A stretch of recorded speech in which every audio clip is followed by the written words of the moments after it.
very good morning to all of you. I am your host, Sangeeta, for today, and I am fortunate enough to be part of this amazing event. We all have gathered here for the North India Regional Conference on Financial Inclusion. So at first, I would like to introduce the North India Regional Conference on Financial Inclusion revolves around the pivotal role of microfinance and financial inclusion in fostering adaptation, resilience, and accessibility, especially in the diverse context of North India. The region's unique geographical, cultural, and socio-economic landscape create distinct financial challenges and needs. The conference hopes to serve as a comprehensive exploration of contemporary microfinance. It will tackle adaptation and resilience, shedding light on the distinctive challenges confronting North India, particularly those that concern remote and marginalized communities. The discussion will aim to delve into the customization of financial products and services to meet the varying demands and contexts of these communities, considering difficult terrains and local credit culture perceptions. Essential methodologies and tools for monitoring social and economic outcomes will be presented, with a reflective exploration of lessons learned and potential avenues for enhancement. There will also be deliberations on building financial resilience, with a specific emphasis on empowering India's vulnerable populations. Microfinance is recognized as not just an instrument for economic upliftment, but also a pillar of resilience. Insights will be shared on how a strategic blend of microfinance initiative, including emergency savings, insurance products, and tailored financial services, can provide robust support to vulnerable populations, particularly those residing in disaster-prone areas. These discussions will also incorporate microfinance delivery and services, with a special focus on the emerging role of digital platforms and mobile banking solutions. The role of agent banking and alternative delivery channels in breaking barriers to financial inclusion will be explored, alongside the potential of public-private partnerships to extend financial services to unserved communities. The conference is anticipated to trigger enlightening conversations and foster valuable collaborations, aiming to produce insightful findings and actionable strategies to strengthen the role of microfinance in North India. So, ladies and gentlemen, with this profound introduction, let's put your hands together and initiate this beautiful event with the inauguration. For this, I would like to call upon the stage Mr. Gigi Menon, Executive Director and CEO of Sa-Dhan.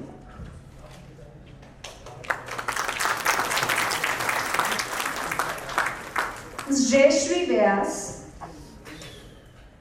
Ms. Deepa Bardaloi,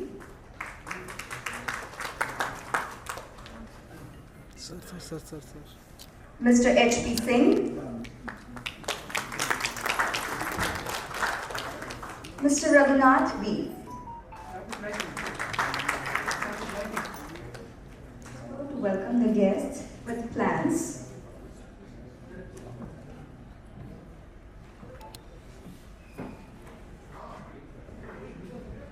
Ms. Jayashree Vyas is the MD of Seva Bank and co-chair of Sa-Dhan. Ms. Deepa Bardaloi Guha is CGM of NABARD, Haryana. Mr. H.P. Singh, CMD, Sa-Dhan Credit Care Network Limited and Chair, Sa-Dhan.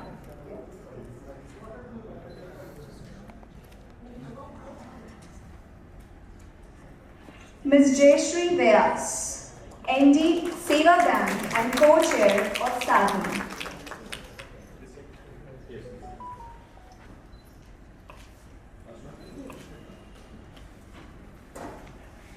Now I would like to request Mr. Gigi sir to welcome Ms. Deepa Bardaloi Guha, CGM, NABARD, Haryana.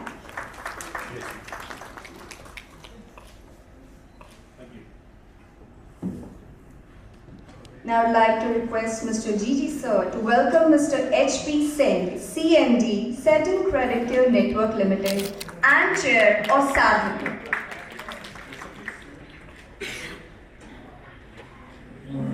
And Mr. Raghunath B, CGM, Nabard, Punjab.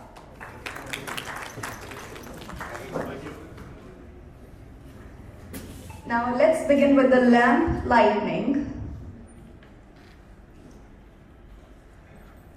I'd like to request all the guests to please come forward for the lamp lighting.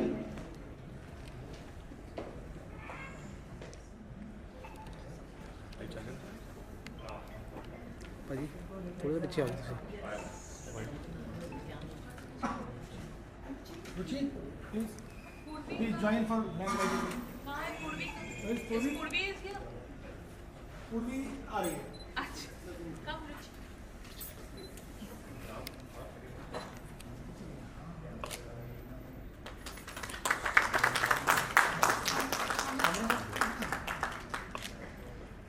Sir, Sir, आइए. Oh, Mr. Sir, come.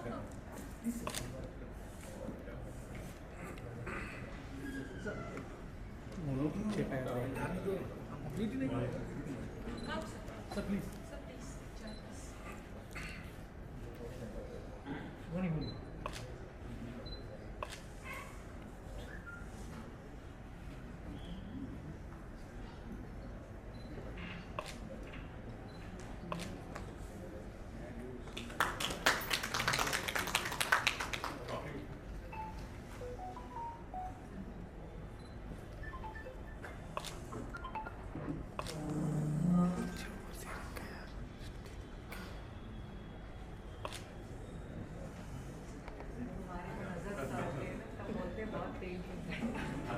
नजर उतर रही है. चलो ऐसा ही होगा.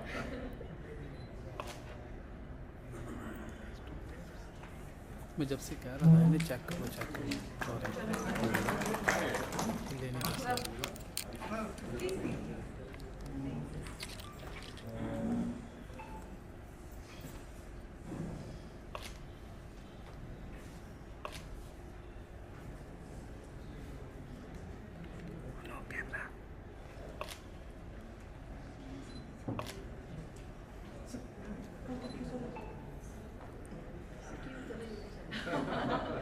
हम तो कह रहे सेक्टर की उतरे.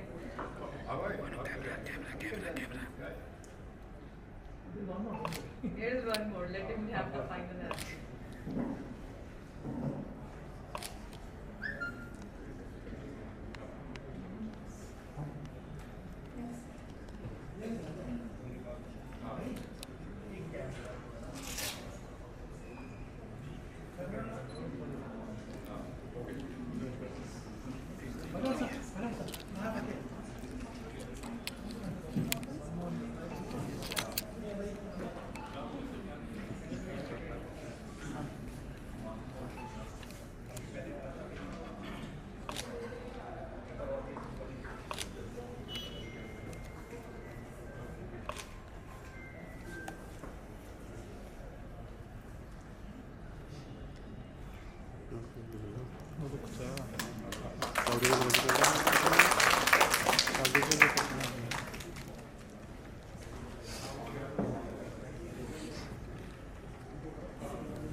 Now I would like Ms. Jayashree Vyas, MD of Seva Bank and co-chair of Sa-Dhan, to please come here and share her thoughts with us. Ms. Jayashree Vyas.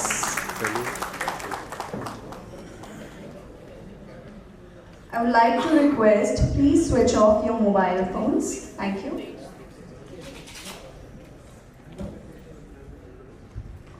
Good afternoon. Morning, yes. So, first of all, I must thank Sa-Dhan. Of course, I'm a part of Sa-Dhan, but still, that you invited me to this North India Regional Conference. I must say that I have never come here. So, I'm really thanking you all. I think you have given me a case of financial inclusion, right? Or everything else also. Only financial inclusion. We'll go into this. So, I would say financial inclusion is a revolution.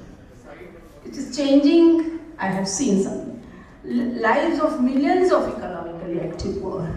But the thing is that whatever inclusion we have been working have to be meaningful and sustainable.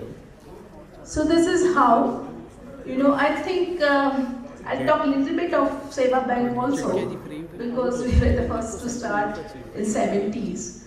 And it was the time when, of course, there were male and female both, but we were working only on women. We were seeing that, they're economically very active. They were working very hard, like traders, vegetarians, and lots of other things I will not talk about because all kind of, work they have been doing. In spite of they working very hard, for 10 to 12 hours, whatever they were getting, but they could not really earn much out of it because they did not have credit from any informal sector. So they were providing it from money lenders. So this was the time when we have decided that, these women only decided that, can we start a bank of our own? It was very difficult, but somehow or other, I'm not getting into that. I will say that yes, that helped these women to become a banker and a part of bank.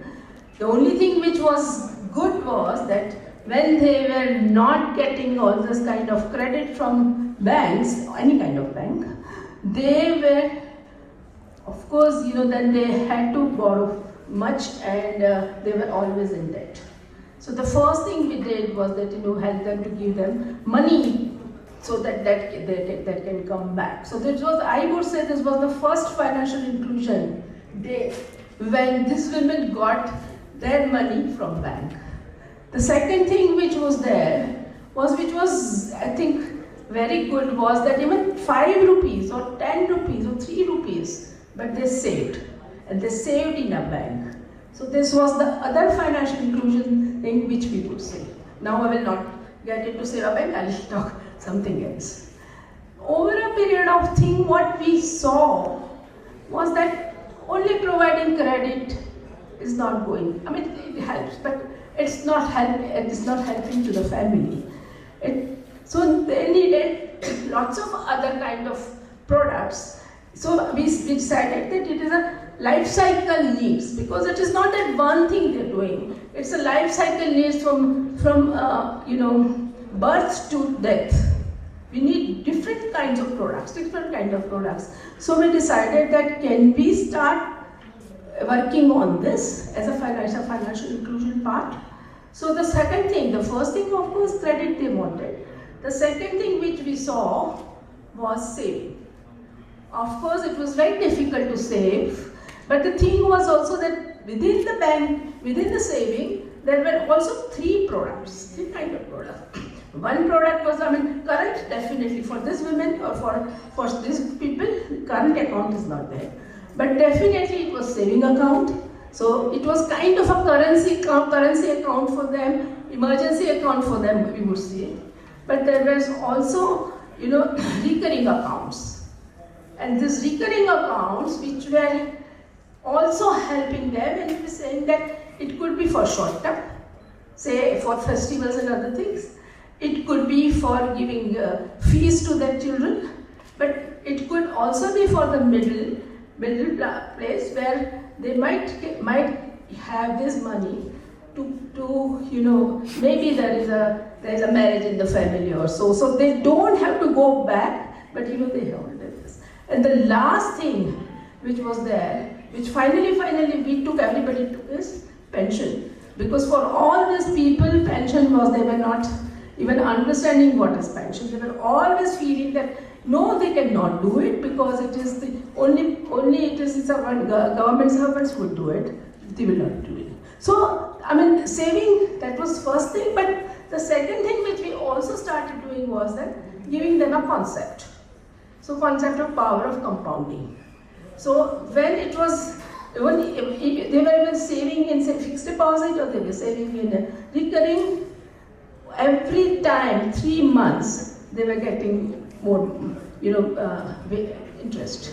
So that was something I would say, if I will say, and I'm not saying only for Seva Bank, I'm not talking about many other banks, many other microfinance organizations, that they were seeing that this saving is something which is helping us for our entire life. So this is something which is very good. The second thing was of course insurance. But insurance was a very difficult thing.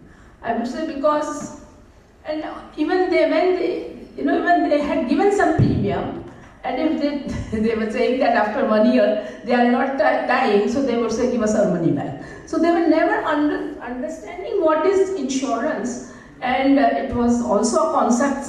With concept, we could do it. That was only possible. So this was something, and still we are also trying to do it for all kind of products, maybe more products, and of course digitally also. Digital, it's not a product, but it is a service. That's also working. But in spite of that, we are saying that there was this product, there was this product, there was this product. We were seeing it. But there were very few, for example, from 100%, there would be 10% who would be definitely going into all this kind of products. They were always interested in credit.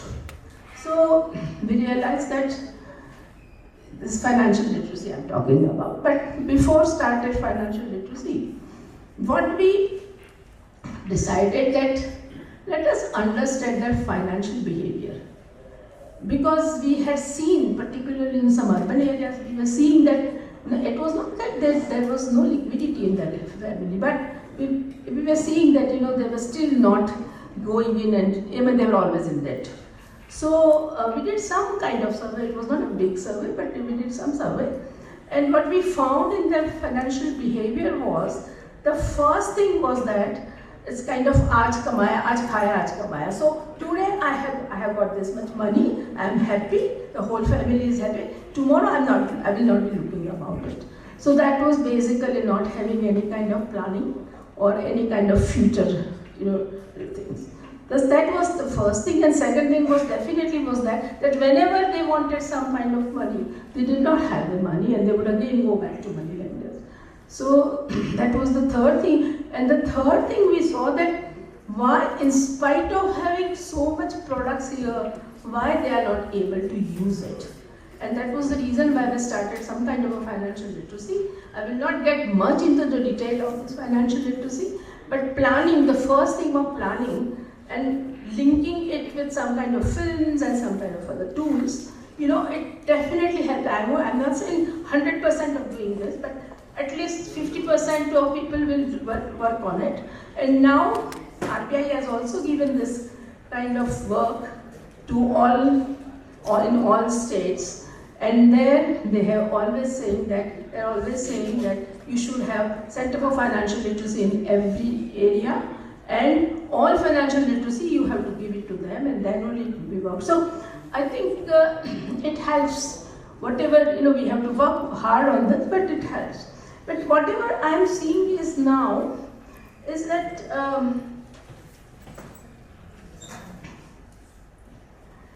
what is happening is that financial inclusion जो policy है, उसमें the first thing is that no frill account, opening no frill account, and majority of people are doing it, but then what is the use of it if it is not been able to work for this? So, but this alone does not have any meaning in their personal financial and business life unless they regularly save in their account and build their saving. Their own capital can meet with their emergency needs. So these are something which we always have to keep on telling them that saving is very important. The second thing is also the next step should be that they use other deposit accounts like recurring accounts, type of fixed deposit accounts for their other life cycle needs, and education of children, emergency needs, social occasions, improving their homes, building their assets, everything they have been using for this. And they have, I will definitely say that from little poorer to they have a little bit of middle level. That's what we have seen. First is of course providing credit, second is insurance, third is pension. I'm not getting into details of it because you know APY and others are also working with it. But what we saw was that all the concept we wanted to work on this. First I said that concept of planning, power of compounding, insurance, pension, productive use versus unproductive use of credit, fungibility of money. All this works when they started understanding, they became a little bit more, I won't say intelligent, but they will work on it. And planning, of course, as I said, is the first. Think about tomorrow, think about life cycle needs, make proper use of all types of available financial services to meet all types of life cycle needs. Pay credit installments regularly, take insurance for protecting risk, think for old age, learn digital technology, understand operational details like KYC and all other things. Only conclusion which I would want to say, which is just my, I don't know I'm correct or not, but this is what I feel like this, is that, financial inclusion is real grassroots level financial reform. And we have, to a certain extent, we have seen it also. We can even call it financial revolution and can change lives of millions of people. Families which are caught in debt trap, this generation can come out of debt trap. We have seen many of them. Not only that, the current generation of these families can build their saving capital, business and assets. Next generation of these families will have better opportunities of education, employment, etc. This effect should continue at least for next 7 to 10 years to get fruitful results. This micro-level economic growth can also increase country's growth rate, saving rate, production rate, maybe GDP. When I'm saying this, nobody is actually talking, just telling me, but I feel that if these are so many people will be working on in this area and education of their children, maybe it will be. So it is a hope, but I feel that, yes, it will be done. This is a movement and role of all regulators, financial institutions, NGOs, MFIs, development bank is very crucial to achieve this result. Thank you. It was all hope.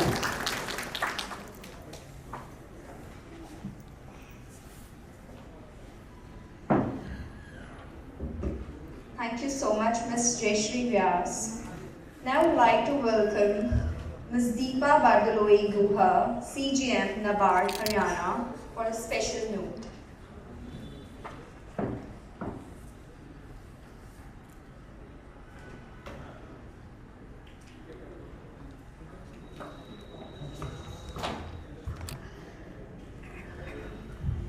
Mr. J.J. Memon, CMD of Sa-Dhan, Jayashree Vyas ma'am, MD of SHIVALIK, my counterpart from NABARD Punjab Regional Office, Raghunath B, Mr. H.P. Singh, CMD of Sa-Dhan Credit Care, fellow bankers and guests and participants in today's conference, a very good morning to all of you. I'm very happy to be here today to address this conference organized by Sa-Dhan on microfinance driving inclusive growth, unlocking unreached potentials in North India. As many of you may be aware, NABARD had initiated the program of providing financial help to self-help groups through the SHG Bank Linkage Program in 1992. When we started this program, ये program जब हमने शुरू किया था, तब कोई bank, कोई वित्त संस्था, कोई सरकार, कोई ये मानने के लिए तैयार नहीं थे कि एक गांव का, एक ग्राम का सबसे जो गरीब महिला है, अनपढ़ या अर्धशिक्षित, वो लोन लेना काबिल होगा. But today if you look, as on 31st of March of the last financial year, 31st of March 2023, there are over 134 lakh SAGs, 78% of which are women, covering 19 crore families, 16.19 crore families, who have a savings deposit of around 59,000 crores, and 70 lakh groups out of these have collateral-free loan outstanding of over 1,88,000 crores. And the best part of this is that 98% of these loans are, only 2% of these loans are are stressed assets. The average loan outstanding is around 2.7 lakh rupees per SAG during the last year. In our state, I am looking after the state of Haryana of Nabard, and we have 92,908 SAGs which were savings linked as on 31st March of last year. And of these, 21,600 SAGs have an amount of rupees 267 crores loan outstanding. Government of Haryana has also declared all blocks as intensive blocks for financing of SHGs under SRLM. So what had started as a pilot to link just 500 SHGs of the very poor to the formal banking, to the formal financial institutions, and to inculcate among them the ethics of banking, has now become what is the world's largest microfinance program in terms of both client base and outreach. There are basically two distinct approaches for extending microfinance services in India. That is the bank-led approach, which we call the SHB, Self-Help Group Bank Linkage Program, the SBLP, and the microfinance institution-led approach. So the various institutions who are players in this microfinance industry can broadly be classified into these types: banks, NBFC MFIs, small finance banks, NBFCs, and non-profit MFIs. And institutions like RBI as well as international institutions have recognized the importance of microfinance and microfinance institutions in financial inclusion. And RBI has taken several steps, including studies, working group reports, directions to banks, microfinance institutions, introducing priority sector lending targets, as well as setting up of a financial inclusion fund. Though the SBLP is basically a savings-led and savings-linked program, the main thrust has been on the provision of microcredit. With substantial social capital embodied in them, SAGs can be considered to have emerged as a significant part of the development infrastructure. The success of this SBLP has attracted the policymakers of the government, of the center as well as of the states, to launch various social and poverty alleviation programs in different states. Government of India's flagship poverty alleviation program, the National Rural Livelihood Mission, the NRLM, is also based on this SBLP model.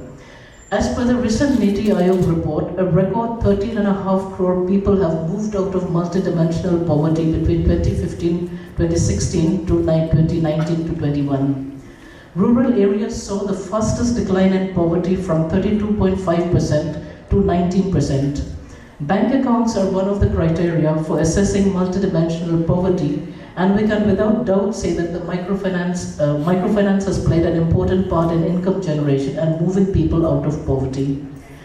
Other government initiatives to promote microfinance include the PMJDY, the National Financial Inclusion Program, Mudra for promoting micro-enterprises, Stand Up India for promoting entrepreneurship among minorities and women, and finally Digital India for promoting digital literacy. A new scheme called the Pradhan Mantri Gramin Digital Saksharta Abhiyan, PMG Disha, to usher in digital literacy in rural areas in rural India by transforming one from each household as digitally literate. Microfinance experiments in India have evolved through several phases over the past quarter of a century and have resulted in multiple institutional models: SSGs, JLGs, federations, for-profit non-banking companies, non-profit NGOs and trusts, mutually aided thrift and credit societies, and many others are all part of the microfinance sector in the country. Microfinance best describes the idea of inclusive finance. The SHG movement therefore represents a rich diversity of interventions and outcomes which sometimes makes it difficult to classify and analyze. As the number of SHGs have multiplied over the years, so have the types of activities and innovations that have been designed around them. Within the larger SHG movement, however, the program for linking SHGs with banks has been a core innovation that has been the mainstay of SHG development over time. The microfinance institutions of India have evolved through different phases of crisis and growth over the years. A significant aspect of this evolution has been progressive movements towards formalization, regularization, and sustainability. Several factors have contributed to this process of change, including transformation of microfinance providers, expansion of funding partners and options, technological innovations, and increasing policy attention on issues relating to microfinance. I would now like to briefly mention some of the interventions that NABARD has introduced over the years. One such program is our Micro Entrepreneurship Development Program, what we call the MEDP. The main objective of the program is to enhance the capacity of participants through appropriate skill upgradation in existing or new livelihood activities in farm and non-farm activities. Another program that we have is the Livelihood Entrepreneurship and Development Program, the LEDP, which is a holistic intervention mechanism conceived to take care of the entire ecosystem required for livelihood promotion in both farm and non-farm sector under project mode. Under MEDP, across the country, we have around 5.85 lakh SHG members who have been trained through over 20,000 MEDPs with a total grant support of over 50 crores. In Haryana, we have sanctioned over 220 such projects, which have benefited around 6,500 women. These activities include things like bag making, food processing, terracotta products, crochet, dress designing, and so on. Under LEDP, around 2.7 lakh SHG members have been supported through 2,140 programs. And the program has been revamped to incorporate provisions of common facility centers, exposure visits, coverage of raw material costs, stipends, and so on. In Haryana, we have sanctioned over 50 LEDPs which have benefited more than 5,000 women SHGs for the skill upgradation in various activities like dairy, goatry, poultry, mushroom cultivation, and so on. Along with the Department of Financial Services, Government of India, NABARD has been implementing a special program for women SHGs in 150 identified left-wing extremist areas. In Haryana, 2 districts, that of Sirsa and Nuh, have been declared WSHGs, and of that, a total of around 2,800 SHGs have been opened, of which around 1,500 SHGs have been credit-linked, and various programs have been conducted through them. We have a subsidiary called NAB Foundation, and through NAB Foundation we are undertaking various programs, and one such flagship program which NAB Foundation has undertaken is that of issuing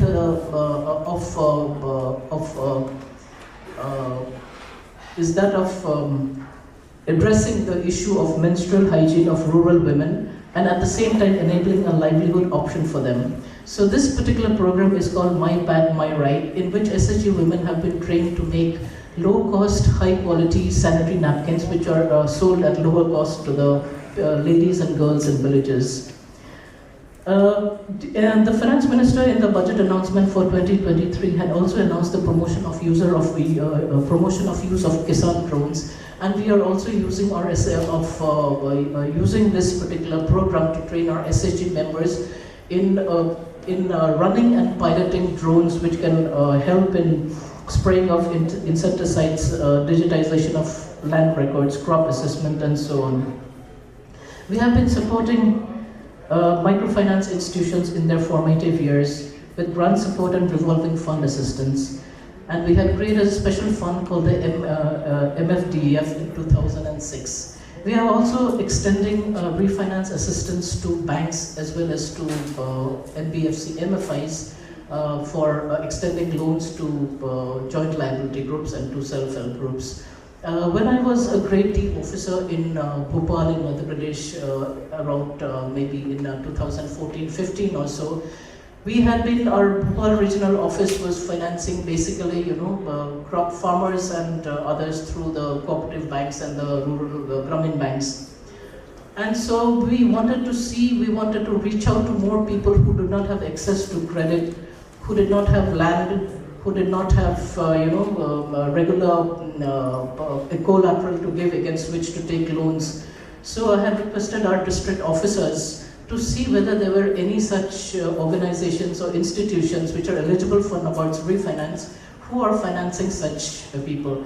And our district officer of REWA in those days, he came back saying that there is an institution which is lending to JLGs, and he said, ma'am, so far as I know, they are JLGs only of women, whether they are male JLGs also, I'm not aware. So I asked him whether what work these JLG members were doing, and he said basically they are all into livelihood activities. So I asked him to get back to them and ask whether they would be interested in taking refinance from NABARD. This institution was Sa-Dhan Credit Care, and we had got in touch with them, and Ashish Gupta and Kanchan, they came over to meet me from Delhi, and I also in my turn, I had gone from Bhopal to Delhi to see Sa-Dhan's offices, to see whether they were, a real live office or just, just a signboard in front of a nondescript office. So, and then also I wanted to see what was their working model, so I requested Sa-Dhan to take me to see one of their programs, and it was a collection day in one particular village in Ghaziabad. So since I had gone to Delhi to see their offices, so Sa-Dhan's officers took me to Ghaziabad. And when their collection officer was not around, there were about 10 or 12 women in that particular group. And when this Sa-Dhan officer was not around, I asked him, do you have any problems with them? Are they asking for anything? Do they create any issues for you? And they were, of course, all in praise of Sa-Dhan, but they had just one complaint, and that was that the loan amount, I think it was 25 or 30,000 at that time. They said that the loan amount was too small, and they were saying, "Ma'am, आप इन लोगों को बोल दीजिए, हमारा थोड़ा 50,000 या 1 लाख कर देते तो बहुत अच्छा होगा." So that means the demand for loans, for money, for credit was very much there. I asked them what they were doing. Mainly they were using it in livelihood. Most of those ladies were, they belonged to families of, butchers and milkmen and others, and vegetable vendors. And they were using that money to help their husbands or help their families in their particular trade. And I'm very happy to say that Sa-Dhan so far is still with us to this day. So this is another thing that we have been doing, and we have also brought out a special grant support for SHGs, GLGs, and producers organizations and micro entrepreneurs for training, onboarding, and marketing of products online and digital marketing places on e-commerce, social media platforms, and ONDC. The scheme is envisaged to build the capacity of SHGs, GLGs, POs, and micro entrepreneurs about processes, compliances involved in onboarding and selling their products online. We have been also collaborating with the Open Network for Digital Commerce, which is an initiative of the Ministry of Commerce and Industry, Government of India, and is aimed at promoting open networks for all aspects of exchange of goods and services over digital or electronic networks. ONDC is to be based on open source methodology, using open specifications and open network protocols independent of any specific platform. NABARD is a shareholder in this ONDC, and we have around 6.35% equity stake in it. And it is basically envisaged to onboard the products of SHGs, handloom weavers, artisans, FPOs, and OFPOs on the common network.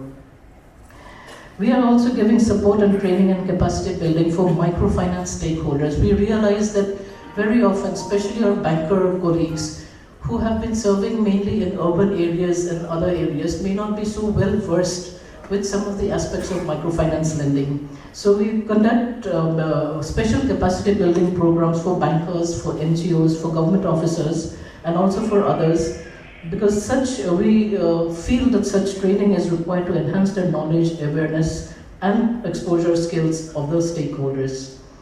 We are also supporting various village level programs, both for the panchayats and others.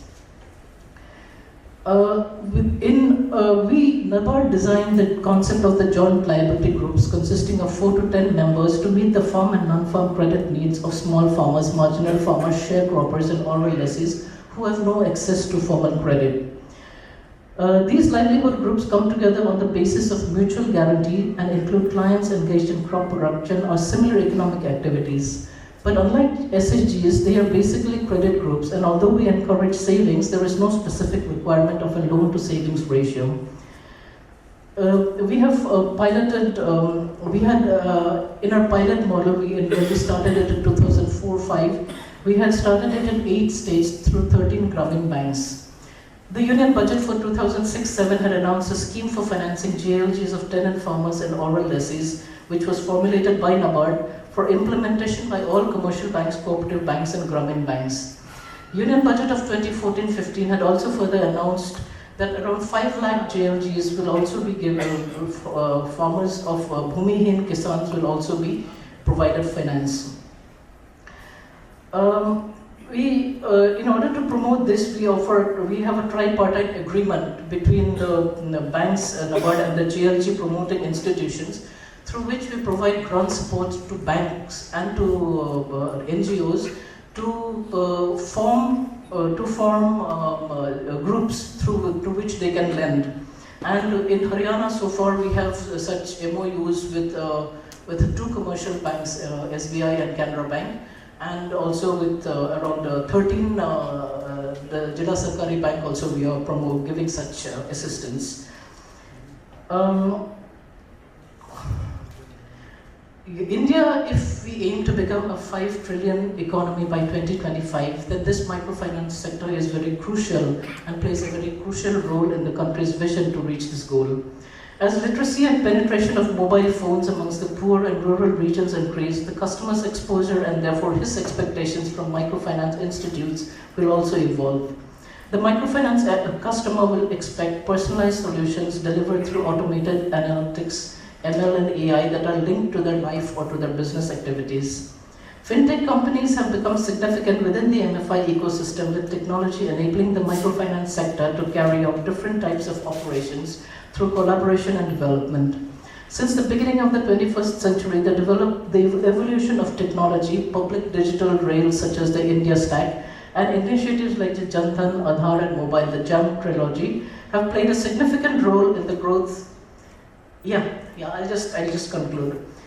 Have played a significant role in the growth of the microfinance. So I'm told that I'm using more of my time, so I will just cut it short here because there are just 1 or 2 things that I would just like to bring to the notice of the House before I conclude.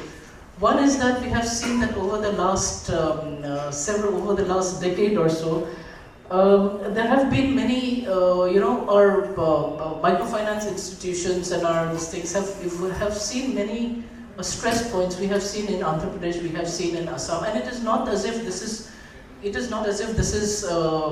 limited only to India. Some years back, I had attended a microfinance summit, and there it was a very elite group of panelists who were there, and among them was Professor Mohammad Yunus of Gramin Bank.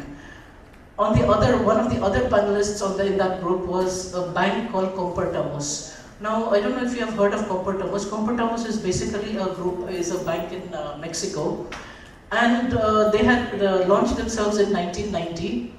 Within 6 years, as a non-profit organization, the founder of Compartamos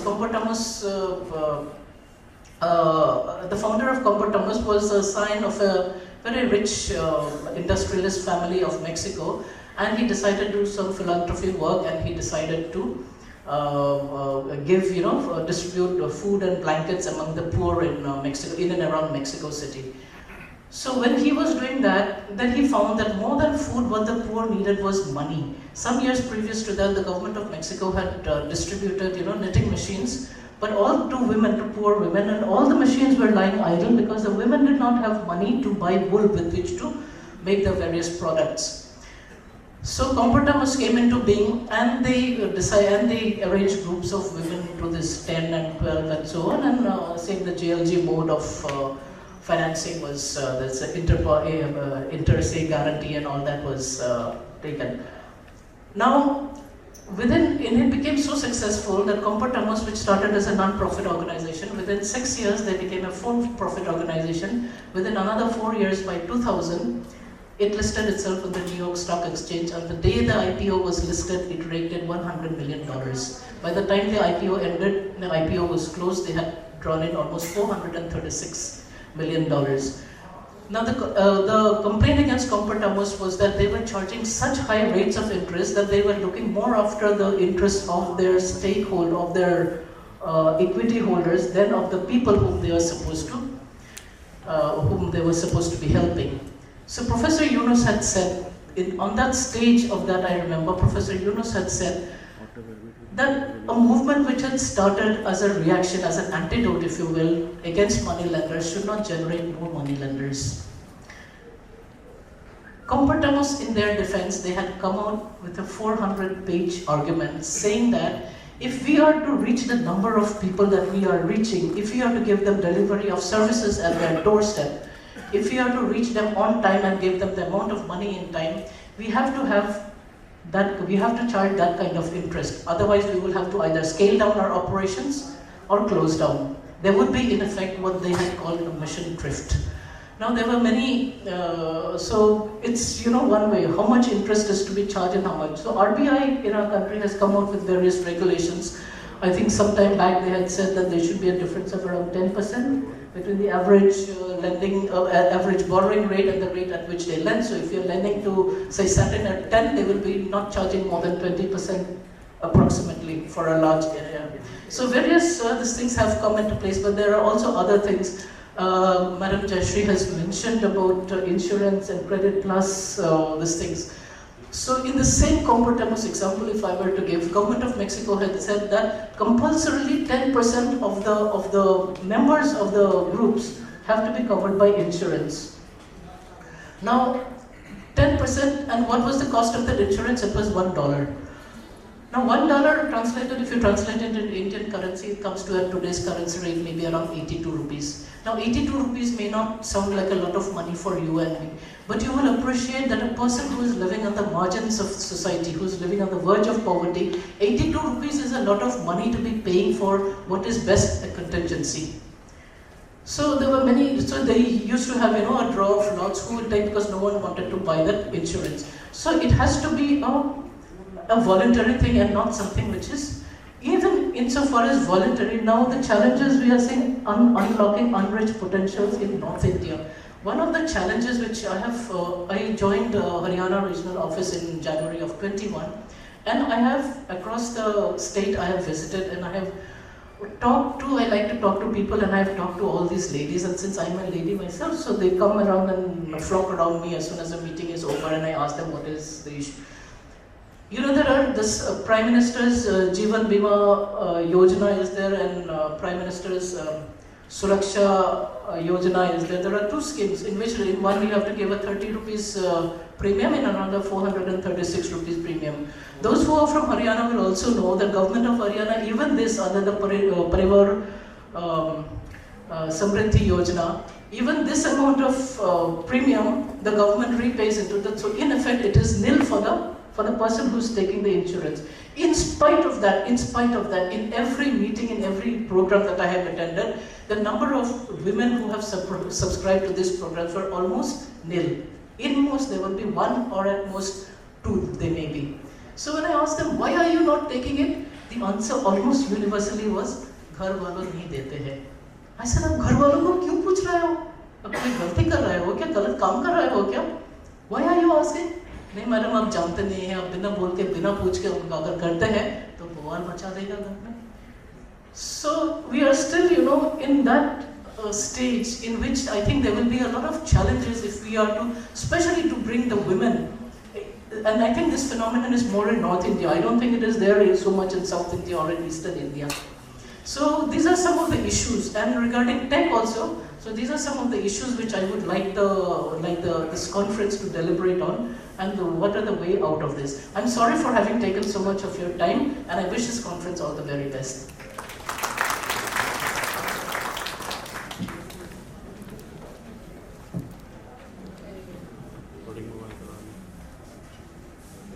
Thank you so much, Ms. Deepa Bardaloi Guha. Now, I'd like to call the chairman of Sa-Dhan, Mr. H.P. Singh, and CMD of Sa-Dhan Credit Care Network Limited, to give his presentation. Thank you.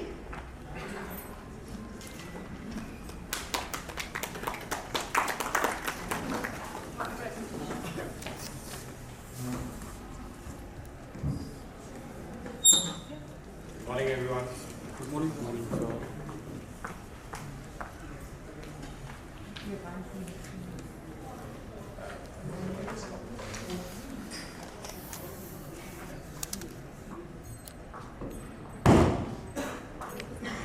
Thank you, Deepa, for giving Sa-Dhan the first possible good loan from NABARD.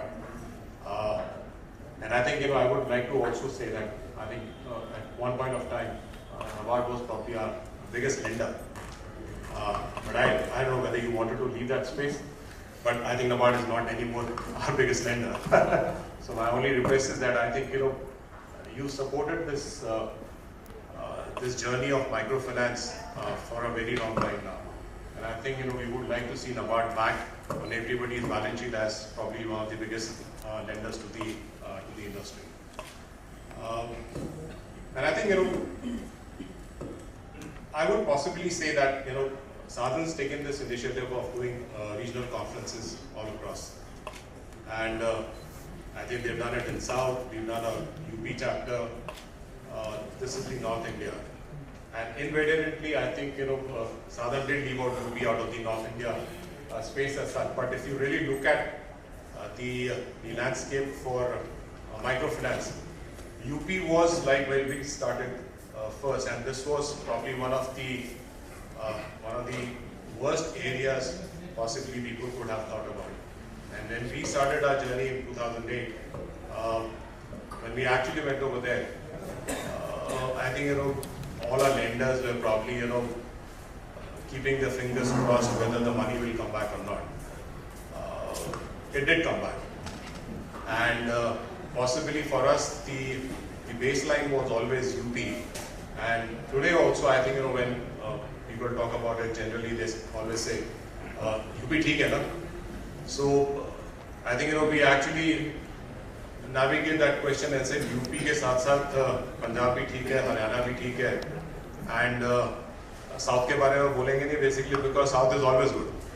So definitely yes, I think to doing something in North has probably got maybe it's a double-edged sword. We have to really work hard to prove everybody else that yes, I think North India is also possibly on an even keel with the Southern India.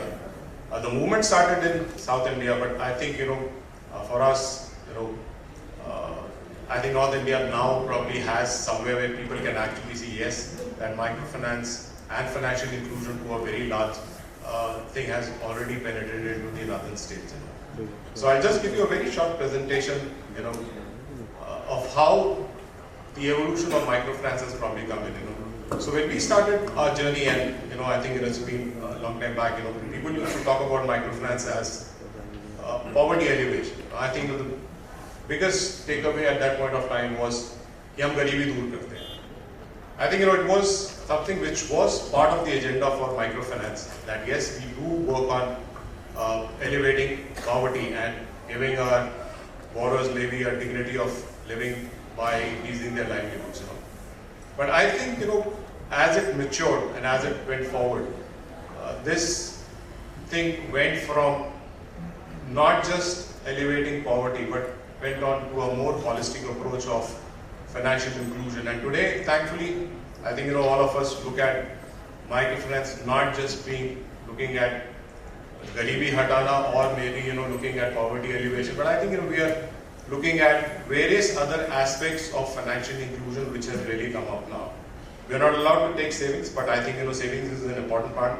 And I think actually when you are fortunate that the savings are being taken across over there, but maybe at some point of time when I think the regulator really understands the importance of savings can really benefit our borrowers too in the longer run, I think it might become a part of us also at some point of time. But moving on from microfinance, we have now reached a stage where health, education, insurance, technology to a very large extent. When we talk of fintech in today's world, I think everybody talks about fintech in a space where microfinance and fintech are getting collaborated in each other's space, you know. So when you talk of a fintech, when they're doing personal loans, buy now, pay laters and everything, you know, I think we're talking about microfinance to a certain extent. But I think, you know, the differentiation somewhere, though being similar, but there is also a line which, you know, deviates between the two of us. You know, I think, you know, microfinance is more on livelihood. It's more looking towards non-consumerism. But yes, I think, you know, wherever I think we get a chance to enhance the livelihood, I think that is what we look at. At the end of the whole spectrum, you'll see that it actually leads to an impact in various households. And as I always tell everybody, you know, when we meet our analysts and our investors and tell them, you know, what has happened now that, you know, if you look at the rural household is not limited to only one stream of income, you know. With this credit facility which has actually been given to them, you know, they have at least about 3-4 streams of income, you know. So the household will work on dairy farming, doodh bechenge, they will do some other small, you know, kirana shop or maybe something else. They might have a small cottage industry in the home. So there are 2-3 various streams of income which generates livelihood and revenue to the household. I think, you know, that is something, you know, which microfinance in the larger space of financial inclusion has really led. So moving ahead, I think, you know, for us, if you look at the entire landscape of the Indian microfinance in the northern space, you know, I think, you know, we've reached now a stage where I think, you know, we talk of a GNP of about 33,000 crore. That is which is there in UP. The total portfolio is about 3,50,000 crore. And north is of 64,000 crore. Now, when we talk of the 64,000 crore, it's not just 64,000 out of that 3,50,000 crore which we are talking about. The idea and the thing is that, you know, there have been now players who are there in north who have really picked up microfinance to really look at the financial inclusion in the larger space. Earlier when we started, you know, whenever we used to talk about it, we used to talk about the base being there in Hyderabad and everything being worked in Andhra Pradesh, Karnataka, Tamil Nadu. But today, I think, you know, we can see signs to a very large extent when they talk about North, they talk about players like us, they talk about players like Midland, you know, Punjab, again, you know, was somewhere where people used to say, microfinance kaise ho sakta hai? Punjab is a very rich state. And, you know, believe me, you would have faced it, Mr. Avani Sabra. That would have been there. People used to never think that Punjab maybe we could possibly do microfinance, you know, but that's how it has been done. So what has happened is, I think, you know, in this whole journey of ours, that this is the chart, you know, we've got Rajasthan, we've got Haryana. Haryana is like, again, a difficult state, you know. When we started UP, people used to say, how can you do UP? But definitely, yes, the ultimate goal of reaching those livelihoods, enhancing those livelihoods, looking at financial inclusion, I think, you know, I would possibly say that yes, the northern part of India has really also come up in this space of microfinance to a large extent. The portfolio currently, if you really look at it, is about 18%. But if you look at the growth pattern, the way it is happening across, no sooner I think we'll reach about 25% of the total portfolio of microfinance, which is going to be there. We'll move to the next slide. This is how the last 10 years have been, you know. So if you look at the number of lenders, the way it has increased from 75 to about 197, the number of loan accounts, 35, that's to about 247, and loan portfolio again, you know, 64,000 rupees. But what have been these growth factors which have really? JAM, as what you rightly said, I think the JAM Trinity is really working very well. The Mudra Yojanas, various schemes which has been there. The regulatory support from RBI has been also been very, very positive. We had a margin cap earlier of 10%. For us, risk-based pricing was never, which we could look at. COVID came, we lost a lot of money. Each one of us went through a very deep crisis of ours, you know. we had no possible recoupment in terms of, because our margins were limited. But now, since that has been freed by RBI, today we have a risk-based pricing. We are there to charge, based on our cost of funds, again, looking at, what we charge to our ultimate borrowers. But at the end of the day, the idea is also not to overcharge with our borrowers, but yes, somewhere which also looks at our capability of expanding beyond where we can expand to, Technology, yes, very important factor, which is now a part of the important piece for all of us in terms of our delivery. Technology, today I would easily say that we have reached a stage where today all my borrowers get funded through their bank accounts. And I can probably tell you, and I think a few of my boys are here, basically you were part of our earlier journey, which were there, we used to take, people used to say truckloads of cash when we used to disburse. It always used to be, oh, वहाँ पे क्या हो रहा है, वहाँ पे इतनी सारी औरतें इकट्ठी हुई हैं, it was like, बहुत सारा पैसा बट रहा है. So it used to come in the eyes of everybody, but today, thankfully with the digitization which has happened, acquisition of our customer today is all digital. The KYCs are all digital, Aadhaar cards digital, the acquisition, that used to be about 7 days, 10 days, GRT, pre-GRT, all those things going on across over. They used to take a while before we used to disburse. But today, you can possibly do it in minutes. You can possibly disburse in minutes. And that has all happened because of technology.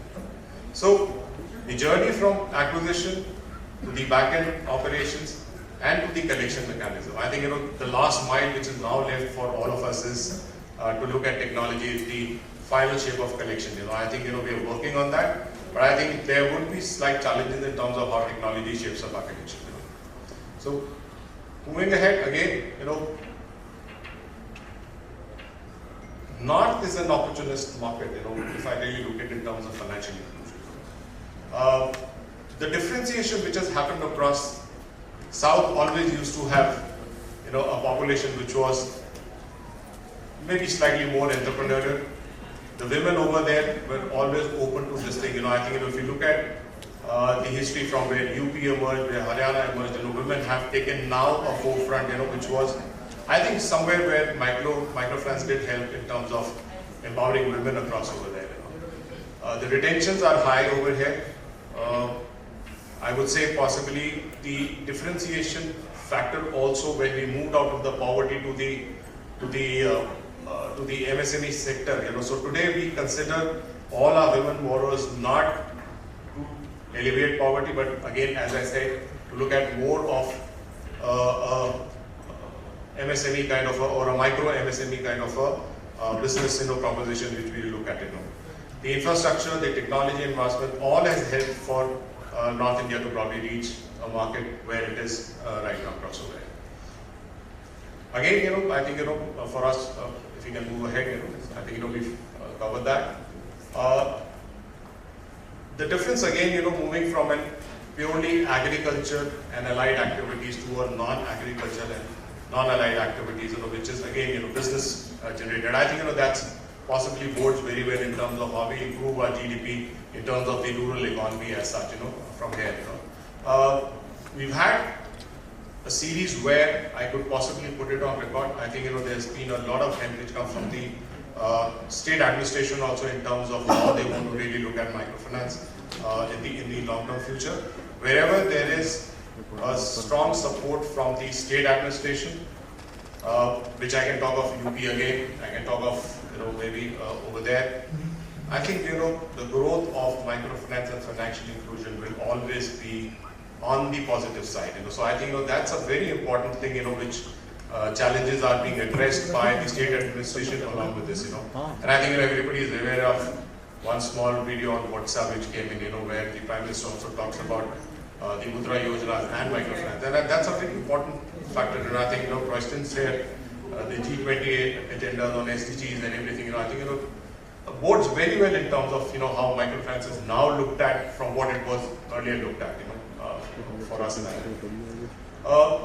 Few challenges which are probably there when we talk of inclusion, when we talk about states like Rajasthan, again a desert area where agri and allied activities will be on a low key. You have to have those challenges to face across to bring about microfinance in terms of how MSME and the micro MSMEs take part of that.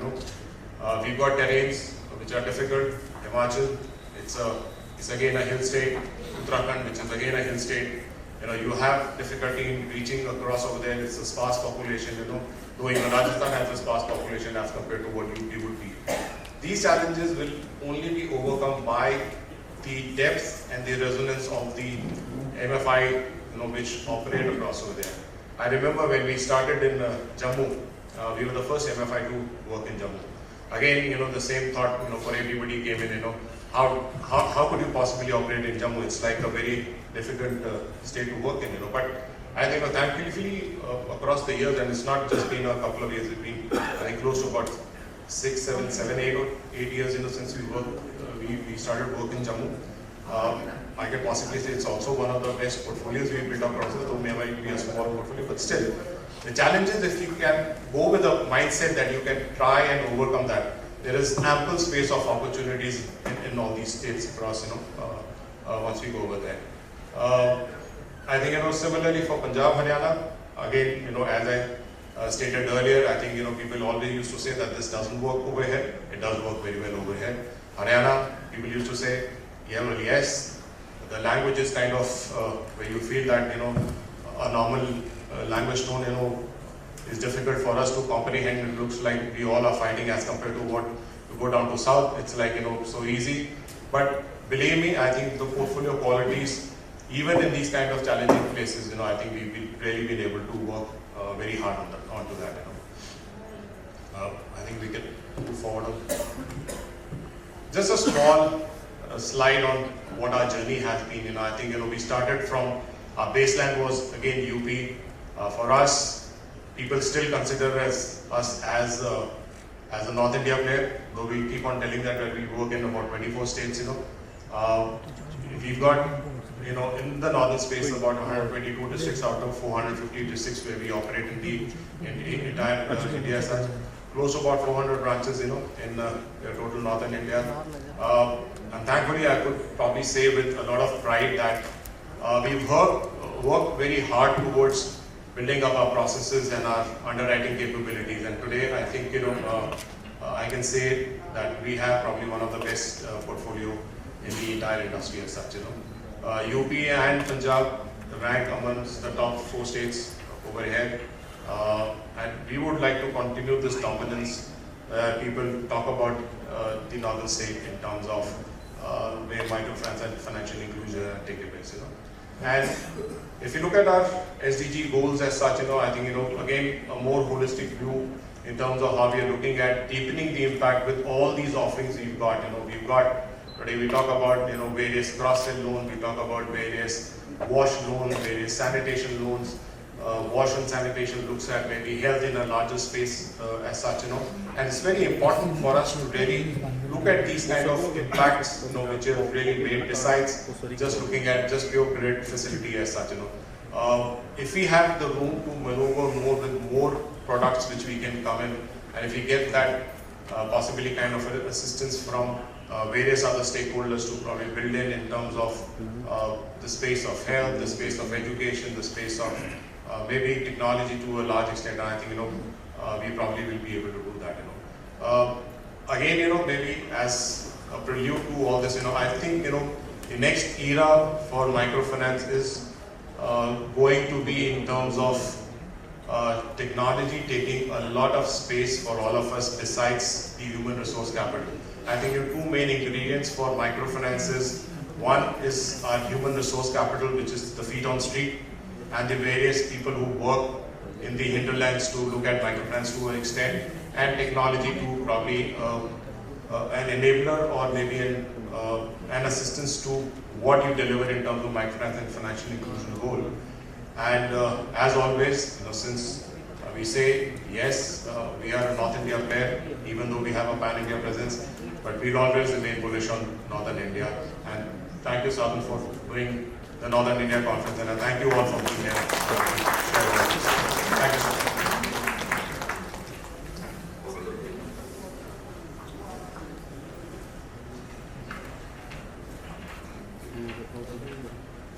Thank you so much, Mr. H.P. Singh. Now I'd like to invite Mr. Raghunath V, CGM of NABARD, Punjab, to give the keynote address. Sri J.J. Mama, CEO of Sa-Dhan, Sri Girija J. Vyas, CEO of SHIVALIK. This is Deepa Guha, CGM NABARD Haryana Regional Office, Sri H.P. Singh, Chairman of Sa-Dhan, distinguished participants for this seminar. A very good morning to all of you.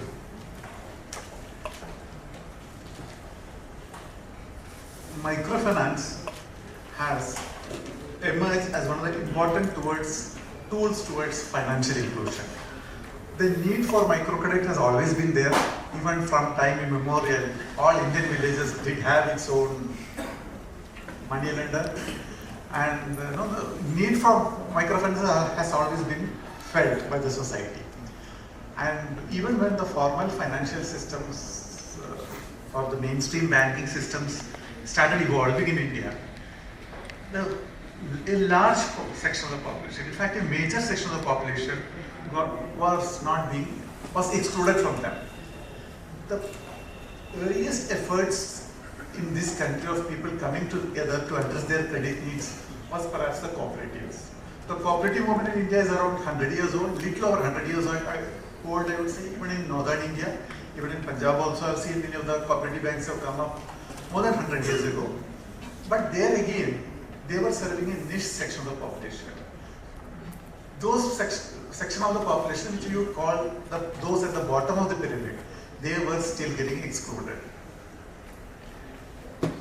By microfinance, we can define it as a small collateral-free loan to borrowers belonging to low-income groups.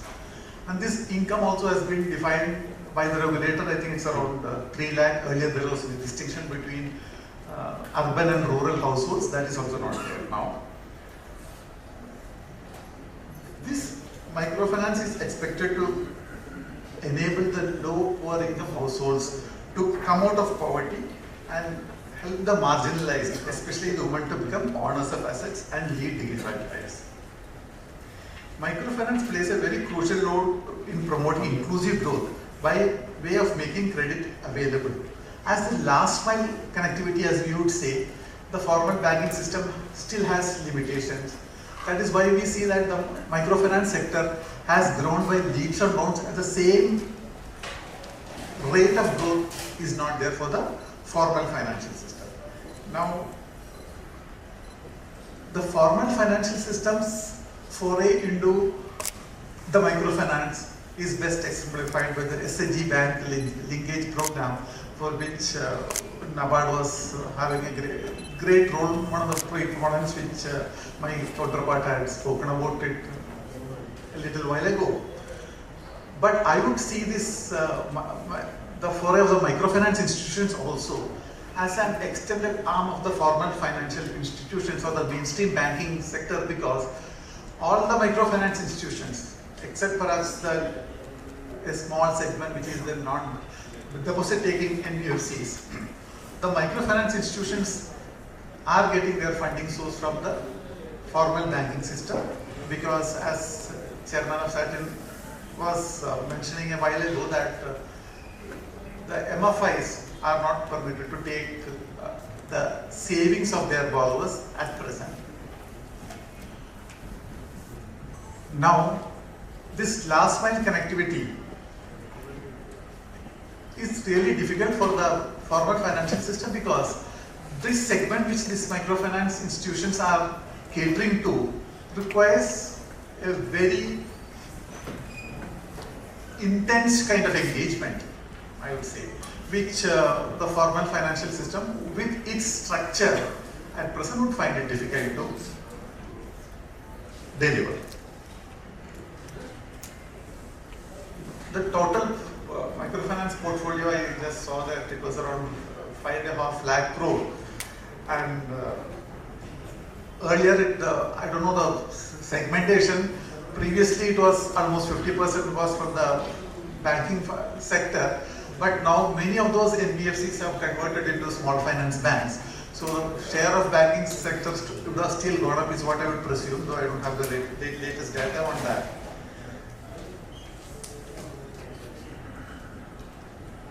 The role of Sa-Dhan is that of a self-regulatory organization. Because these financial institutions are not regulated so closely as the mainstream banking sector, the regulator has thought upon it as the sector itself should regulate themselves.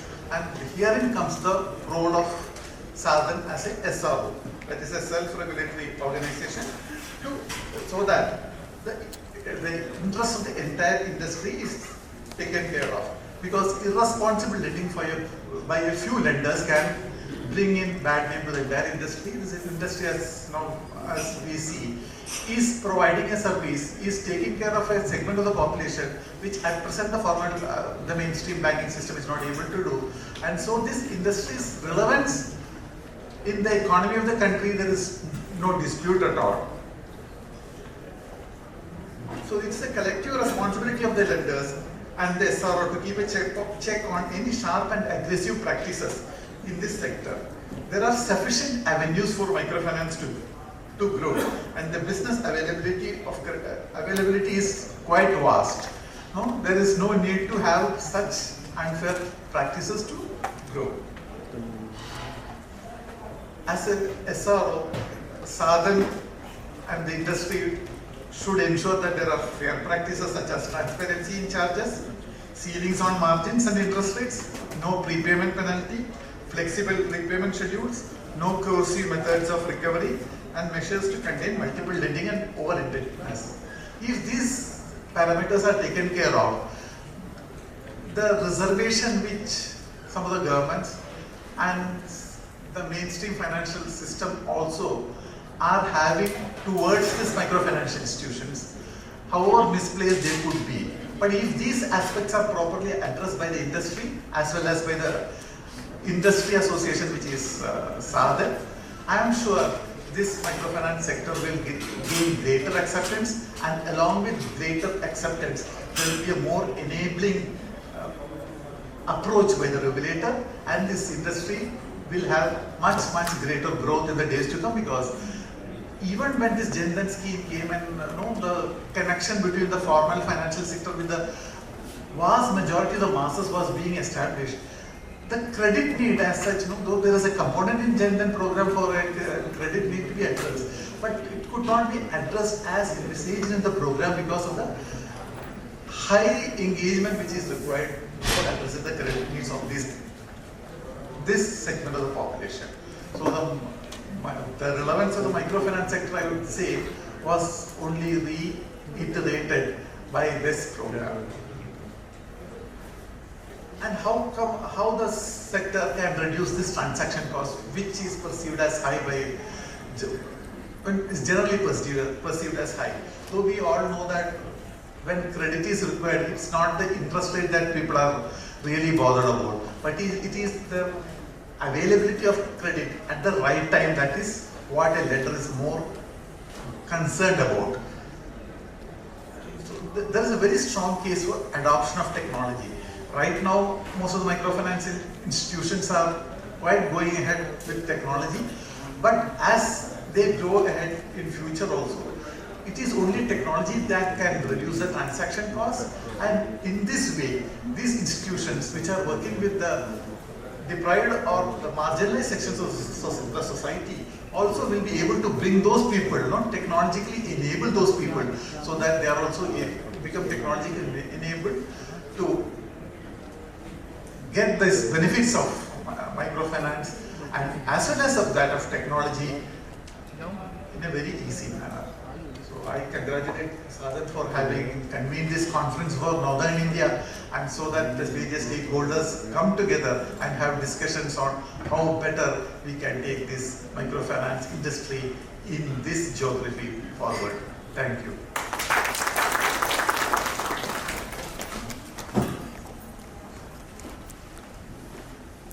you so much, Mr. Raghunath B. Now I would like to request Mr. Gigi Mamin. He just wants to have a few words with us today.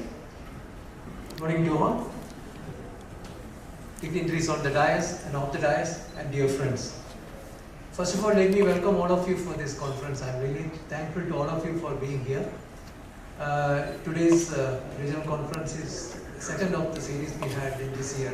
One, as Mr. H.P. Singh said, we had one south in Chennai in the month of February, and the second one we are doing it for the northwestern region, I would say. Basically, we were focusing on the 6 states of this northwestern states region. Basically, the Jammu and Kashmir, Punjab, Haryana, Himachal Pradesh, Uttarakhand, and Rajasthan. Of course, UP also is part of the north when we talk about the north.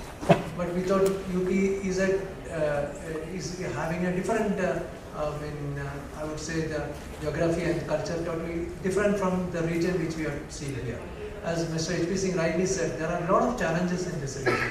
Maybe it's because of the sparsity of this population, or the hilly terrain, or the desert region, or that other kind of challenges which he had flagged on. So we are looking at today's conference is basically to see how do we address some of these challenges. How do we penetrate into this region? This region is a region which needs support, which needs great support. How do we do that? In a hilly terrain, you can't have the same kind of microfinance operation like you do it in a plain region. So what is that payoff? In a desert region, in a sparsely populated area, what is our focus on that? So that is what we thought we should be discussing more on for today's conference. I'm really thankful to all of you for being here. Let me say a word of thanks to all the panelists, all the dignitaries who are on the stage. Mr. H.P. Singh is our chair of Sa-Dhan, and he's also CEO of Sa-Dhan Microcare.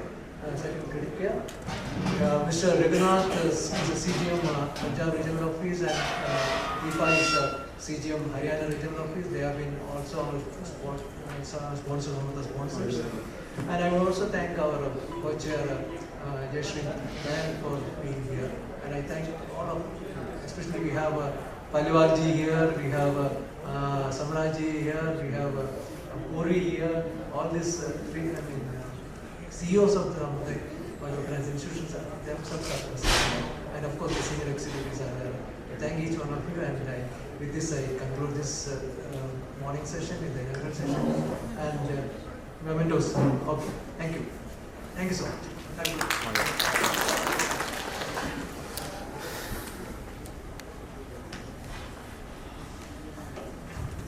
Thank you so much. Now I'd like to request Mr. Gigi Mamin to give the mementos. First, let's invite Ms. Jayashree Vyas, MD, Seva Bank and co-chair of Sa-Dhan. Again. Monu. A chartered accountant by professional education, she worked as a financial analyst with Central Bank of India. She has been part of the non-government financial sector to work with a clear focus on the financial inclusion. Thank you. Next, we have Ms. Deepa Bardaloi Guha, CGM, Nabard, Haryana.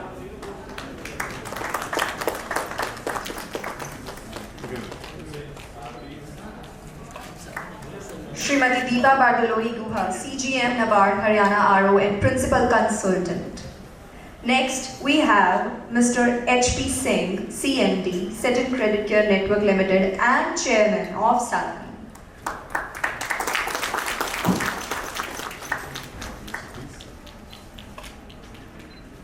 Mr. Raghunath B is the Chief General Manager and in charge of Punjab and UT Chandigarh. Next, we have Mr. Raghunath B, CGM, Nabard, Punjab.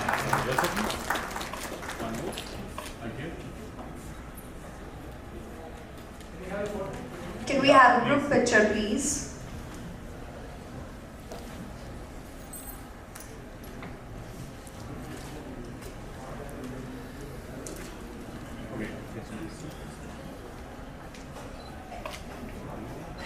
Thank you.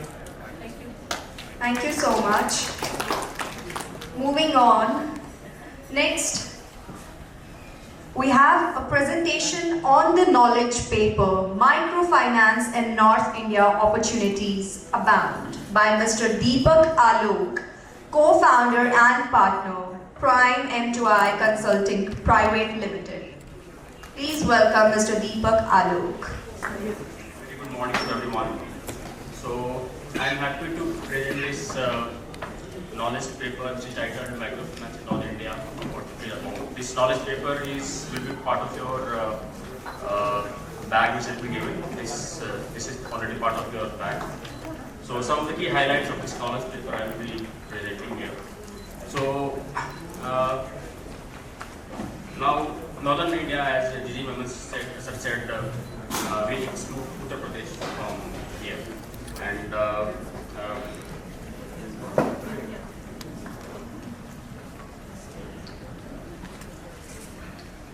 सुन मुझे crop कर दिए hello है ना कोई problem तो नहीं है So the Northern India is probably more diverse than many other regions. So we have the fertile lands of Punjab and Haryana, then we have hilly regions of Himachal Pradesh, Uttarakhand and Jammu and Kashmir, and then we have deserts of Rajasthan.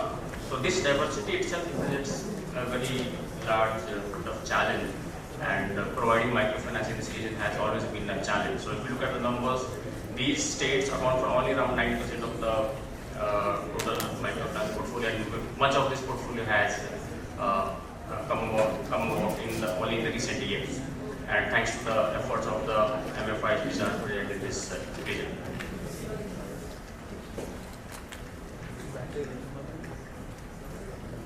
So if you look at the growth of microfinance in these 4 states, we can see that much of this growth has come in the past 3 years, and you'd also notice that this growth has come mostly after COVID. So this again shows the resilience of microfinance in this region. So whenever a region presents this kind of a diversity, innovation is something which is definitely comes handy, and microfinance innovation is in the DNA of microfinance institutions. So we have diverse kind of product offerings which we have also been able to use technology, VC networks to increase the outreach. So in this manner, the diversity related issues and other challenges in this population are currently being addressed. Lots of things needs to still to be done. So some of the important things which possibly needs to be done still will be to improve savings. Savings has been speakers before this also said that this has not been taken up by the MFI because of regulatory issues, but then with the small finance banks coming in with the business networks, business correspondent networks becoming more active, so there is a possibility to offer savings related services like insurance, going beyond the insurance which we have only the credit related insurance right now, but we also need to promote health insurance, we also need to promote crop insurance, asset insurance also. Some of the innovation in loan products might also be required in terms of emergency loans for promoting client resilient agriculture related activities, and also specific loan product for agriculture where the loan products are in sync with the agriculture cycles and so on.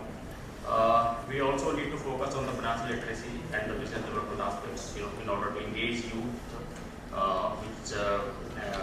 in order to address the issues of unemployment and restlessness in many of these regions. Some of the key pointers of discussions in this conference would be how needs of the remote and marginalized communities could be addressed. How could we customize the financial products and services for the diverse context?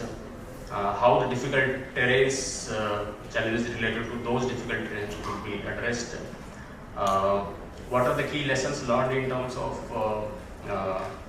approaches for regions, and how could we develop and promote savings and insurance products? How could we develop financial services for the disaster prone areas? What could be the examples of climate smart and various SDG related microfinance initiatives? Are there examples of best practices in the regions for sustainable financial services? How could the digital platforms and mobile banking solution be improved or expanded? And what could the potential for agent banking and alternate delivery channels? How could the public-private partnerships be leveraged for financial inclusion? So these are some of the issues which the panels in the subsequent sessions could deliberate upon. And I request you to go through this knowledge paper. And I wish you all the best. Thank you very much.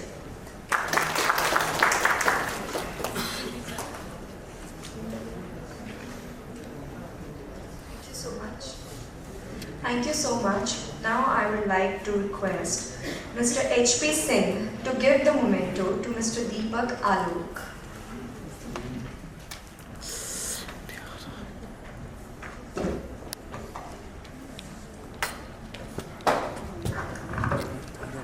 Thank you so much. Now I would like to request everyone to have a tea break and refresh yourself. Thank you so much. Hello everyone. Since we are running a little late, I would request you to be back within 15 minutes. So instead of a 30-minute break, we'll be having a 15-minute break. Please be seated within 15 minutes. It's an earnest request. Thank you. Associate Professor, Center for Research in Rural and Industrial Development, Dr. Vikas Kumar. Please, clapping cannot be stopped. So we have all the panelists here and the session will start. Like, mic will be given to Shishir now.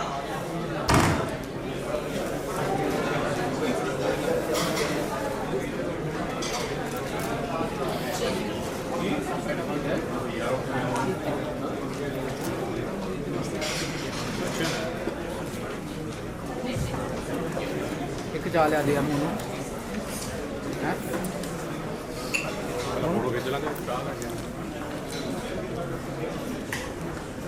सारे ना बोल गए फिर तेरे का had a good cup of tea along with pakora. अच्छा लगा होगा, सुबह सुबह चाय पकौड़े मिल गए, और क्या चाहिए सर. अब बातचीत शुरू करते हैं sir. That's the time to begin our discussion. When you think of a solution, first you need understanding of the problem. When we are going to talk in next 60 minutes or so on a topic titled Adaptation and Resilience, Microfinance Solution for the North India Unique Challenge, I feel the critical issue is to first talk about financial literacy along with financial behavior. According to Standards and Poor Global Financial Literacy Survey, India has a financial literacy rate of just 24%. यानी कि सोचिए कि सिर्फ 100 में 3 आदमी भी ऐसे नहीं हैं जो वित्तीय तौर पर साक्षर हैं. ये हमारी बहुत बड़ी समस्या है. और इसके साथ साथ if you take the geographical distribution, of course the western region will lead the race. इसमें कोई शक ही नहीं है. और उर्मी हैं जो गुजरात से आती हैं तो इनको ज़्यादा अच्छे से पता है कि वेस्टर्न रीजन जो है वो फाइनेंशियल लिटरेसी में सबसे आगे है. And second number is of course the North India with just 29% to 30%.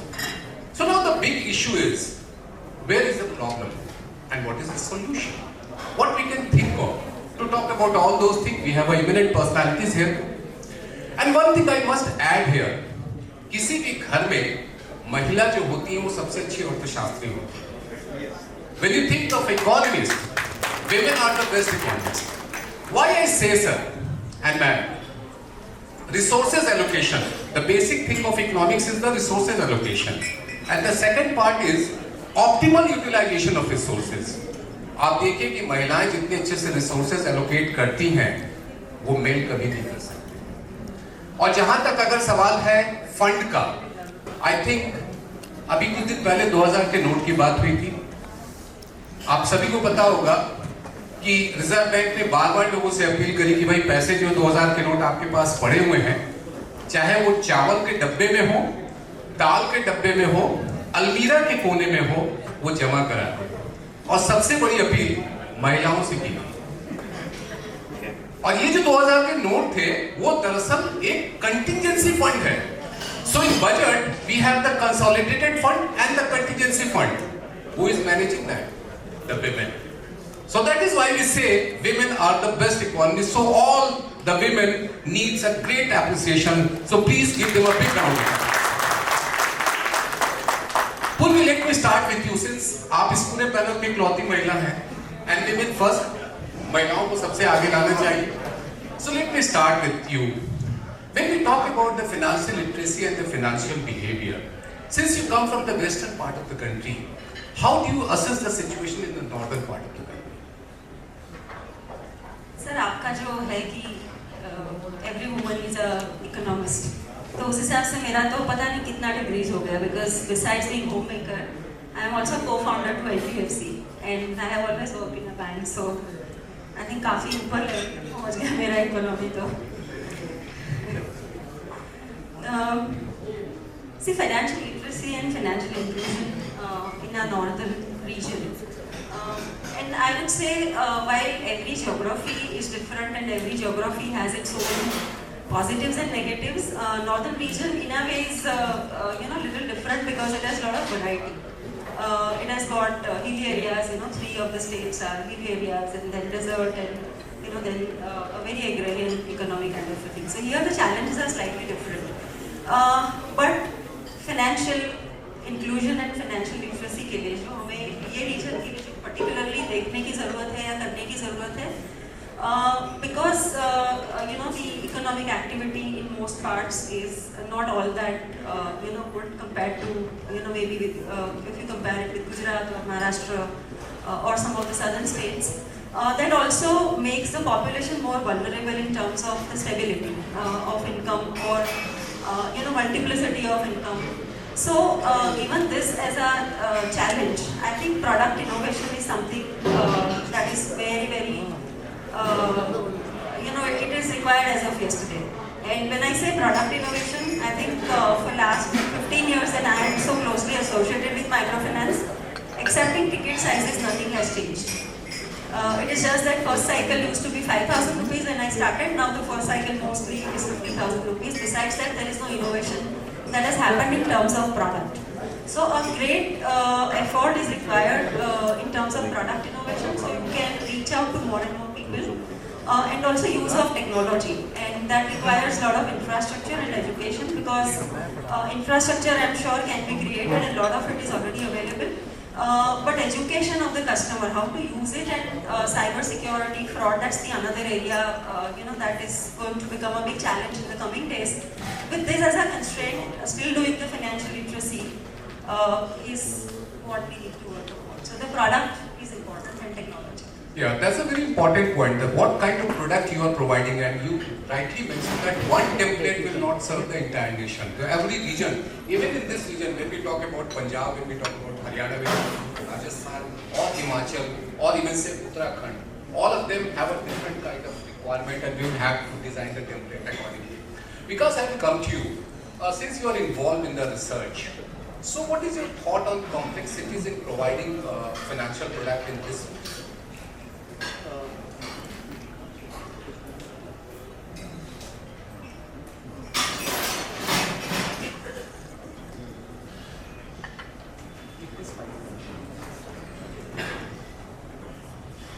Thank you, sir. And first of all, I would like to thank Sa-Dhan for inviting me here. And basically, I am a researcher. And many thanks to Sa-Dhan. Sir, as you asked that what are the difficulties? Sir, I have brought a few data which we more or less will know. But I will correlate this data with some other some other facts, which is, I think, an eye-opener for us. And I leave the regions the eminent practitioners because I'm not that into that kind of involvement with enterprise at the grassroots level. But let me tell you, sir, Punjab has around 40,000 SHGs. Haryana has around 56,000.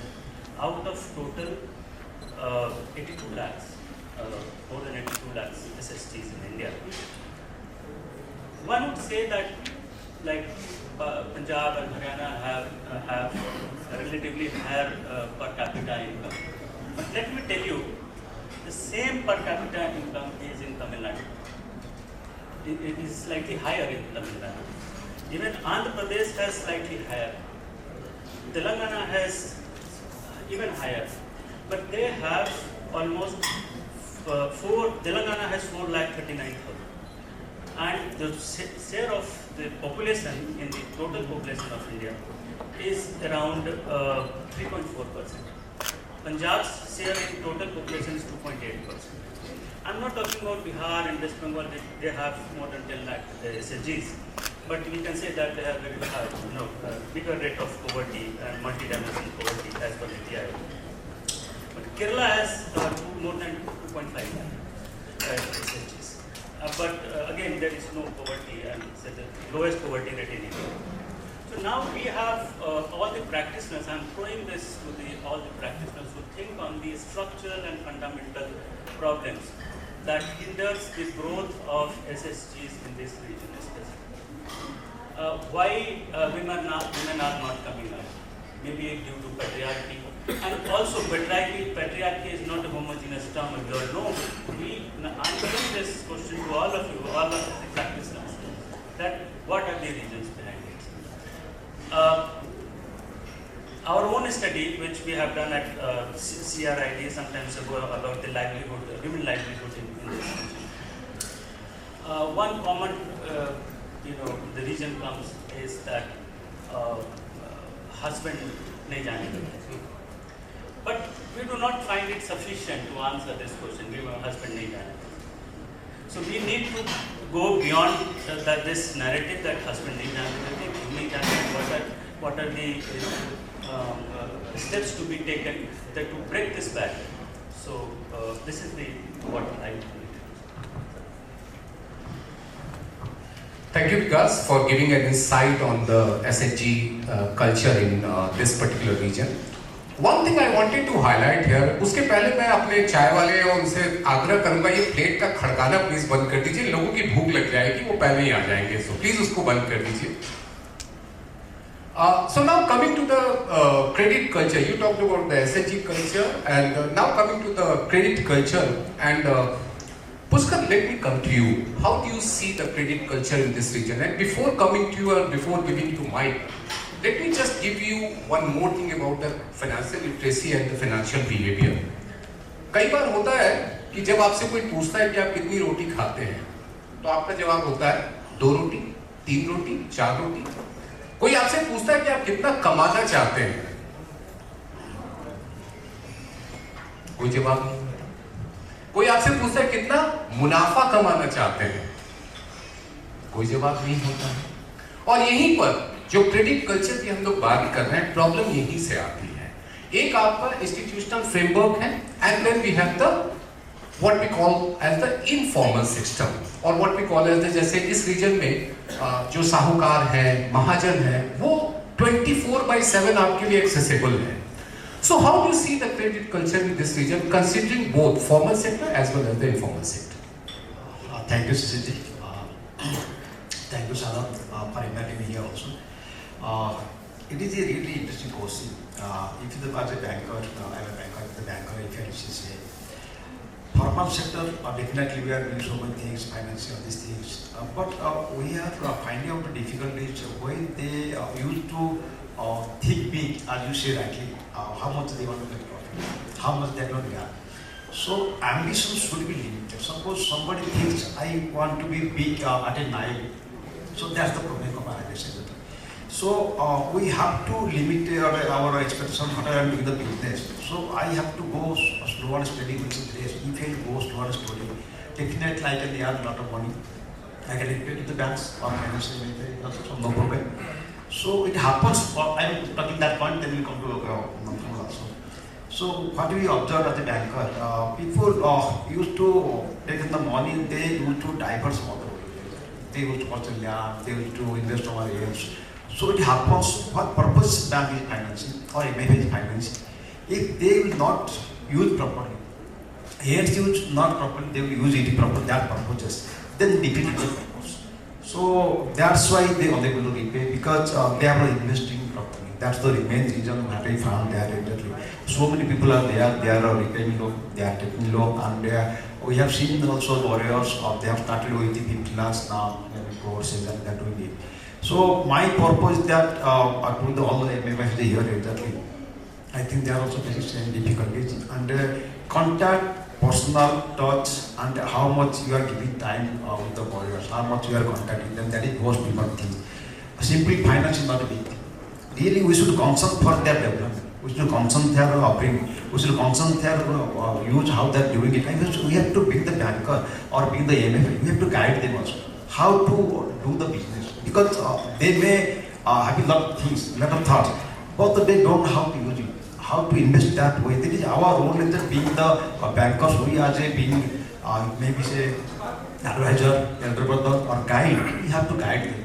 So if you guide to the borrower properly, and we have to be a partner with that, exactly. It will help a lot, all the MFIs, all the bankers to do the business and to return also get the return, very important thing that we have observed. If you go to non-profit sectors, bank nowadays everywhere, the major public sector banks, they are having branches in all the areas. Like everywhere, in rural areas, everywhere they are actually. And now they are doing it, same thing, whatever MFA is saying, and we are financing also the MFA. So that we are getting difficult to get the request from rural areas. So that's there we are taking the help of just like MFA. Just now while talking to my friend here exactly. So I asked him how we are getting recovery. They told one thing exactly, we have to go to the warriors time and again. We meet them and we understand their problems. If you go and meet them, so they have promised to pay tomorrow, you have to go tomorrow.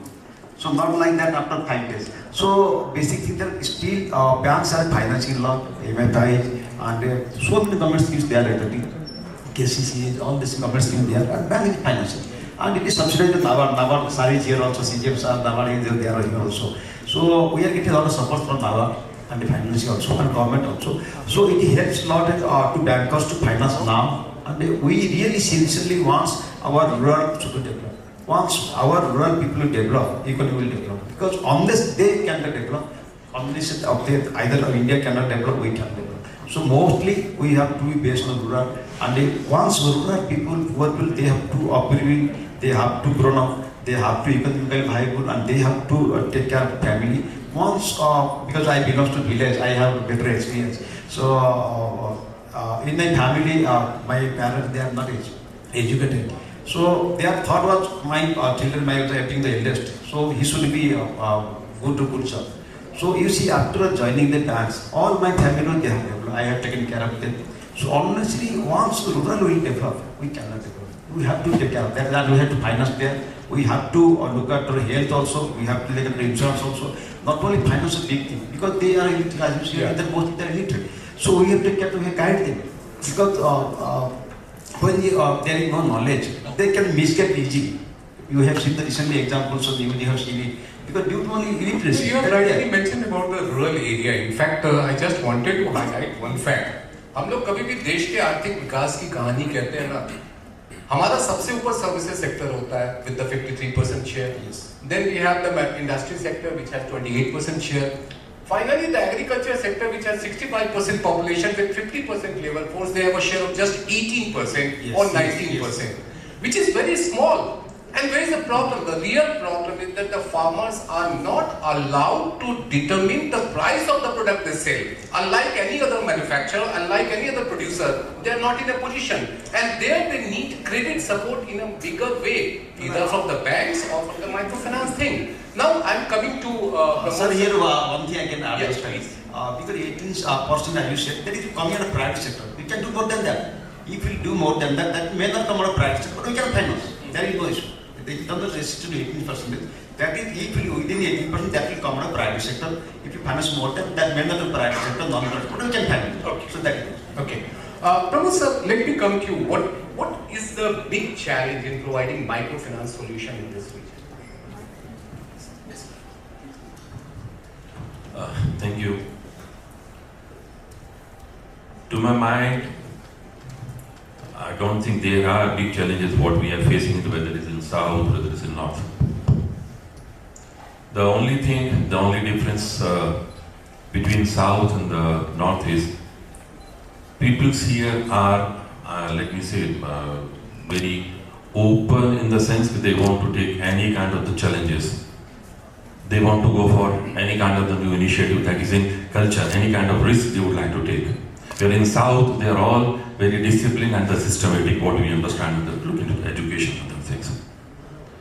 Whatever things are provided in the south, people really just follow. But here, as a culture, people are, on the one side, they are enterprising, they take up an initiative.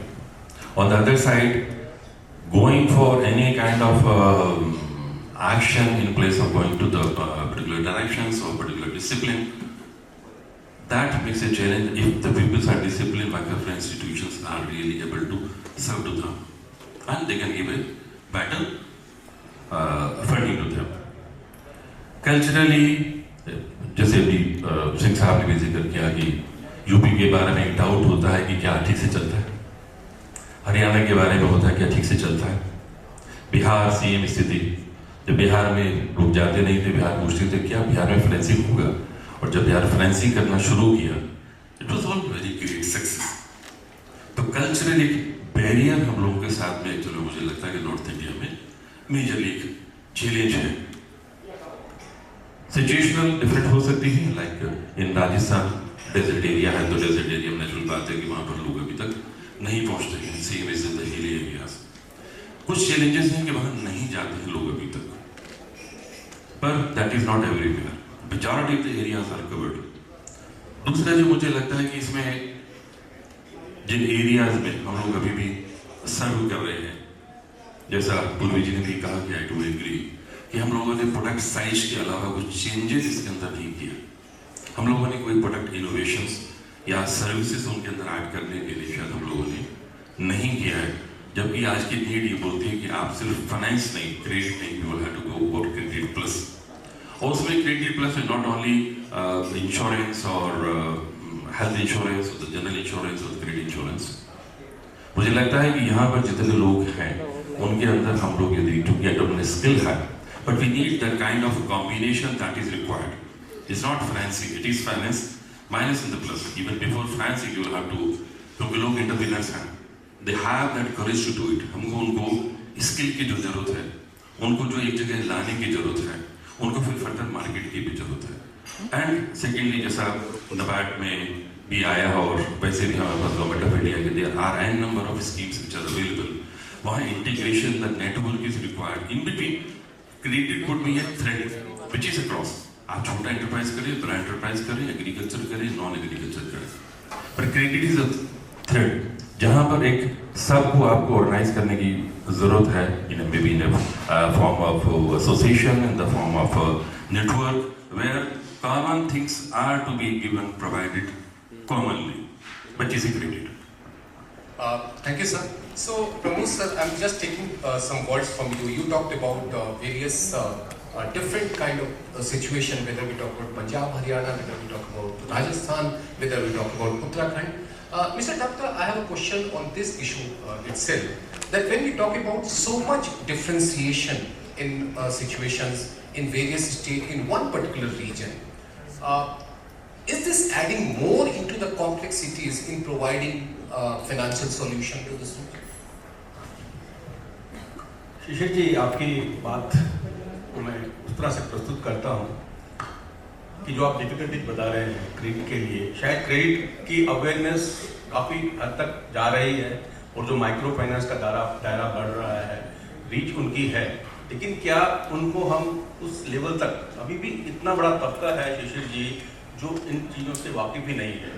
शायद हम एक बड़े तबके को या एक समूह को अटैक करते हैं, लेकिन मुझे याद है हमारे हिसाब स्मॉल फाइनेंस बैंक के एमडी श्री पॉल सर, जब मैं त्रिशूर में उनके साथ मीटिंग में गया तो सुबह लोग मॉर्निंग वॉक जाते हैं तो वो गए सुबह मछुआरों की बस्ती में, उनकी, मैं आपको डिफिकल्ट चीज रिलेट कर रहा हूँ, मैं लाइव एग्जाम्पल दे रहा हूँ। तो मछुआरों की बस्ती में पॉल साहब, मैंने कहा सर कहाँ जाने का, नहीं हम जाएंगे मछुआरों की बस्ती में। उनकी जब उन्होंने बोट देखी, उनकी जो नाव टूटी हुई है, बड़ी बुरी अवस्था में है, उन्होंने पूछा कि अरे भाई आप तो इसको नाव को अगर ठीक करेंगे तो कितनी मछली पकड़ लेंगे और अभी कितनी पकड़ पाते हैं। तो उनकी जो टेक्निकल टर्म्स उन्होंने बोला कि इसमें ये लग जाएगा वो लग जाएगा।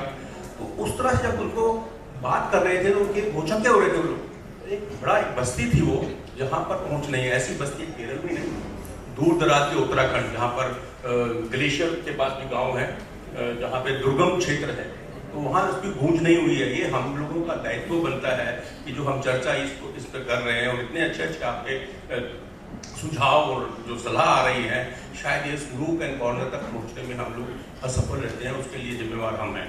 दूसरा मेरा तो तजुर्बा रहा है, मैंने कैनरा बैंक में और 32 साल काम किया, बैंक ऑफ महाराष्ट्र में लीड बैंक को भी हेड किया। तो मैं ये देखता हूँ कि हम प्रशिक्षण भी देते हैं, ट्रेनिंग्स भी देते हैं, उनको हम स्किल भी देते हैं, क्रेडिट लिंकेज नहीं कर पाते। जैसे आपने बुक की बात की, अच्छा क्वेश्चन किया, तो उसको आपने स्किल सेट दे दिया, क्योंकि हम लोग एक समूह को प्रशिक्षण भी देते हैं, और जो व्यवसायी हैं, चाहे वो गोल्ड स्मिथ है, चाहे वो एक कुम्हार है, या एक लेडी है, महिला है जो एक ब्यूटी पार्लर चलाती है और छोटा काम करती है, उसमें दक्षता है, उसको हम ट्रेनिंग देते हैं। जब ट्रेनिंग होती है, चाहे 3 सप्ताह की या 1 महीने की या 2 महीने की, जब वो बाहर बैंक में लोन देने जाते हैं या समूह से मिलते हैं, तो उनको उतना एनकरेजिंग नहीं मिलता। ये ग्रास रूट जो मैं आपको तजुर्बे से बता रहा हूँ, तो उन लोगों को ट्रेनिंग मिल गई, वो बड़े सपने देखते हैं कि मैंने फोटोग्राफी का कोर्स किया है, अभी मुझे इतना काम मिलेगा, चित्रकारी का, एम्ब्रॉयडरी का, लेकिन जब वो जाते हैं बाहर, उनका निराशा मिलती है और क्रेडिट आउटरीच नहीं होती। ये जो फंक्शन साधन कर रहे हैं जी मेमन, आई सैल्यूट, ये एक विडंबना है कि हम इतना इसका प्रचार करते हैं, प्रसार करते हैं, डिस्कशन करते हैं, लेकिन अभी भी मैं समझता हूँ कि बहुत बड़ा तबका इसके बारे में जानता ही नहीं है, समझता भी नहीं है। जो आपने पूछा क्वेश्चन आसान या जो दुर्गम क्षेत्र में जो भी अभी इतनी जटिलताएं बढ़ रही हैं, क्योंकि इतनी अलग अलग डिफरेंशिएशन हम देख रहे हैं, अलग अलग माहौल देखते हैं अलग अलग राज्यों में। यहाँ तक कि एक राज्य के भीतर की अगर हम बात करें तो राजस्थान में अगर जो स्थिति जयपुर में होगी वो बीकानेर में नहीं होगी, वो जोधपुर में नहीं होगी, जो उदयपुर में होगा वो बाड़मेर में नहीं होगा, तो वो हमारे लिए ज्यादा परेशानी बढ़ाती है। सर अभी भी ऐसा तबका है जो शहर, एक ही उत्तराखंड की मैं एग्जांपल आपको देता हूँ, जो ग्राउंड रेडी देहरादून में मिलेंगी शायद औली में नहीं मिलेंगी आपको, चाहे ग्लेशियर में जो बड़े बड़े दुर्गम क्षेत्र हैं, जैसे पिथौरागढ़ का क्षेत्र है, वहाँ पे आपको चीजें नहीं मिलेंगी। तो वो उसके लिए हमें प्रयास करना पड़ेगा, उनके लिए चेतना जागरण करनी पड़ेगी, तभी हमारा ये साधन का मकसद पूरा होगा। आज हम चर्चा कर रहे हैं नॉर्थ इंडिया के डिस्ट्रिक्ट पे, जिसमें हमारा उत्तर प्रदेश, उत्तराखंड शामिल है, उत्तर प्रदेश, राजस्थान, ये सब लोग 8-7 राज्य शामिल हैं। तो इनमें अगर हम उनका एनालिसिस करें या विश्लेषण करें, हम पाएंगे कि यहाँ अब तक अभी भी कई दूर दराज के जो लोग हैं, सबसे बड़ी समस्या है फाइनेंशियल लिटरेसी। मैं उसी मुद्दे पे आना चाह रहा था, क्योंकि हमने शुरुआत उसी से करी थी, फाइनेंशियल लिटरेसी से, और आपने बिल्कुल सही बात कही कि एक ही क्षेत्र में अलग अलग समस्याएं देखते हैं।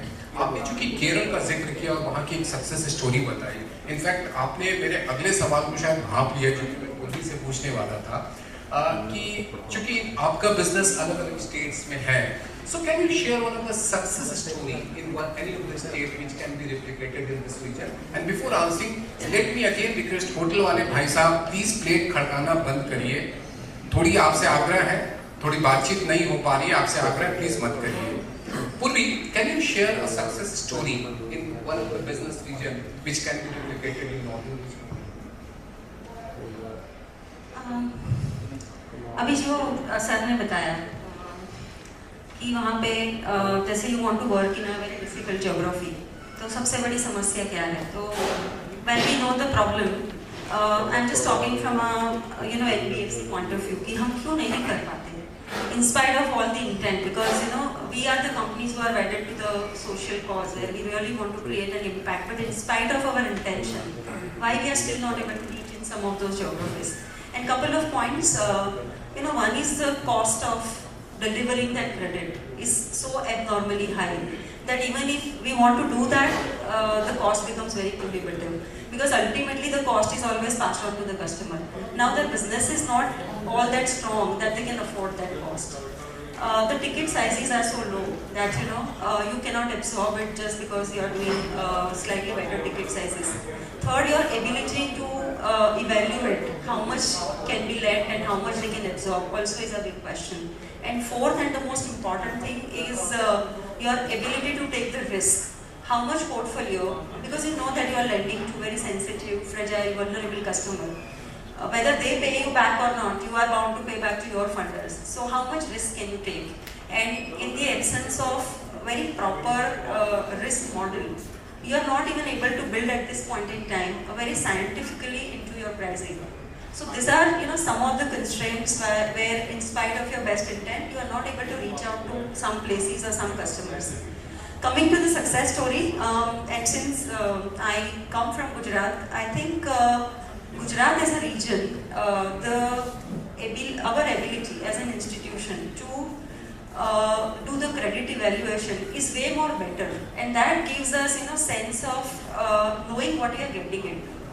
Okay, so and we have reached out to most regions, and Gujarat also, if you compare the portfolio of Rajasthan, which is about 6,000 crore, Gujarat is 10,000 crore portfolio, but there the literacy levels are high, and also we are able to assess the income of customers way more better, and that is what makes us more successful in that kind of a region, because we are very confident. We are confident about, and we are doing a lot of individual loans. So a lot of customers have started with 10,000 rupee, and today we go as high as 5 lakh rupee to the same set of customer, whether they are wanting to buy buffaloes, they want to buy some agricultural machinery. So we do all sorts of loan, and that brings me to the point that where data is available. In Gujarat, the dairy sector is so organized that it is much easier to understand the income that one is making by depositing the milk, or the availability of overall financial services. Every village will be connected with some cooperative bank, regional rural bank. So the availability of bank account, their awareness about those things are so high. That gives us a lot of confidence. So, you mentioned about the data in Gujarat. In fact, I was in Gujarat last week, and a loan mela kind of thing was organized as a part of G20 meeting. And within, I believe, 5.5 minutes, a loan was sanctioned on the basis of 2 cows. First, what they did, they just evaluated what kind of cow the farmer has, whether it is a Jersey cow or some other thing. And on the basis of that, they just calculated the value of the cows. And on that basis, they sanctioned the loan, and disbursement was made within 10.5 minutes. And that was based on the digital transaction, digital mechanism, which one of the bank was providing there. So that happened because the data was available. So the key issue is that what kind of data we have. So this give me a question for Vikas. Because when we talk about the credit, of course, we talked about the cost, we talked about data, we talked about reaching to farmers. One particular issue is the access. When we talk about the access, many of the time we think that, okay, हमने एक brick mortar का system बना दिया और हमारा काम हो गया. Do you think that is it sufficient, or how we can improve the further access? Thank you, Sisir, and you asked a very pertinent question. And I really wanted to have this kind of question. See, the whole point of access. आजकल matter होता है scale का.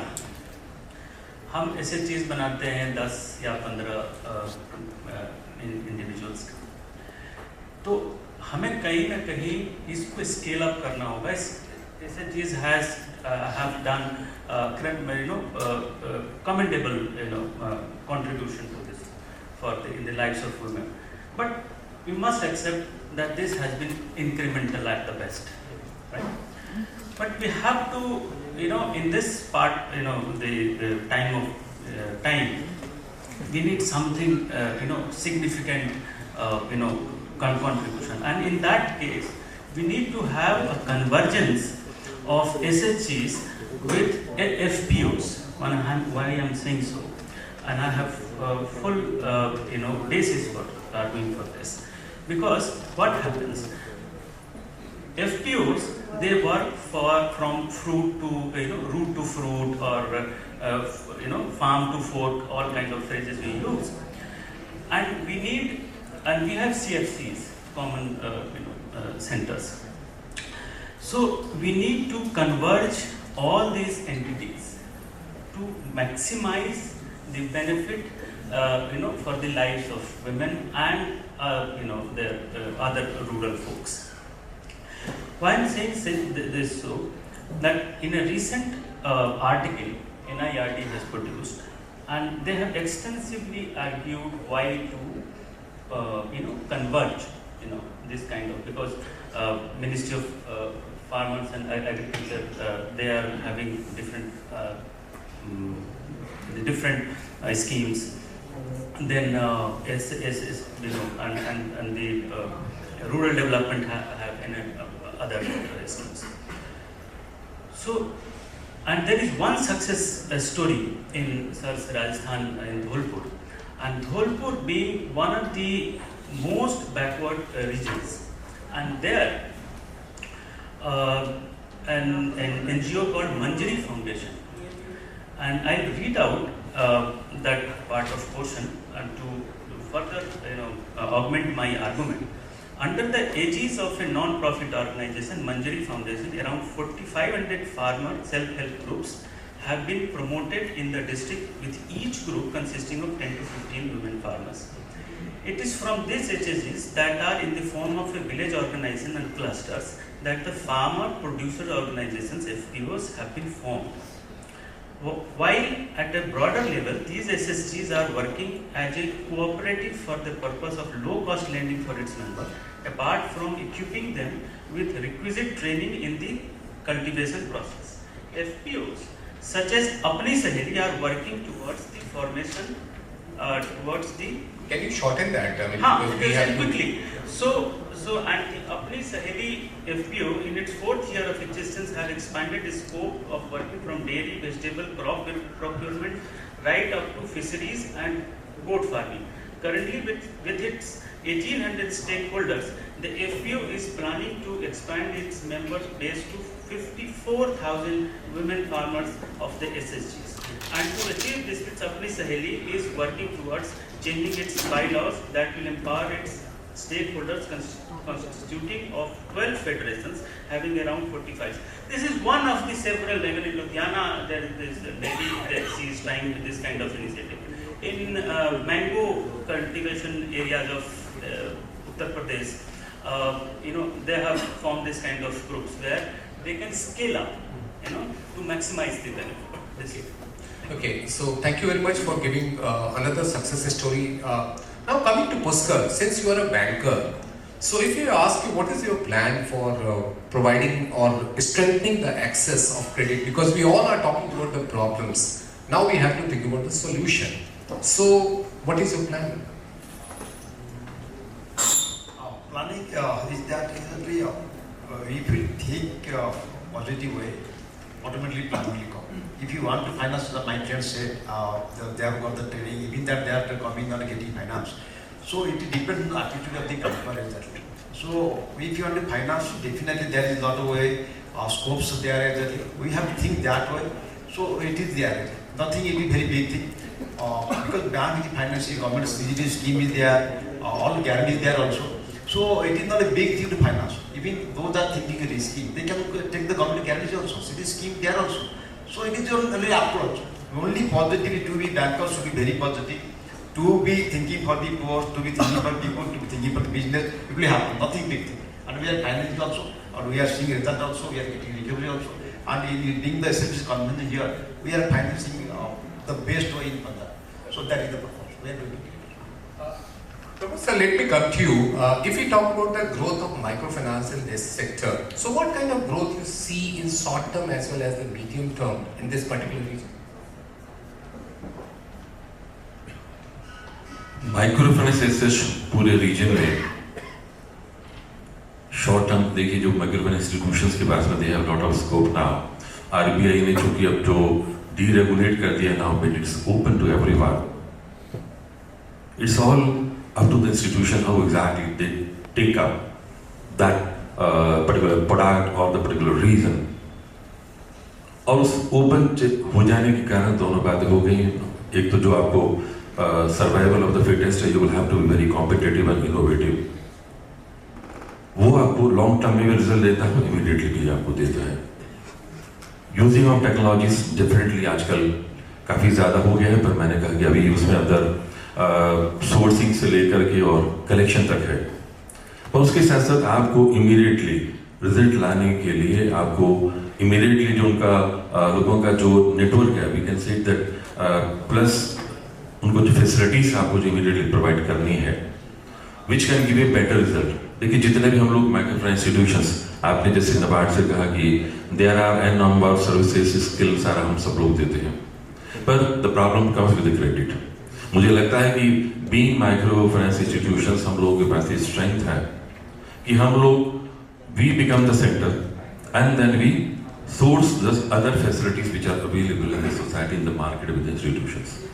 उन लोगों के साथ मिलकर के we can immediately provide lot of services, lot of benefit to the people.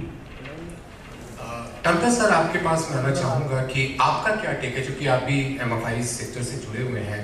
अगर ग्रोथ पोटेंशियल की मैं बात करूँ, किस तरह का शॉर्ट एंड मीडियम टर्म में आप ग्रोथ रहेंगे? देखिए, आपने जो साधन की सामग्री जो उन्होंने दी है उसको मैं पढ़ रहा था, तो अभी हम 25-8 स्टेट्स की बात करता हूँ, तो किस तरह से हम छलांग लगा रहे हैं, किस तरह से हमने हम्बल बिगिनिंग की, और हम 22-23 हज़ार के बीच में शायद 25,000 करोड़ बड़ी जल्दी टच करेंगे, 25,000 crore.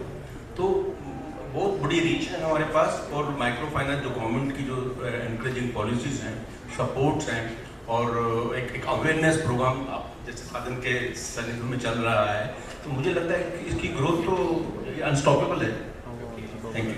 Okay, so can we take some questions from audience, if it is possible, if somebody somebody is willing to ask a question to one of our panelists? Anyone? सुबह सुबह ज्ञान के दरवाजे खोलिए, कुछ तो पूछिए। Yeah, please, ma'am. Thank you very much. Again, a lady first.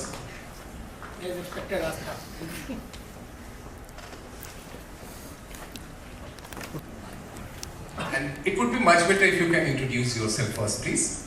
Sure. Good morning, everyone. I am Astha Gupta. I am from Share India. And my question to the panelists, anybody would like to answer. What is your take on making the collection system as cashless entirely? Would you like to add? Keep discussing whether, the pros and cons of moving digital. Moving digital, the biggest issue for the sector that I see as, the group, coming together and taking each other's responsibility comes under a big question mark, because I paid my money, now you figure out, if you're not able to pay it. So the connect, because microfinance has always been a very high human touch model, and that is what differentiates us from any other financial services. So when we go too much digital, we are potentially at a risk of losing that USP that we always had, and that is possibly one of the reasons why we always enjoyed that 99% collection, because वो दो आँख की शर्म हमेशा काम करती है more than the underlying assets. But the good part of that could be that when you start doing lot of transactions digitally, as a NBFC, मतलब छोटे थे तब ठीक था, जब when you grow as a NBFC as a sector, or when you mature as a sector, you want to make much more scientific decisions. तो अब तक क्या था कि वो फर्स्ट साइकिल 10,000, 20,000, 30,000 का दे दिया, फिर second cycle with the same income you keep giving higher loan cycles, and there is no science that goes into it. Again, it is more community based information.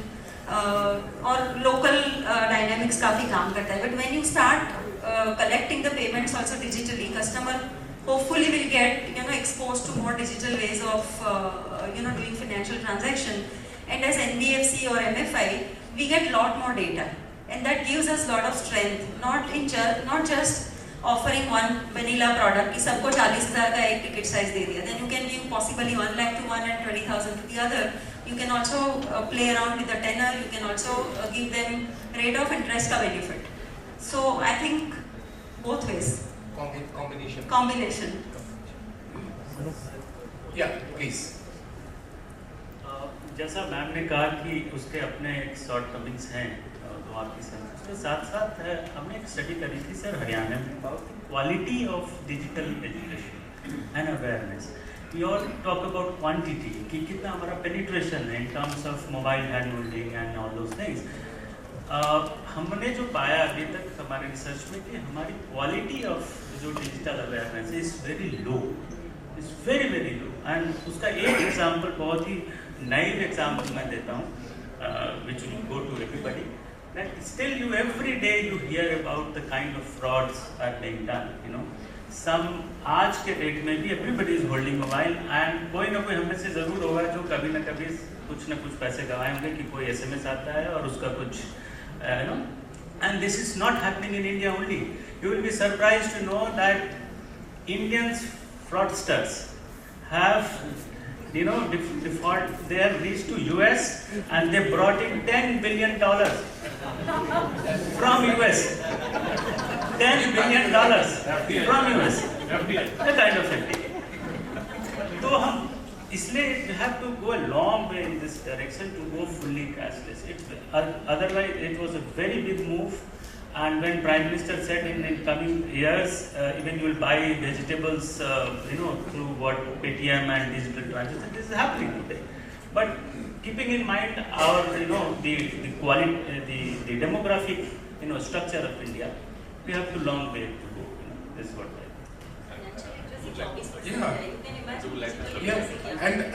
please.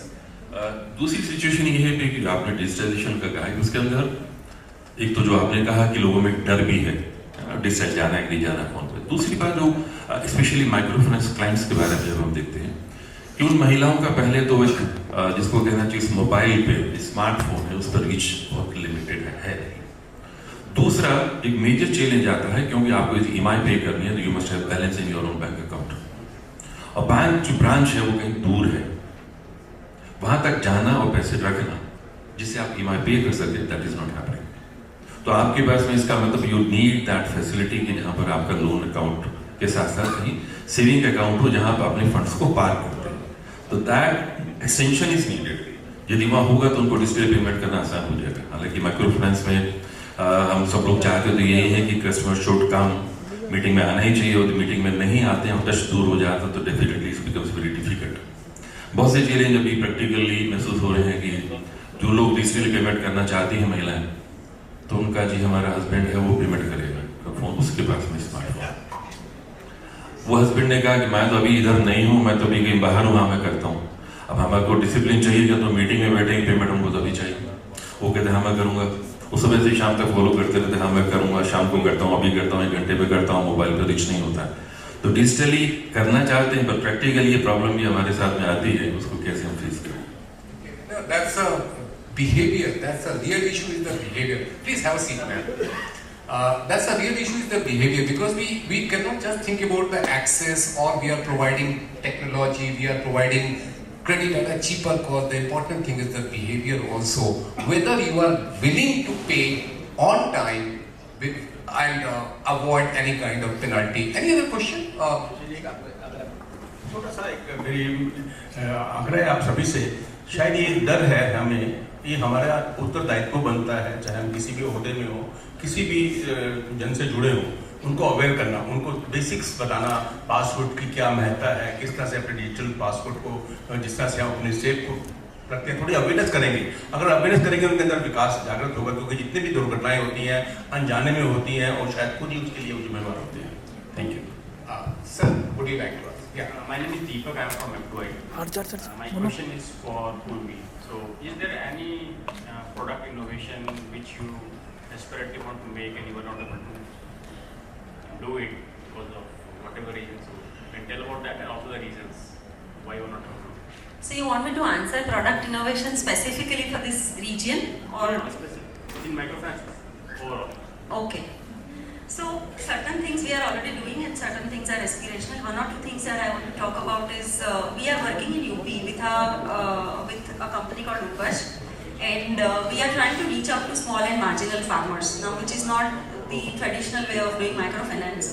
But here we are working with a company which is essentially ensuring that they do doorstep delivery of input products for the farmers. And all the farmers that we are targeting are small and marginal farmers. And the biggest challenge that these farmers have is their awareness about what seeds and fertilizers and pesticides they should be buying. And they always end up buying some duplicate products. And within that limited 1-2 vigha mein, when they use those duplicate products, the productivity further gets impacted. So we are trying to work with those farmers through this company, and we are not just doing the funding, but we are also doing agri advisory. So they also give them some knowledge on what they should be doing. So that this is one thing that we are doing. Secondly, we have got 3 dedicated branches in Gujarat, which is only doing cattle. So we only do cattle funding through these branches and no other business. And this is in the range of 2 to 5 lakh rupees. And here we just don't do the funding, but we also ensure that all the cattle that we fund is insured. So this is also part of our climate resilience and adaptation measure, because most farmers have cattle as their plan B. When their agriculture fails, the cattle comes very handy in terms of the income. And third thing that we are doing, and this Saturday the first training is happening, we have tied up with a sanstha called BIOF. They are majorly into research on cattle and agriculture. So all the people that we have funded, we are bringing them in a classroom, and we are going to be training them as to how to handle cattle and how to get better productivity, what vaccination to be given, what cattle feed to be given. So we are also going one step ahead and not just stopping at funding this. In terms of some aspiration, we want to come up with the medical emergency kind of a product, or once we have little bit of a handle on credit evaluation and risk, maybe products like the geographies like Northern India, which a lot of states are dependent on tourism, for example, which is not a very stable income. So can you think of a product which is like a bullet payment? So they pay only when there is a tourist season, and they don't pay when there is no season. So those are the kind of things that we are evaluating, but a lot is happening on product. Thanks. So that's all time we have. But yeah, please, sir. Since the topic is on unlocking the huge potential in North India, and we all say that there is huge potential to unstoppable. So what is the specific approach we will adopt when we are seeing this region is having all kind of difficult terrains like hilly regions, most of the parts of Madhya Pradesh, say Sa-Dhan and even Jammu Kashmir, as well as the desert region of this. What is the new approach we have to adopt? More outreach programs we have. Okay, so that was the final thing. In fact, you just asked the question which I was going to ask in the concluding thing.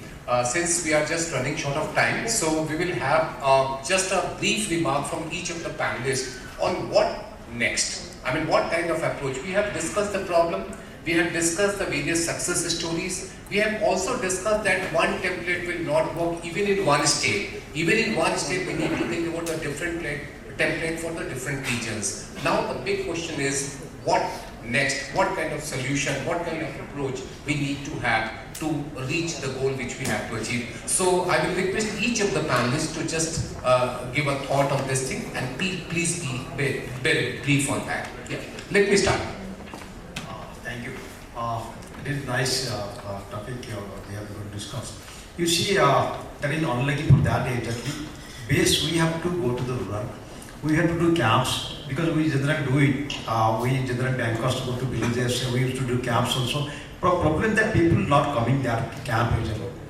Even we publicity usually then announce also even that they are not coming. So we have to take help of the local panchayat, maybe sarpanch or government help. They should arrange the groups. They should come to the camp.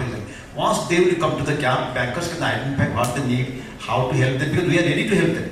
But we don't know whether they should come.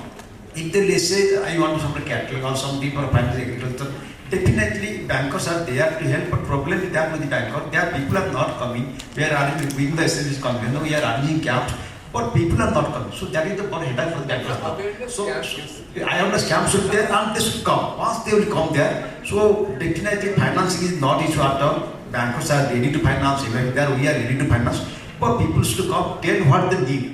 If once they say their desire, what are the requirement, definitely we are there to support them, guide them, help them. It is not big amount, only maybe 10 lakhs, 5 lakhs, 4 lakhs, 10 lakhs like that. So it is not used to sanction laws. My problem that is not a feeling empathy. We are arranging camps for hardly 10-15% are coming. That is the problem. So we are taking the help of governments. We are already discussed with the SLBC meeting also. So now they are taking also help of the local districts, then the Tahsildar, then the Panchayat also. So this once we improve, definitely we are ready to find it there. That is that. Through this way we can unlock definitely. What is your concluding remarks? Yes, so I'll be very short. We want to see financial services as a business of scale.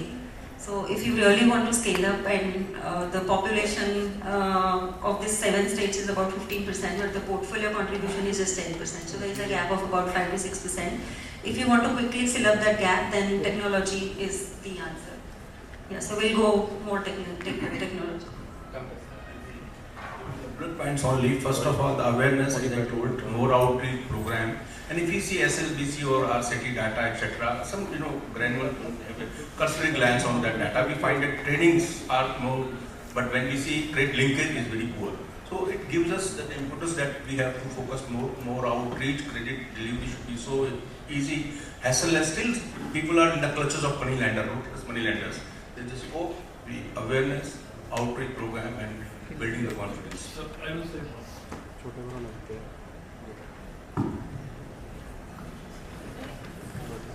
Let's complete that. I think the two people. Just one part. You said this RCT part, the credit linkage is not there. I'm happy to declare in this meeting that we in Punjab, we are having the credit linkage of 97% of the trading. I'm getting data as a whole. So we can discuss on as SLBC.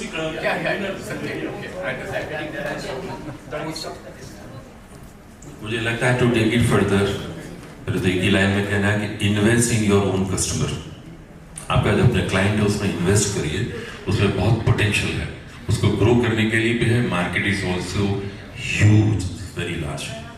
आप उसको invest करिए, capacity building करिए, and they can flourish. वो बहुत आगे बढ़ सकते हैं और आगे भी स्कोप है. आप तो हम 30,000, 40,000, 50,000 ये लोन दे रहे हैं. They can take 1 lakh, 1.5 lakh. There's also permits.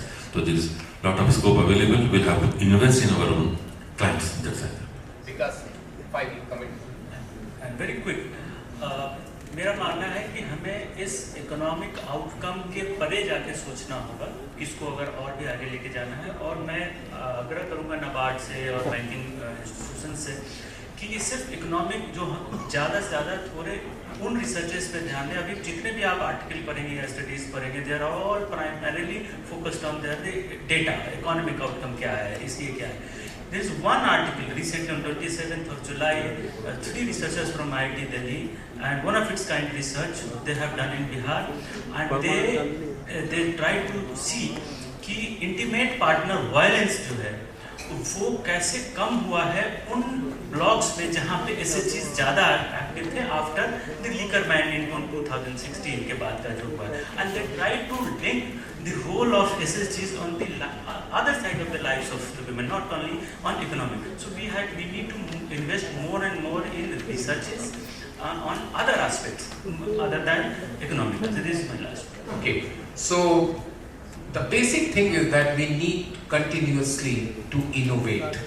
Investment is one thing, innovation is another thing. So if we continue doing like this thing, trust me, the situation will be much better when we will meet next time. So thank you very much all the panelists for participating, and thank you very much to you to have a presence. Thank you very much. Thank you, Shishir. Please be seated. All the speakers, please be seated. Thank you, Shishir. You are always wonderful, and so are our panelists. So may I now request GG sir to come on stage. आगे नहीं जाऊँगा मैं. Mr. Samra, please come on stage and give the mementos to our honorable panelists. Come. नहीं कर सकता मैं. Wire काटता है मेरे. Mr. Pushkar Tarai. Okay. Purvi. Excuse me, sir. Our own Purvi Bhaskar. Please, hands. Put your hand. Join. Manu आगे बुला लेगा. Mr. Pushkar Tarai.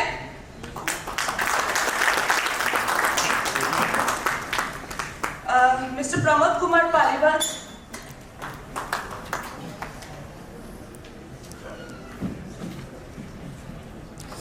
Manu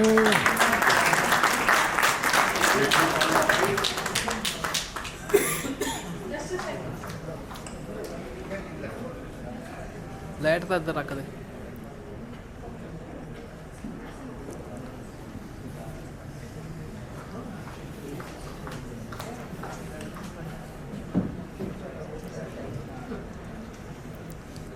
Mr. Hemant Taunta. And Dr. Vikas Kumar. Thank you all of you for this wonderful session. Manu Oh, I'm so sorry. I'm so sorry. Our own Chichi Sinha, sir.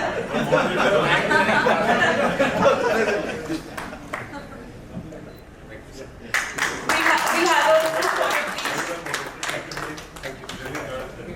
Thank you, Mr. Samra. Thank you so much. Please join us for a photograph. Manu पीछे आगे.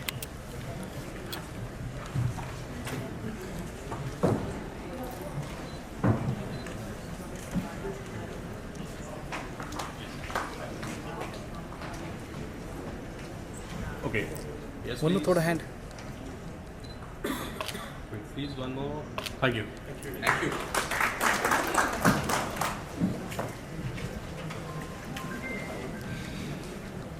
Participants who have not registered outside, please register your name and drop a card, please. So before we start the next session, I would request Mr. Royston Braganza, CEO of Grameen Capital, to briefly share the activities in Microfinance and G20. This is something very interesting for all of us. Please be seated and join us for a 5-minute presentation from Mr. Royston. 5 minutes, so I have to be fast. But I've just come back from Gandhinagar, where the G20 ministerial meeting happened. And what really excited me, you know, HP, this is something that we should do as a sector. What really excited me are the opportunities that G20 is providing for the microfinance sector. All the themes that we are talking about here are something that is being discussed at the ministerial meeting, at the Sherpa level, and at the leaders meeting. So I'm on 4 task forces of the government. One is on women's empowerment, the other is on B20, which is business, the other is T20, which is policy and think tank, and the 4th is on D20, which is development. Since you asked me to be fast, I'm going to use the word FAST, F-A-S-T, so you can remember the 4 elements that I want to share with this group. F, financing. One of the things that HP mentioned is how do we access deposits.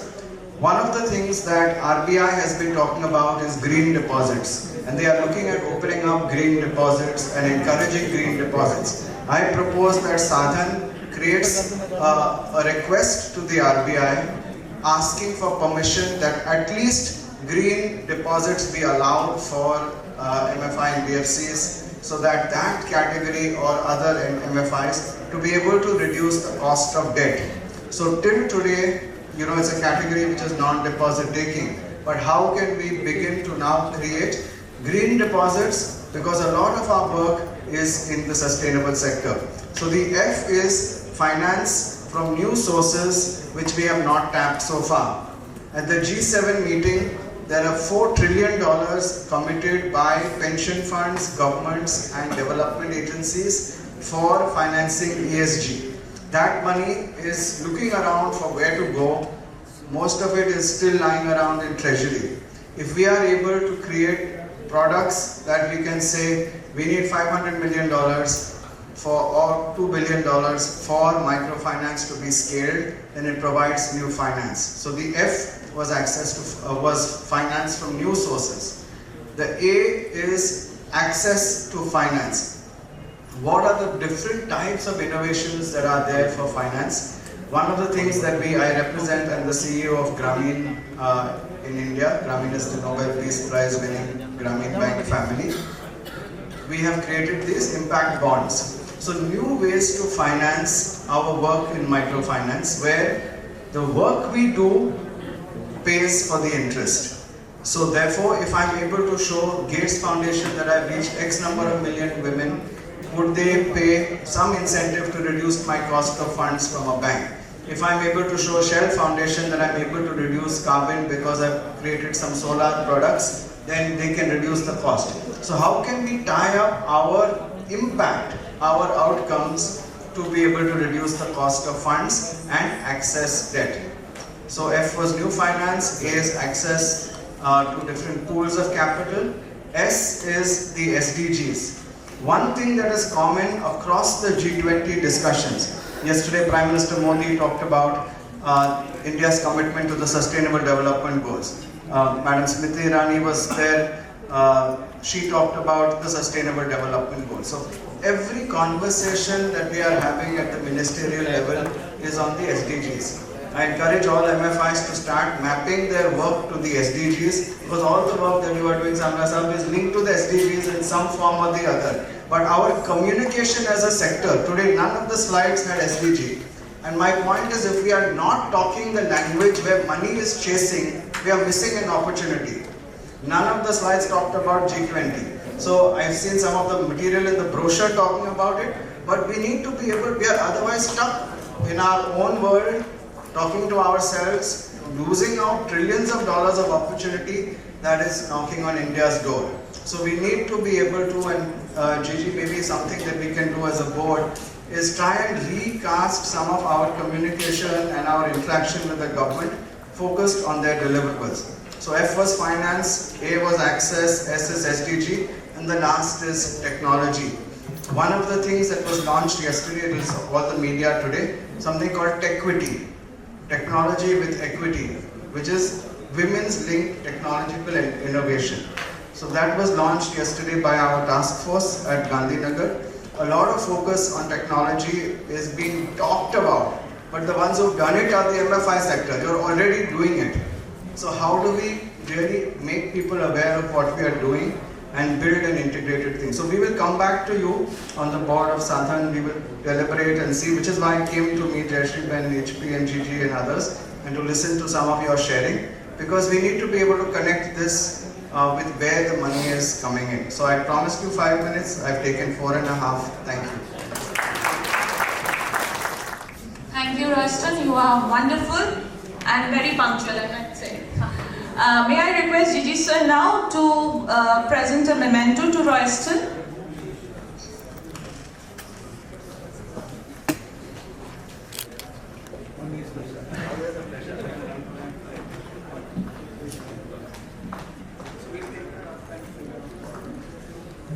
Thank you so much, sir, in your... Okay, so please.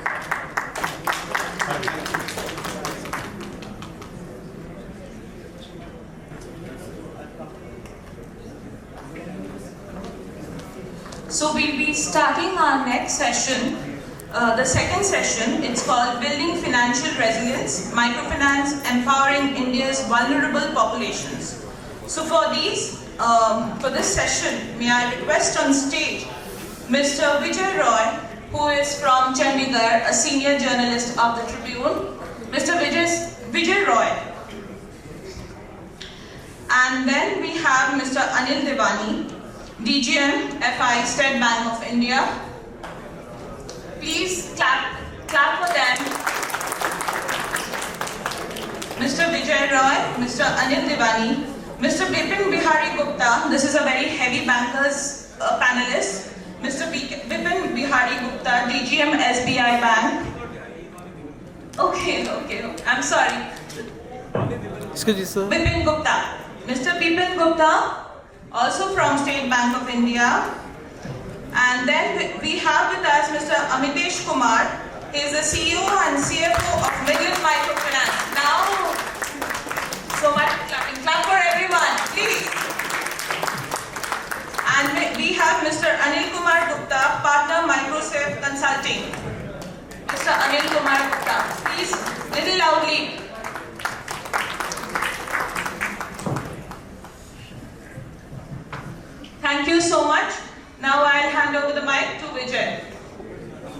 all yours.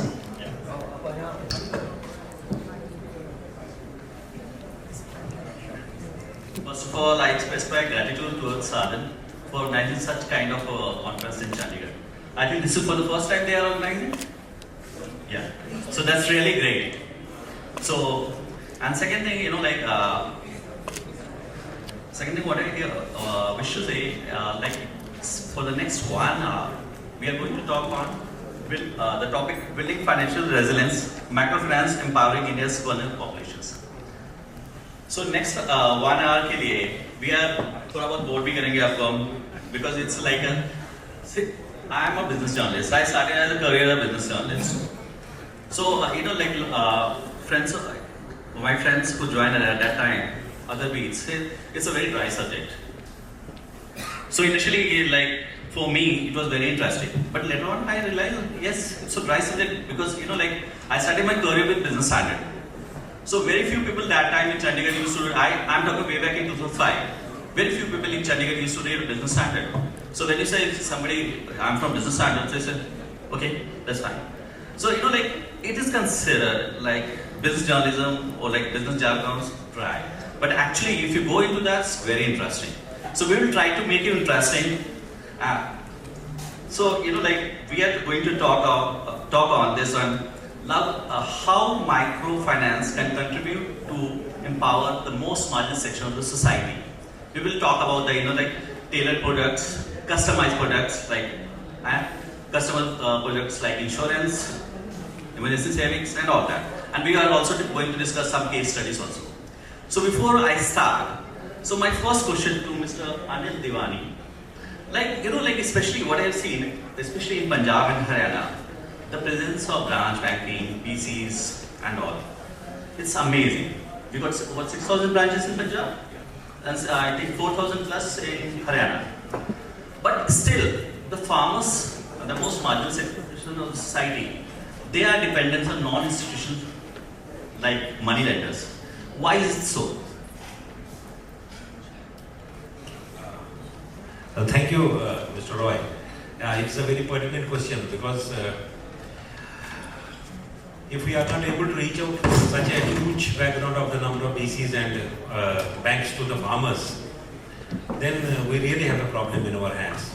But I will not be agreeing 100% with you because I think we have got the concentration of branches in the state of Punjab or Haryana is more. I think it is 19 per lakh against an average of 13 or 12 per lakh in other states.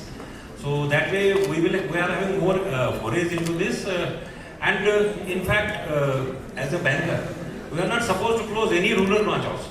Yeah, it's not that for profitability we are closing the rural branch, and where we are not reaching brick and mortar branches. If we talk of SBI, we have almost 1,400 BC partners working in Punjab. So maybe you have statistics to support this, that they are going more into money lenders. Yes, the problem may be that they are not that comfortable going to the bank than going to the money lender.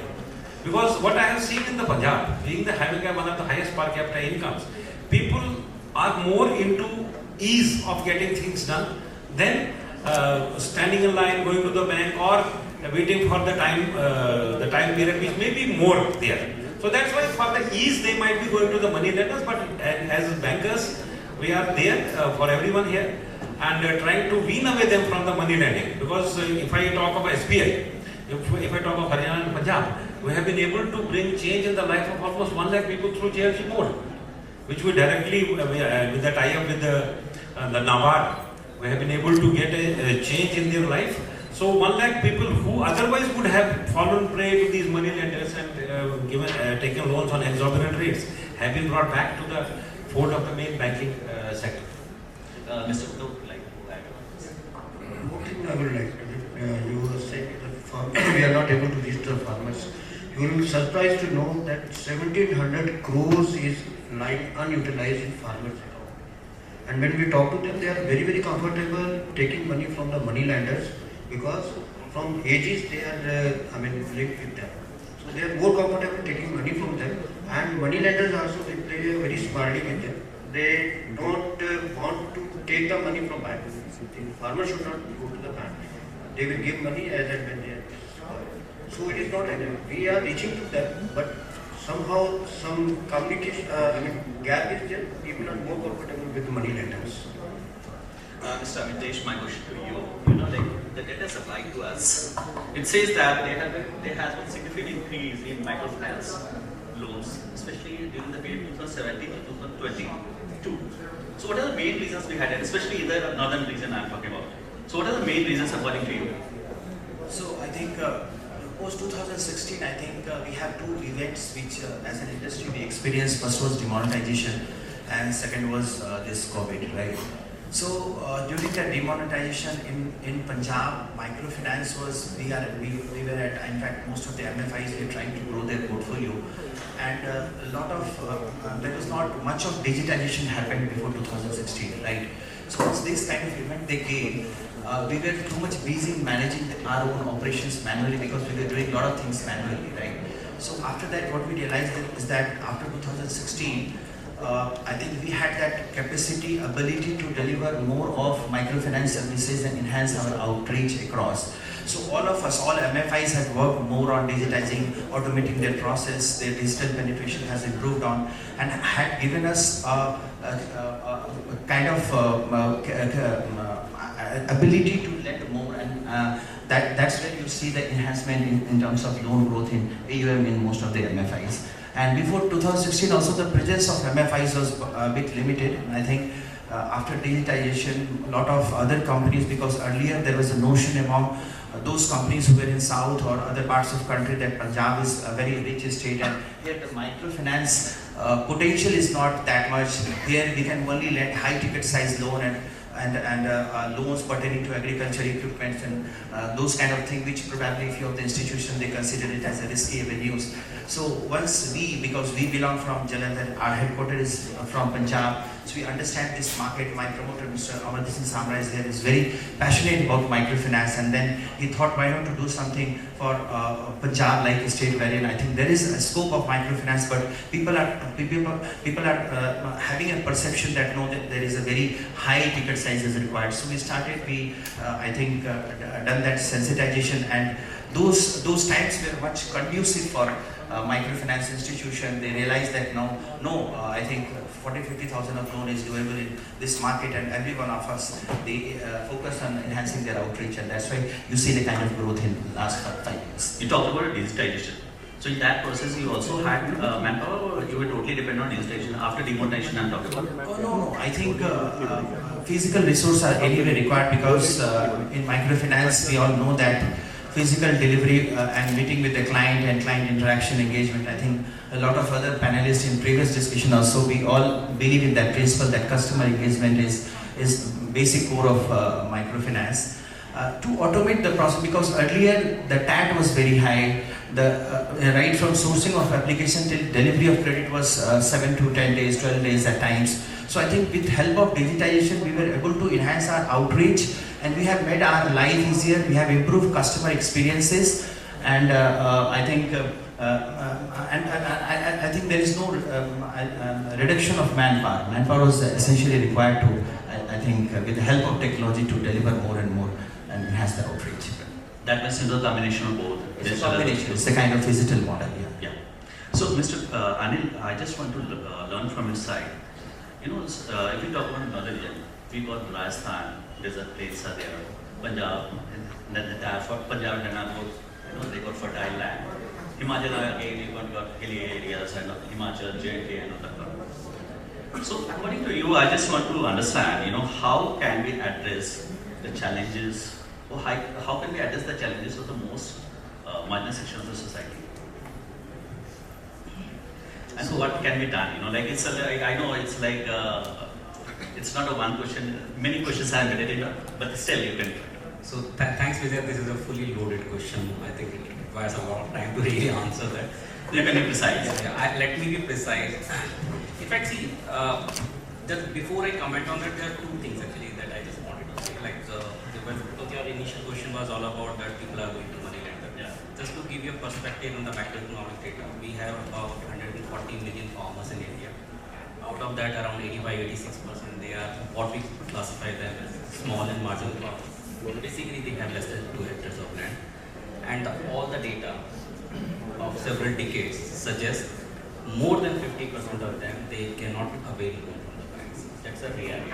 And this has got to do something with the supply side issue, and it has got to do something with the loan delinquencies also. So I think that's one of the fundamental reasons why a lot of farmers, they continue to go to money lenders. And I think there's a lot that we need to do. Of course, a lot of money is getting pumped into that. Second was all about digitization. Actually, for digitization, and this is very important from the perspective of northern region, is that I want to tell you a small story. And this story is not a fictional story. This is a reality.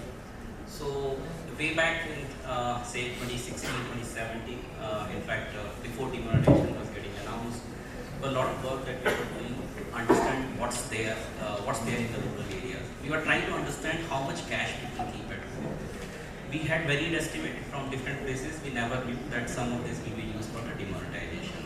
So that was one part of it. Second part of it, that was another product that was in offering. At that time, it was not exactly the UPI that we know. So it was like people knew that there is something which is coming wherein you can make or receive the payment using alias instead of using typical IFSC, bank details and all those type of things.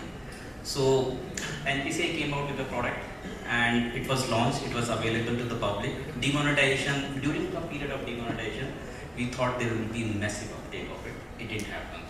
Banks were not very keen, and in fact, NPCI had to stop it. They were doing B2B business, they started doing B2C business, and they introduced a product which is known as BHIM, Bharat Interface of Money. That is still existing with that product, but of course it is fading out over time. At that time, see, not many banks were interested. They said, probably we don't need. Anyways, we know the customer, we know everyone. Everyone comes to us for banking, so they will come. Then organizations, new organizations, the fintechs, the classic fintechs, like Paytms, Google Pay, and Phone Pay, they started. They occupied this space completely, and now rest is the history, right? So, like very recently, Uday Kotak, who is the founder and CEO of Kotak Mahindra Bank, he has gone on record and he has said, all the banks we miscalculated, we just missed the bus. And now almost all the customers on UPI are being serviced by three major players.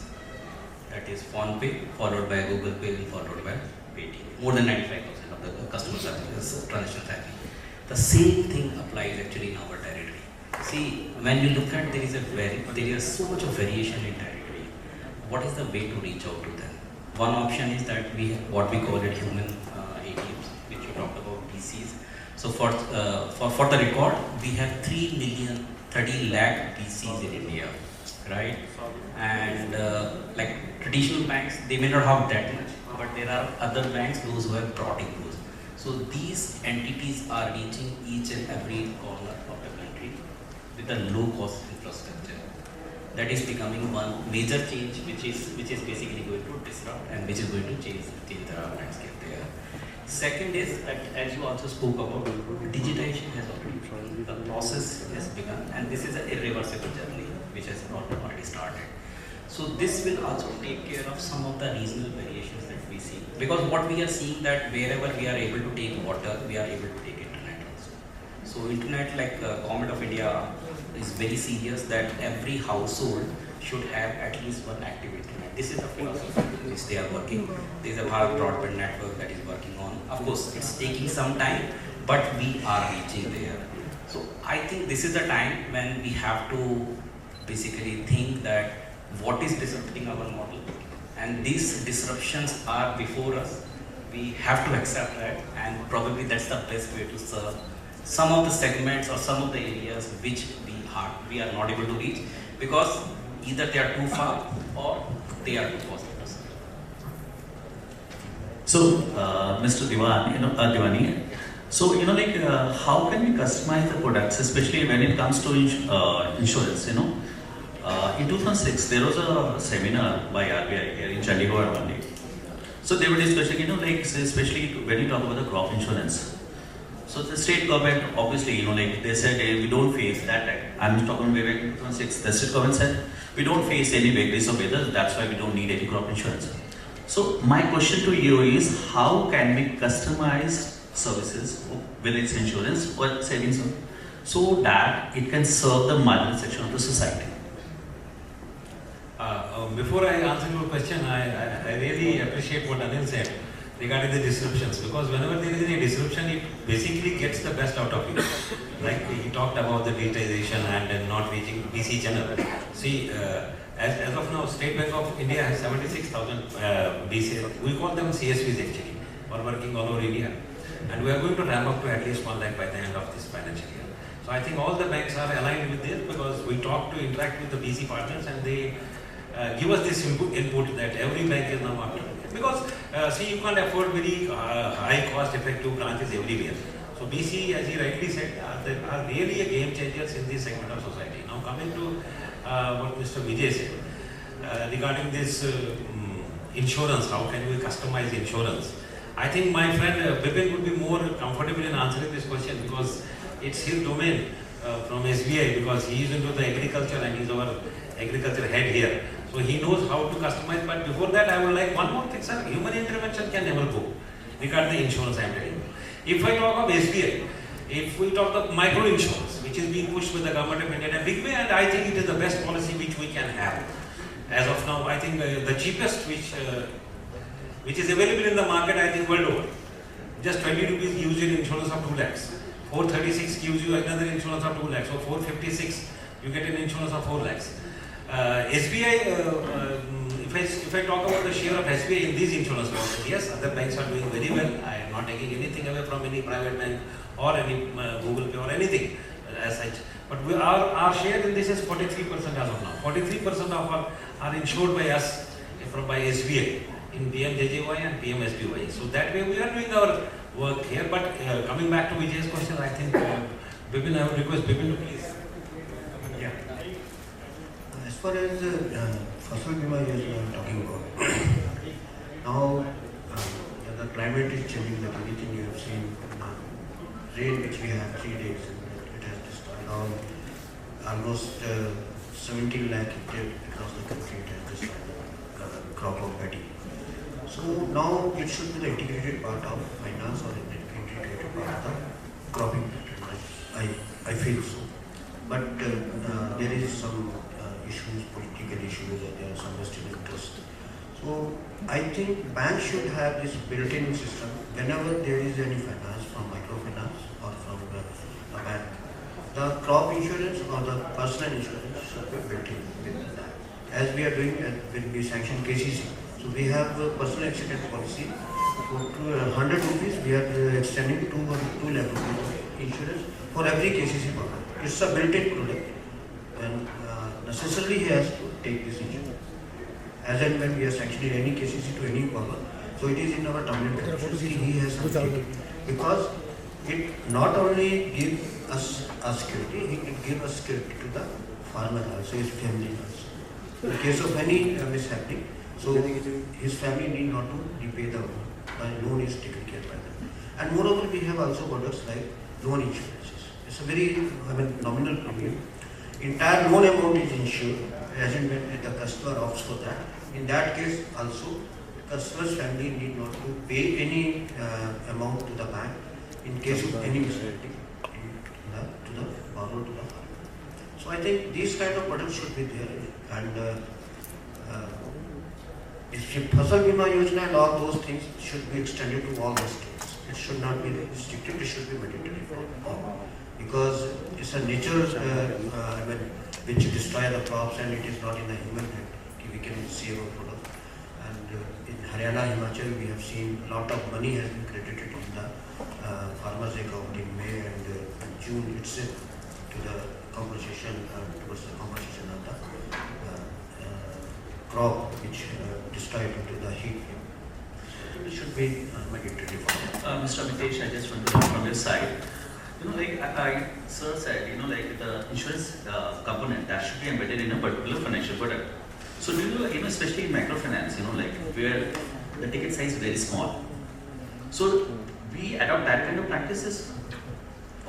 So So let me narrate you what kind of insurance product actually we cater in microfinance. Look, we'll come to insurance the next one. I'm just talking about the loans and... Yeah, so I think Reserve Bank of India had allowed us to give credit life insurance product as a bundle product with core product. And other than those products, it's optional in nature. We sensitize our customers and we tell them about their products and features, and if they are willingly wanted to adopt it, then we provide those things. And in coming back to Punjab, especially if you talk about the Pradhan Mantri Fasal Bima Yojana, it's not there, right? So if I want to go for insurance, that would be through entirely my share. Yeah. Neither the state government, neither the central government is going to share, right? So in that case, how the microfinance, when you give loan, how you ensure that that will come back? Because this year we faced that the vagaries of weather was more as compared to previous many years. So how you do that? I think in microfinance, and how it can be done in near future.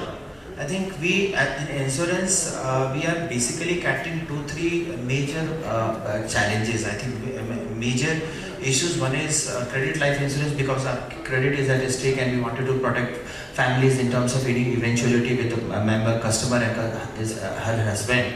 Then we see health insurance as a major potential product, and wherein we feel that our customers' health, because the kind of bottom of pyramid population they belong in, they do not have much of, I think, enough capital to protect themselves from some kind of health hazards. So we have hospital cash insurance in most of their microfinance institutions, and standalone health insurance products are also being catered. Apart from that, I think we are sensitizing customers on all insurance product, but we are not a channel partner, and we are trying to adopt a lot of other ways and means through adoption of technology and tying up with insurance companies, but we are not able to cater those other than these products to our members as of now. So actually, see, as of now, if you look at the microfinance institutions, so they are providing insurance, but that is primarily to take care of the loan that they are providing. Actually, this is something which is there across common banking. So I think that's a more like someone, like whether you like it or not, this becomes a cost of borrowing also. So this is one part of it, but I think that your question is much more deep-rooted in the sense if government is not taking part into. Why I'm asking this question is because in Punjab, especially if you talk about, so a lot of tenant farmers are there. So neither they seek loan from the commercial banks nor the private banks. Very, very difficult for them. So either they go to money lenders only, right? Or they can approach the microfinance, I think. So in that case, if they want to, you also want to insure your money.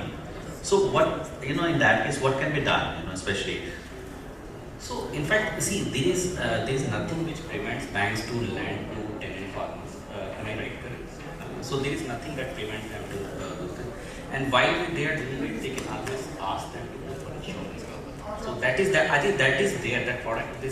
Both the things exist, but I think usage is where the problem is. In the sense, adoption. I would not say people want to take the loan at 7%. Who doesn't want to take it? But whether it is available, that's the first thing. So I think because they don't have collateral, so banks will also not encourage them too much. Banks also have their target. Once their target is met, then they don't have supply of money available to them. So I think both sides there are issues. And third is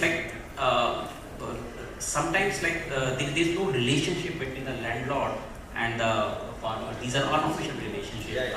There is nothing legally available on that. So I think it prohibits banks. So it's fair on part of banks also that it's not that they only are at fault. So sometimes there is a problem on the consumer side also, and sometimes there is a problem around the policy of it, like how do you basically do it.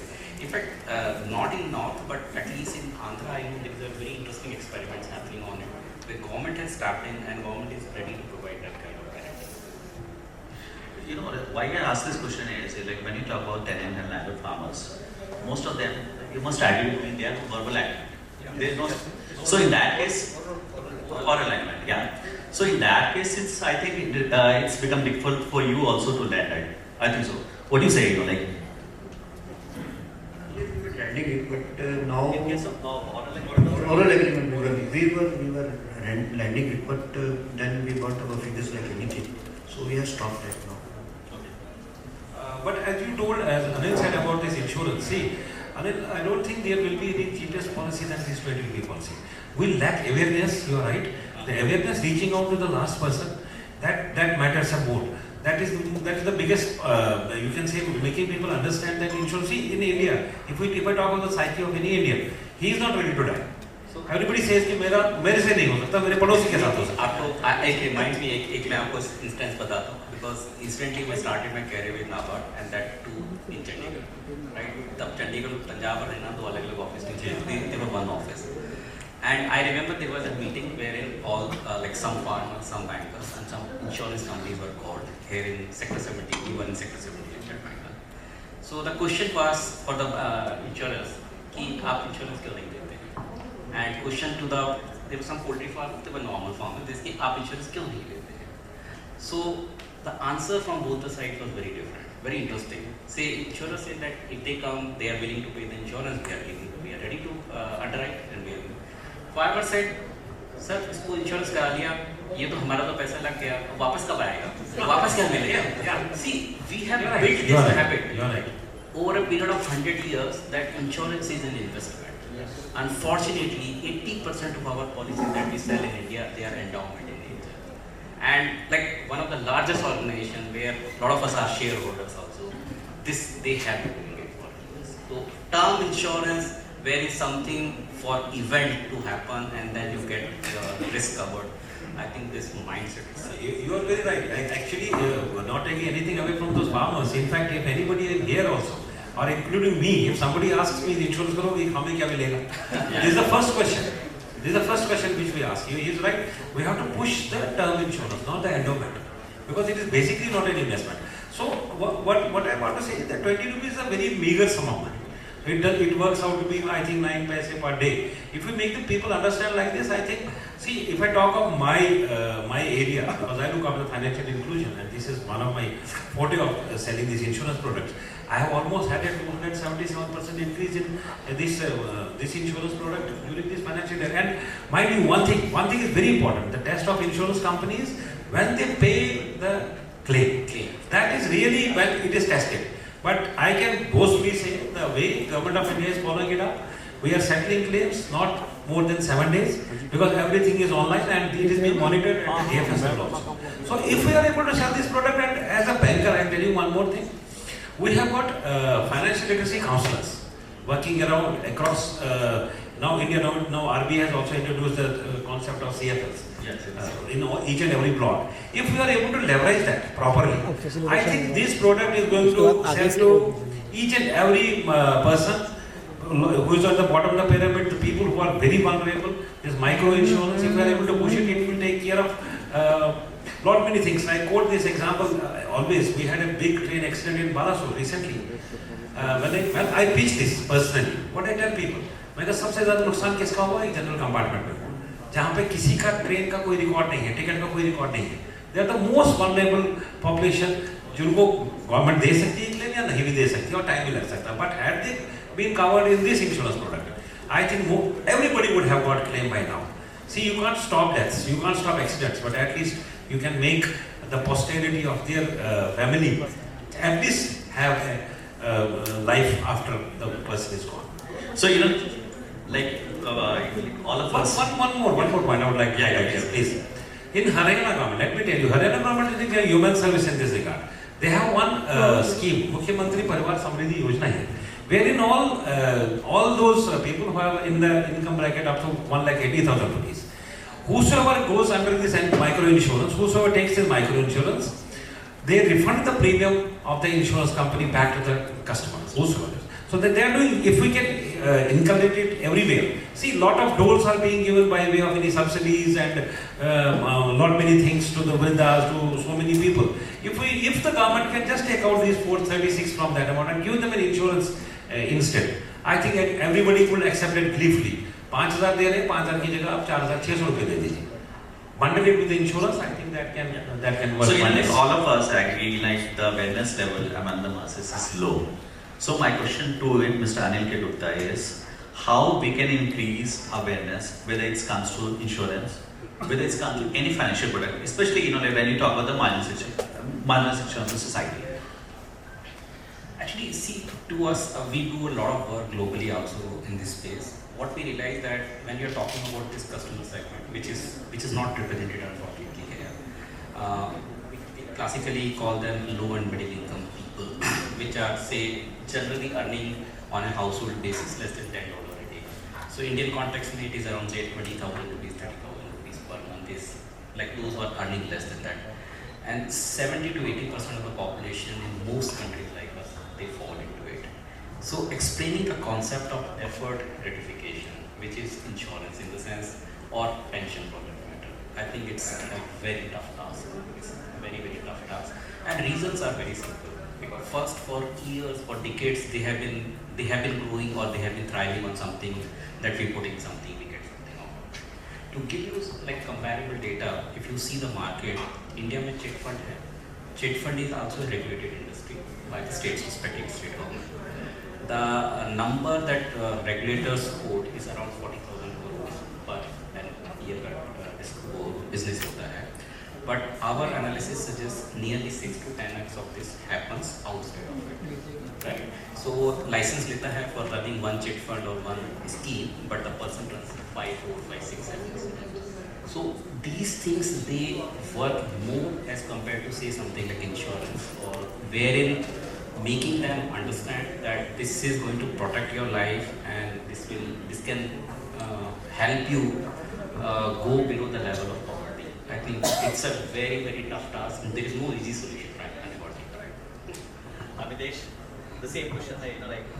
So one thing I would like to say here is that I think awareness level has obviously gone up. If we compare 10 years before and right now, when we started microfinance in Punjab and nearby areas, we realized that earlier customers, they were not aware about loan products, insurance product, how to get claim settlement. Now they are much aware because the smartphones are accessible and they have a lot of information coming in, or probably their family members or their kids who are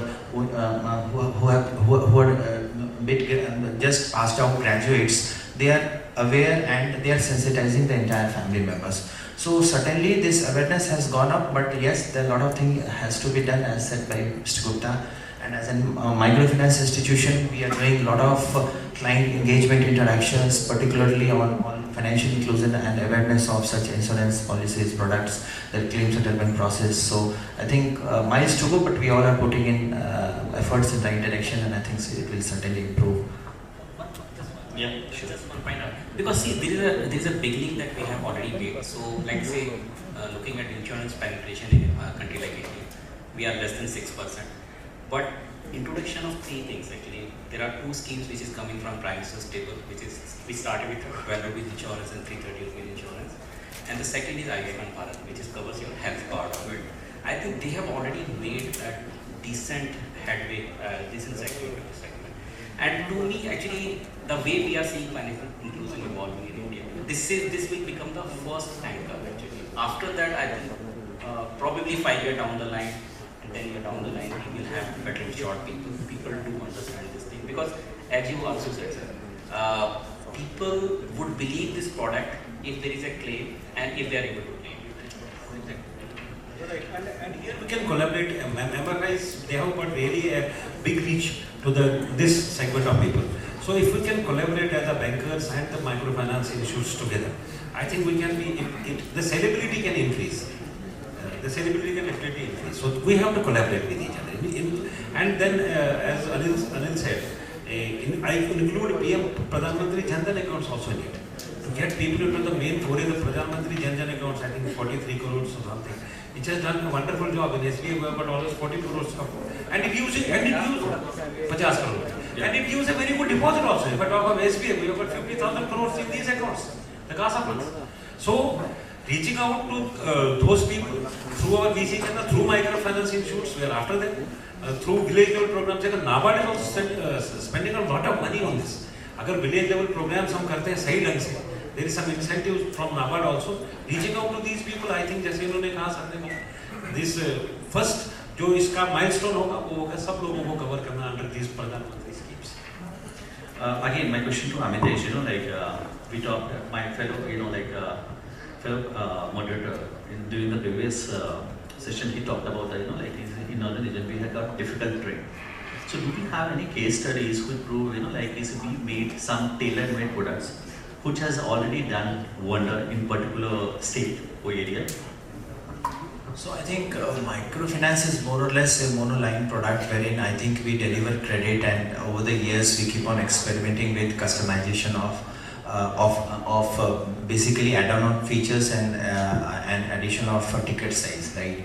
So as far as 3 states which comes under the northern part of India, which is having a difficult terrain, Himachal Pradesh, Jammu and part of Uttarakhand. I think Uttarakhand, some parts, bearing some parts, I think most of the areas are being covered by microfinance institution. But I think Himachal Pradesh and Jammu, above Jammu areas, I think these are 2 states wherein MFIs are now penetrating and finding ways and means, I think through technology, because we have done a lot of advancement in technology through AI ML methods, automation of processes, and now we feel that everywhere a physical branch is not required. So the catchment area of branches has gone up, and around 50 kilometers in circumference now we are working. So we have opened few branches in Himachal Pradesh, and now through this digital lending application and software, we earlier used to cater around 20 to 25 kilometers, now we used to cater 50 kilometers circumference. So I think technology is helping us to enhance our credit reach, and I think there are a lot of things, there are a lot of initiatives yet to happen in terms of enhancing outreach, and cumulatively all MFIs are putting efforts in that direction, and I think in coming years we will be doing more in these areas. Mr. Anil, I just want to put a question to you, right? So Mr. Amitesh said, there's not, to open branches everywhere is practically not possible, and we all understand this. At the same time, when we are entering a particular field, a particular area, a particular state for the first time, it's very difficult to win the trust of people, especially for the MFIs I'm talking about. So how do you, at the same time, opening of branches, it's very difficult. And again, at the same time, if I'm, entering a particular market through digital challenge, again, it's a challenge. So what would be the middle path, or what kind of challenges you see on it? Because for the brand like SBI or now, they are known, it's easy for them. But for MFIs, it's little bit challenging. So how do you see the challenge and what can be done? So actually, I'll put it this way that see, if you are taking credit as a product, so you are always on the other side. In the sense, customer is always on the other side of the table, wherein customer is not required to trust the other party. In the sense, because they are taking the money. This question becomes more relevant if you are depositing money. So if you are depositing money, if there is a new entity, because this is something that we looked at even while payment banks started in India, that if a new payment bank goes into a rural areas where people don't know, for example, Airtel was known for mobility, but it wasn't known for business of money. Then people were hesitant. They said, we really don't trust. They trust state banks or Punjab National Bank or Bank of Baroda for that matter. And then the equation is different in the sense that, but if you're taking a credit product, I think the bigger problem is from the MFI side. If they are going to a new market which is untested, they really don't know what is the risk pool over there, and they cannot borrow. They cannot borrow. Yeah. And this is where actually very interestingly, this is where digital lenders have come in, right? And digital lenders have come in with a lot of predatory practices. In the sense, hundreds of them they are getting banned in India.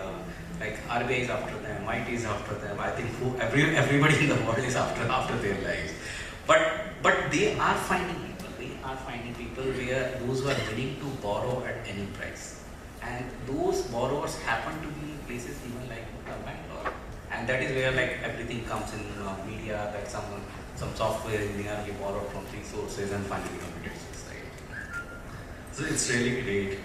So my last question to you, we should be very quick because we are running short of time. So how public-private partnership can leverage financial inclusion, especially in northern region? Mr. Anil. Yeah, actually, such type of conferences are made for this only. So, as you rightly said, unless and until we have a partnership, see, nobody heard about business correspondents, I think, in the pre-COVID era. They were not forced to reckon with, but once there was a COVID and they showed how they can go anywhere to deliver the money at the doorstep. They have become a talk of the town. And similarly, like with MFIs, we can have joint promotions. We can move together jointly. Yes, they have got a more reach, but at least for publicity and all, we can coordinate with each other and reach out to the public. And because see, we cannot work in silos. Yeah. The time has come. You cannot work in silos. The bank कहेगा मैं अकेला काम करूँगा. Microfinance अकेला. We are already into co-lending, co-origination, and everything. So if we collaborate properly, we can make inroads to this population. Yes, as Anil rightly said, still बहुत सारे लोग हैं ऐसे जिनको जो बड़े डिजिटल बैंकिंग और डिजिटल लोन्स लेके फिर कहाँ पहुँच जाते हैं. We are still not able to break that. भाई अभी भी ऐसे लोग हैं इंडिया में. 100%. You take it. Yeah, we have to collaborate, no doubt about it, and we are doing it now. The recent co-lending that is in process, which enable, more reach customer by MFI, because we are contributing 85% and they are contributing 15%, and a good blended rate to the customer is also very. So that can, please come in. Yeah, that can change the game. So I think this we always say that collaboration is the key, or collaboration and competition they can be together. So अभी जो current situation में इसमें like I like to quote एक famous quote है India का, जहाँ ना पहुँचे रवि वहाँ पहुँचे कवि. So I think in the digital era, this is possible that wherever no one is able to reach, this partnership can take you. And I'm a strong fan of not a digital, not a physical, but it's a phygital. This is a word that typically I use, and this can take us to different places. Mr. Hitesh. I think one of the recent example wherein I think we MFI or microfinance sector got a support that Pradhan Mantri ji is coming on May month and coming on TV and telling about microfinance and to the nation how microfinance has contributed. तो इससे बड़ा कोई contribution नहीं हो सकता जिसमें I think microfinance का awareness create करने में. So I think these kind of initiatives, this kind of communication is required from I think head of nations and all the stalwarts, so that I think communication to borrowers or I think more such institutions will come. And the second thing, I think there is a lot of support required to smaller and medium MFIs in terms of technology support. So there also we feel that I think institutions like NABARD, SIDBI and big banks, this should support such institution in terms of grants so that they can enhance their technological infrastructure and then probably they can enhance the outreach. I think these two areas I thought I should mention here. So the crux is, we should not work in all the financial institutions. They should not work in silos. Technology, VCs, they can leverage, all should join hands, and they can deploy the, use of technology and the VCs also. So now, now the floor is open for question answers. So we are going to take questions from audience also. So can we have quick questions? Hello. Hi, this is Mohit. I'm co-founder of India P2P and BFC P2P. And we have been working with a lot of BC partners across southern and eastern states of India. And I have gone to several places in rural India where we see that there is easy adoption, easy awareness of the microfinance and credits available. How would we say that this kind of awareness come to northern parts of India? Because being grown up in Punjab, I've seen that it's very difficult for people to understand that how does microfinance works, and what is the role of regulator, what is the role of government, so that maybe at some point of time SKS, Andhra kind of crisis doesn't happen. So yeah. Your question is that it was particular one panelist or anybody can answer? Anybody. Yeah. So I think microfinance in Punjab has grown of late because earlier microfinance started from southern India, then it went to east, then west, then it comes to upper part of India, and I think Punjab or Himachal and Jammu, this part of India came very late. I think 2009-10 onwards, a few MFIs started their operations. So I think if we compare that in one decade, how much we have gained, I think we have cumulatively around 6,000 crore of AUM in Punjab, and I think 80% of the villages are almost covered by microfinance, and I don't think that as far as penetration is concerned, microfinance is now less penetrated in Punjab market. So that communication is happening. If you go and see and meet with borrowers, meet with villagers, nearby villages, because we are from Punjab, if you go and then you will realize how we have deeply penetrated. Yes, I think more higher ticket size loan, more tailored products and services is required in present context post-COVID, because only delivering of credit is not going to suffice their problem. But I think awareness is now all-time high in microfinance. Customers are well aware, and compared to other states, I must say that in Punjab, the women borrowers are much aware than any other state customers, because they have access to the smartphones, they have access of social media, and they have a lot of information through community, because community is very strong here. So I think awareness has been much improved, and yet I do understand that yes, we have to go miles, but I think as of now we are doing good work.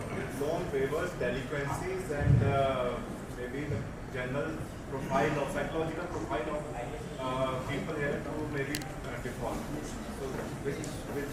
So I think this is not a problem of one state, right? So microfinance as a sector is actually vulnerable to such kind of challenges. We have seen in South, we have seen in Assam, we have seen in other states, and I'm very thankful that in two crises, because awareness of Punjab borrowers have came off late, but I'm very much thankful that in demonetization also, in COVID also, we have seen that there was a loan waiver from previous government, state loan waivers through cooperative banks and all, but in microfinance, I think close to 85 and 88% of borrowers have paid to us in terms of all events and crises. So I think our model is very engaging. We keep on interacting with the clients after every weeks, fortnights and monthly. We keep on spreading group messages. We keep on reiterating the fact that if you will not pay us, then probably your score will get impacted and eventually will not be able to take loans. So I think there are challenges. I do not disagree. There are few pockets in Punjab wherein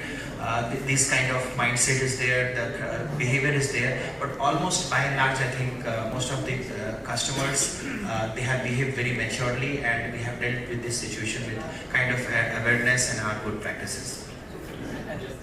Maybe I'll just add two more things from the policy side. So there are two things which we are seeing in this side. One is that, as he also alluded to, that credit score. So since all the MFIs, they are pushing data into some one or other credit bureau. So this has become one thing which people are progressively getting aware that the credit score really matters, and this can really help or hinder their future uptake. Second is that from the regulation side, you can see there are progressive regulations. So there was a time when regulation was that you cannot have more than a specific percentage point, and now instead of that we have a risk-based pricing. So this will also prevent any such type of incidents. For example, say MFI industry as a whole, if they think that tomorrow there may be a bad event, black swan event, and there is a high probability of default, because credit score also should tell you what is the probability of default. That's a fundamental purpose. A lot of people feel that this is not the case. This exactly is the case. So hence they can price their product. So this is the regulatory flexibility which is available now.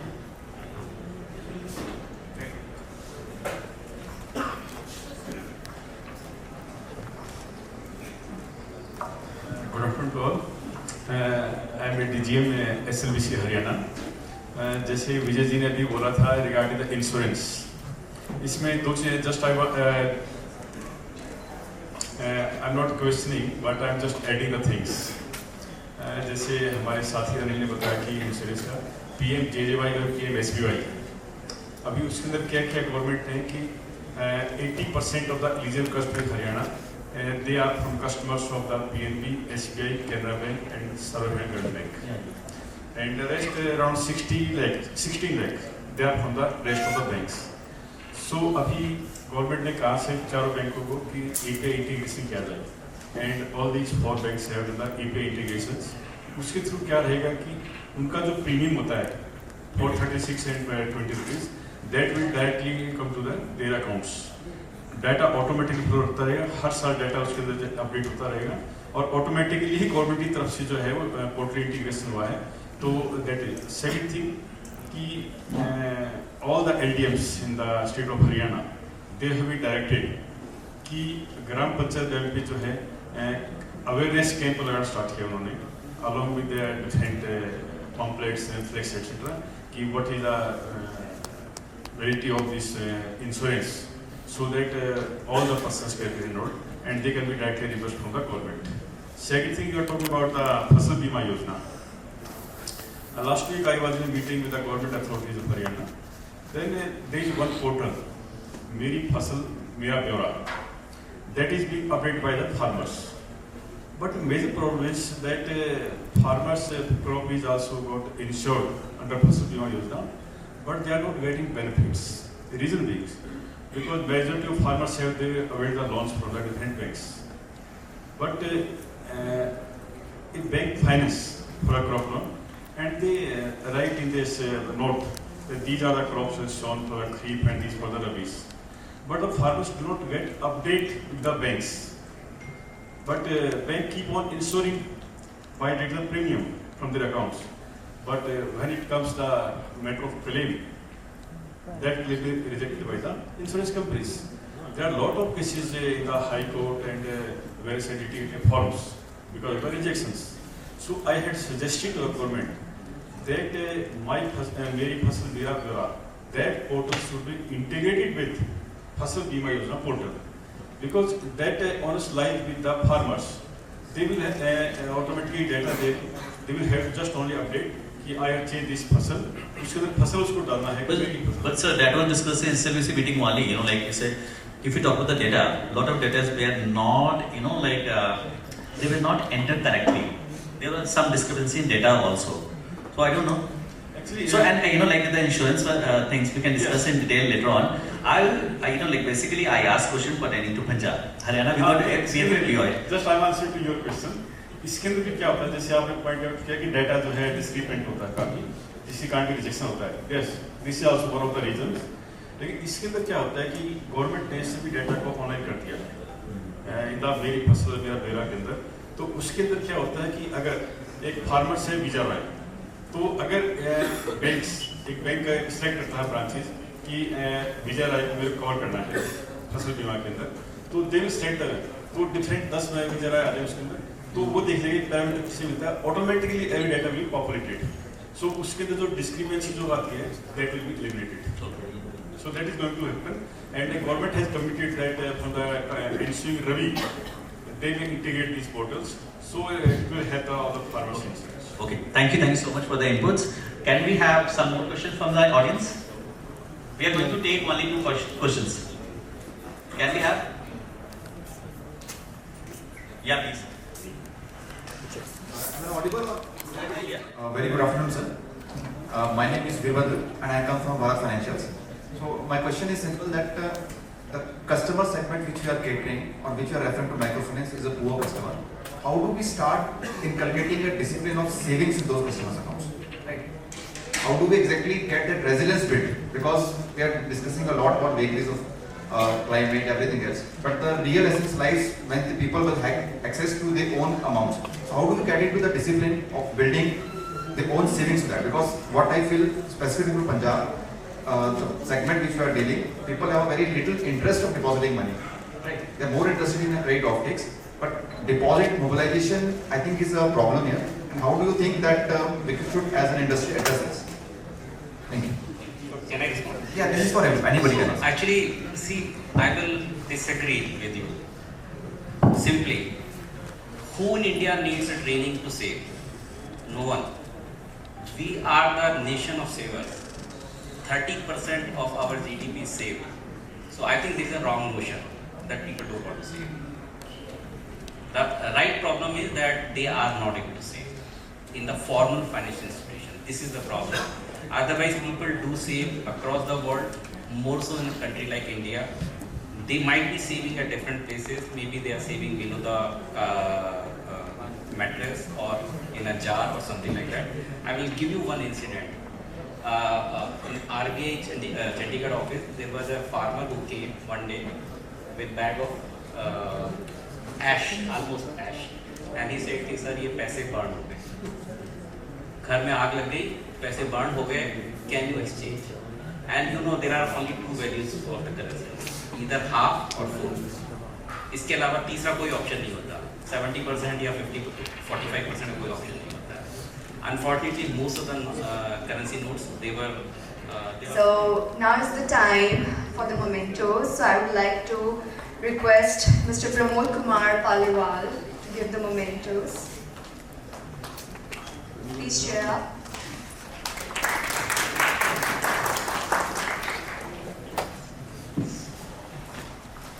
Mr. Balbir Singh, GM.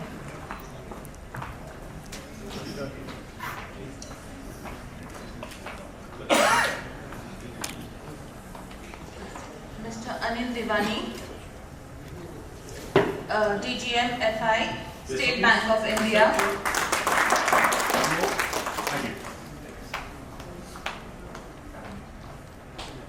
Mr. Anil K. Gupta, Partner, Microsave Consulting, MSc.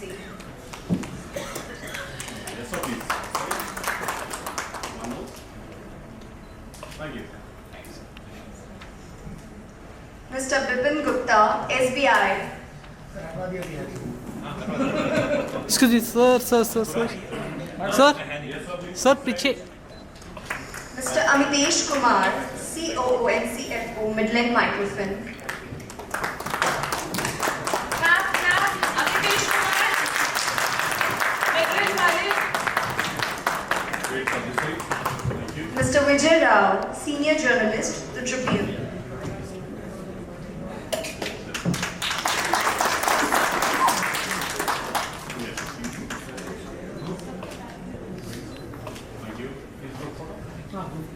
Can we have a group picture, please? Yes, so please, this side. Wait, please, one more. Wait. Done. Thank you. Thank you so much. So now is the time for the lunch break. Lunch is ready in Adawars Hall. I'd like to request Mr. Vikas Singh, Director of Microfinance, to come on stage and give a brief presentation.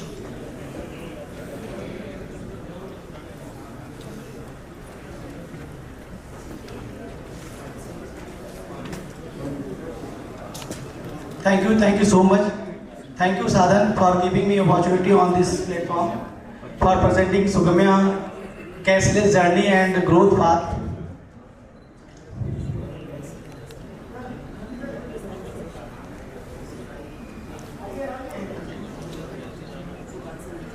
I would like to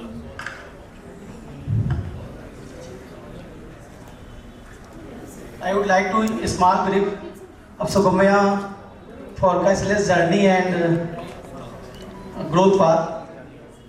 Sugamya is a cashless, 100% cashless NBFC company.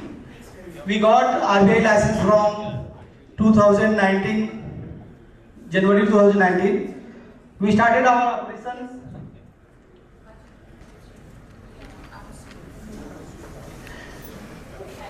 हमने 2000 RBI के licence मिलने के बाद company ने RBI हमें कुछ time देती है जिसमें अपना हम ऑपरेशन स्टार्ट करते हैं, तो हमने स्टार्टिंग फेज में वली दिल्ली में हमने कैसे अपना ऑपरेशन शुरू किया, वहाँ पे हमने पर्सनल लोन और पेडी लोन का स्टार्ट किया।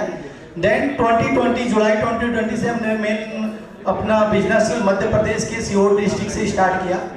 अगर हम मार्च 2021 की बात करें तो मार्च 2021 में टोटल हमारे पास 16 ब्रांचेस थी, 7 करोड़ का एवं था and 100% cashless collection and 0 NPA। और मार्च के बाद अप्रैल में फिर लॉकडाउन लगा, जिसका हमें बेनिफिट मिला कि हम कैशलेस कंपनी होने के नाते हमारा कैशलेस कलेक्शन 100% रहा, हमें कलेक्शन में कोई प्रॉब्लम फेस नहीं करना पड़ा। देन मार्च 22 में हमने 102 करोड़ का एओएम अचीव किया, 31 ब्रांचेस एंड हमारा 100% कैशलेस जर्नी वहाँ भी स्टार्ट रही, हम 100% कैशलेस कलेक्शन हमारा रहा एंड 0 NPA। मार्च 23 में हमने 140 ब्रांचेस, 295 करोड़ का AUM and 100% cashless collection and 0 NPA। हमारा कैशलेस की जर्नी वहाँ भी हमारा कंटिन्यू रहा, हम 95 करोड़ के एओएम पे भी 100% कैशलेस कलेक्शन करते रहे। और आज की डेट में करंट में कंपनी लगभग एओएम जो है 400 के करोड़ के एओएम के आसपास है हमें, एंड हमारी 154 ब्रांचेस हैं, हम 10 स्टेट में प्रेजेंस हैं और हमारा आज की डेट में भी 100% कैशलेस कलेक्शन एंड 0 NPA है। तो कैशलेस को अभी बहुत से जो हमारे पैनलिस्ट कैशलेस को लेकर के डिस्कशन कर रहे थे और कई चीज़ें ऐसी बोलेगी कि कस्टमर कैशलेस पेमेंट नहीं कर सकती है, उनको कैश कोई मुंबई है तो वहाँ से कैश में पैसा करने में उनको दिक्कत होगा, शाम तक वेट करना पड़ेगा, कोई कैश में कैसे करेगा। तो मैं अपनी जर्नी में अपने कैशेस को 100% आज की डेट में मेंटेन किए हैं। तो जो हमारा इस जर्नी में सबसे बड़ा मेन रोल था कि हमारे स्टाफ, क्योंकि वो हमेशा कैश में ही कलेक्शन किए हैं और उनका परसेप्शन ये रहता है कि कस्टमर मजदूरी करते हैं, उनको कोई बिजनेस से पैसा भी आता है तो कैश में आता है और वो कैश में ही कलेक्शन करते हैं। और वो फिर हम लोग अगर किसी का कलेक्शन नहीं आया तो अगर ज्वाइंट लायबिलिटी के थ्रू हम उनसे कलेक्शन जमा करवाते हैं तो फिर कैश में ही पैसा आता है। तो यहाँ पे हमने सबसे पहले अपने स्टाफ को उनके माइंड से ये क्लियर कर दिया कि हमारे पास कैशलेस के अलावा कोई ऑप्शन नहीं है, हम कैश में कोई कलेक्शन नहीं ले सकते हैं। दूसरा था कि हमें कस्टमर को फाइनेंशियल लिटरेसी के बारे में, उनको कैशलेस कलेक्शन करने से उनको क्या बेनिफिट मिलेगा उसके बारे में हमें लिटरेट करना था। तो हमने 3 पॉइंट कस्टमर को बताते हैं। जो पहला था कि अगर वो अकाउंट के थ्रू पेमेंट करते हैं, क्योंकि गांव के कस्टमर जो भी हैं उनको अगर बड़े टिकट साइज का MSME लोन या उनको 1 लाख 2 लाख का लोन चाहिए, उनके पास कोई हिस्ट्री, बैंक की हिस्ट्री नहीं होती है। अकाउंट है लेकिन उनके पास अगर बैंक स्टेटमेंट मांगा जाता है तो उनके स्टेटमेंट में कोई उनका ट्रांजेक्शन नहीं दिखेगा, तो वो छोटे ही टिकट साइज में फंसे रह जाते हैं, उनको 40,000 50,000 तक की लिमिट हो जाती है। लेकिन कस्टमर आज 20 साल 25 साल से कंटिन्यू लोन लेते आए हुए हैं, वो अपग्रेड हो चुके हैं, उनको बड़े टिकट साइज के लोन की जरूरत होती है, जो कि उनके पास ट्रांजैक्शन हिस्ट्री ना होने की वजह से उनको बड़े टिकट साइज के लोन नहीं मिल पाते थे। तो हम उनको ये लिटरेट करते थे कि भाई आप अगर अपने अकाउंट के थ्रू पेमेंट करते हो तो आपकी एक क्रेडिट हिस्ट्री जनरेट होती है और आप बैंकिंग ट्रांजैक्शन आपके दिखते हैं, जिसके थ्रू या हमसे नहीं, आप बैंक के पास भी जाके अप्लाई करके आप बड़े टिकट साइज का लोन ले सकते हो। एक उनको हम ये मोटिवेट करते थे। दूसरा उनको मोटिवेशन के लिए ये था कि अगर आप अपने अकाउंट के थ्रू पेमेंट करते हो तो आपको एक रिसिप्ट मिलती है जिसका आपके पास प्रूफ होता है, जो कि कोई ये नहीं कह सकता कि आपने पैसा नहीं दिया। आप कैश में पेमेंट करते हो, पैसा कम आया, किसी ने पैसा कम दिया, फिर आपको मिला के भरने पड़ जाते हैं, पैसा गिनने में टाइम लग जाता है और उसका फिर आपको अपने अकाउंट के थ्रू कर रहे हो तो आपके पास तुरंत उसकी रिसिप्ट मिल रही है। तीसरा था जो कस्टमर को कि अगर वो अपने अकाउंट में पैसा, जैसे बैंकिंग के में क्या होता है कि बैंक उनको अगर उनके साल में 4 क्वार्टर आते हैं, क्वार्टर क्लोजिंग के समय उनके अकाउंट में जितना पैसा होता है उसको बैंक उनको इंटरेस्ट देती है। अगर उनके अकाउंट में कुछ भी 1,500 2,000 5,000 जो भी पैसे अकाउंट में रहते हैं एक ही दिन के लिए, लेकिन अगले दिन उनको बैंक इंटरेस्ट दे देती है, जो उनको एक बेनिफिट मिलता है। तो ये सब चीजें हम कस्टमर को मोटिवेट करने के लिए समझाते थे। और सबसे अच्छी बात थी कि आज की डेट में 100% कस्टमर है जिनके पास अकाउंट है। कुछ केसेस में कस्टमर के पास उनके, हम जो कलेक्शन के लिए जो मेथोडोलॉजी उनको यूज करते हैं, एक तो हमारा होता है कि हम सभी कस्टमर को जो लोन कार्ड देते हैं QR कोड उसमें रहता है, जो हमारे LMS से सिस्टम में इनबिल्ड है, वो QR कोड के थ्रू स्कैन करके पेमेंट कर सकते हैं। दूसरा ऑप्शन हमने उनको जो दे रखा है, हमने स्वैप मशीन दे रखा है, पॉस मशीन, जो कस्टमर अपने कार्ड के स्वैप करके पेमेंट कर सकते हैं। थर्ड ऑप्शन जो था वो गूगल पे, फोन पे के थ्रू, या आज की डेट में SBI के और भी बैंकों के, फिनो बैंक के, कई से बैंकों के कियोस्क सेंटर हर गांव में मिल जाते हैं, जहां पे वो डायरेक्टली डिपॉजिट करके वो पेमेंट कर सकते हैं। तो ये हमने कस्टमर को ऑप्शन ये दे रखा था कि वो कैशलेस कलेक्शन के लिए ये मना नहीं कर सकते कि हम हमारा कार्ड नहीं चल रहा है, नेटवर्क प्रॉब्लम है, या हमारे अकाउंट में पैसा नहीं है। अगर अकाउंट में किसी रेयर केस में अकाउंट में पैसा नहीं है तो कियोस्क सेंटर पर जाके वहां डिपॉजिट करके पेमेंट कर सकते हैं। और आज की डेट में कस्टमर की मेंटलिटी ये हो गई कि ये कंपनी कैशलेस वाली है, हमें कोई प्रॉब्लम नहीं फेस करना पड़ता है। कस्टमर अपने अकाउंट में एक दिन पहले, या उनके पति बाहर, उनके अकाउंट में पैसा पहले ही पेमेंट ट्रांसफर कर देते हैं। कस्टमर मीटिंग में आती है, अपना कार्ड के थ्रू पेमेंट करती है या अपना QR कोड स्कैन करके पेमेंट कर लेती है। हमारे यहाँ जो एम्प्लॉय भी ज्वाइन करता है तो उसकी भी मेंटलिटी की ये कंपनी कैशलेस है, उसको भी अब समझाना नहीं पड़ता है कि हम कैशलेस कैश में कलेक्शन करें, क्लाइंट कैश में पैसा देगी, तो वहां भी हमें कोई प्रॉब्लम फेस नहीं होता है। सबसे बड़ी बात, अगर सभी कंपनियां जहां भी पुराने ब्रांचेस जहां पे होती है, अगर हम पुरानी ब्रांचों में कैशलेस इंप्लीमेंट करते हैं तो सबसे बड़ा बेनिफिट हमारा आता है स्टाफ का। स्टाफ की मेंटलिटी बनी रहती है कि हम कैश में पैसा लेते हैं, कैश में क्लाइंट देगी, गांव के कस्टमर है, उनके अकाउंट में पैसा नहीं रहता है, उनको मजदूरी कैसे मिलती है, वो कैसे पेमेंट करेगी, वो पहले ही सोच रखा है। निगेटिविटी उसके दिमाग में पहले ही भरी रहती है और वो फिर जब इम्प्लीमेंट करने को होता तो कोई ना कोई बहाना सुनाने लगता है, सब कस्टमर पैसा लेके बैठी हैं। हमने जब अपना पहला ये जो एक्सपीरियंस मैं शेयर करूंगा कि हमने जब अपना पहला कैशलेस स्टार्ट किया था मध्य प्रदेश के सीहोर डिस्ट्रिक्ट में, और उस जगह पर हमने उस ग्रुप को पास करने के लिए मैं खुद गया था और कस्टमर को मैंने पूरा एक एक चीज समझा करके, और मीटिंग के समय कस्टमर कैश में पैसा लेके बैठी थी। हमने पहले ही वहीं पर कॉल लिया और हमने कस्टमर को बताया कि वन हमने आपको डे 1 से समझाया था कि हम कैश में पैसा नहीं लेते हैं, अगर हमने नहीं बताया हो तो आप बताइए। फिर कस्टमर उसी समय कियोस्क सेंटर पर जाकर के पूरी पेमेंट की सभी कस्टमर। और आज वो दिन के बाद आज का दिन है कि हमारे पास हमें कस्टमर को कुछ नहीं बताना पड़ता है, कस्टमर को पहले ही मालूम रहता है कि ये कंपनी कैशलेस है, ये कैश में पैसा नहीं लेती है, और कस्टमर बहुत खुशी से। मैं एक सेंटर विजिट करके एक्सपीरियंस बताऊंगा। मैं राजतलाब में एक भैरवनाथ गांव है जहां पर मैं एक सेंटर विजिट करने गया था। वहां पर एक कस्टमर थी रानी बाई, उसने उसके लड़के को बाइक चाहिए था और उसका लड़का अप्लाई किया बाइक के लिए, बाइक उसको नहीं मिला, लेकिन कस्टमर ने अपना बैंक स्टेटमेंट लगाई और उसके बिहार पर उसको बाइक फाइनेंस हो गया। वो कस्टमर कहे कि अगर सर ये आपकी वजह से संभव हुआ, क्योंकि अगर हम अकाउंट के थ्रू पेमेंट नहीं करते तो हमारा ट्रांजैक्शन नहीं दिखता, और ट्रांजैक्शन नहीं दिखता तो फिर बैंक हमें फाइनेंस नहीं करता, हमारा लड़का बिना बाइक करा जाता। तो जो सबसे बड़ा चैलेंज आ रहा है कि कैशलेस में अगर हम नई ब्रांच कहीं ओपन करते हैं, आप वहां पर 100% इंप्लीमेंट कर दीजिए, ऑप्शन का कोई गुंजाइश मत दीजिए। स्टाफ को कोई ऑप्शन नहीं कि यहाँ कैशलेस आपको करना, और मैं गारंटी देता हूँ कि आप वहाँ 100% कैशलेस कलेक्शन कर लेंगे। अगर स्टाफ को ये क्लियर रहेगा कि ये ब्रांच हमारी कैशलेस की है, यहाँ कैशलेस कलेक्शन करना है। क्लाइंट अच्छे से जानती है कि हमें बड़े लोन चाहिए, बड़े टिकट का साइज का लोन हमें जरूरत है, तो उसके लिए आप ये कह सकते हैं कि आप तभी मिल पाएंगे जब आपके बैंकिंग ट्रांजेक्शन दिखेंगे। तो कस्टमर को ये रहता है कि नहीं हम इस कंपनी से जुड़े हुए हैं, हमें यहाँ पर आगे बड़े स्कोप है, हम यहाँ बड़े टिकट साइज का लोन हमें मिल सकता है, इसके अलावा इसके थ्रू हम और भी जगह से हम अप्लाई करके ले सकते हैं। तो वहाँ 100% में ये कोई दिक्कत चैलेंज नहीं आएगा।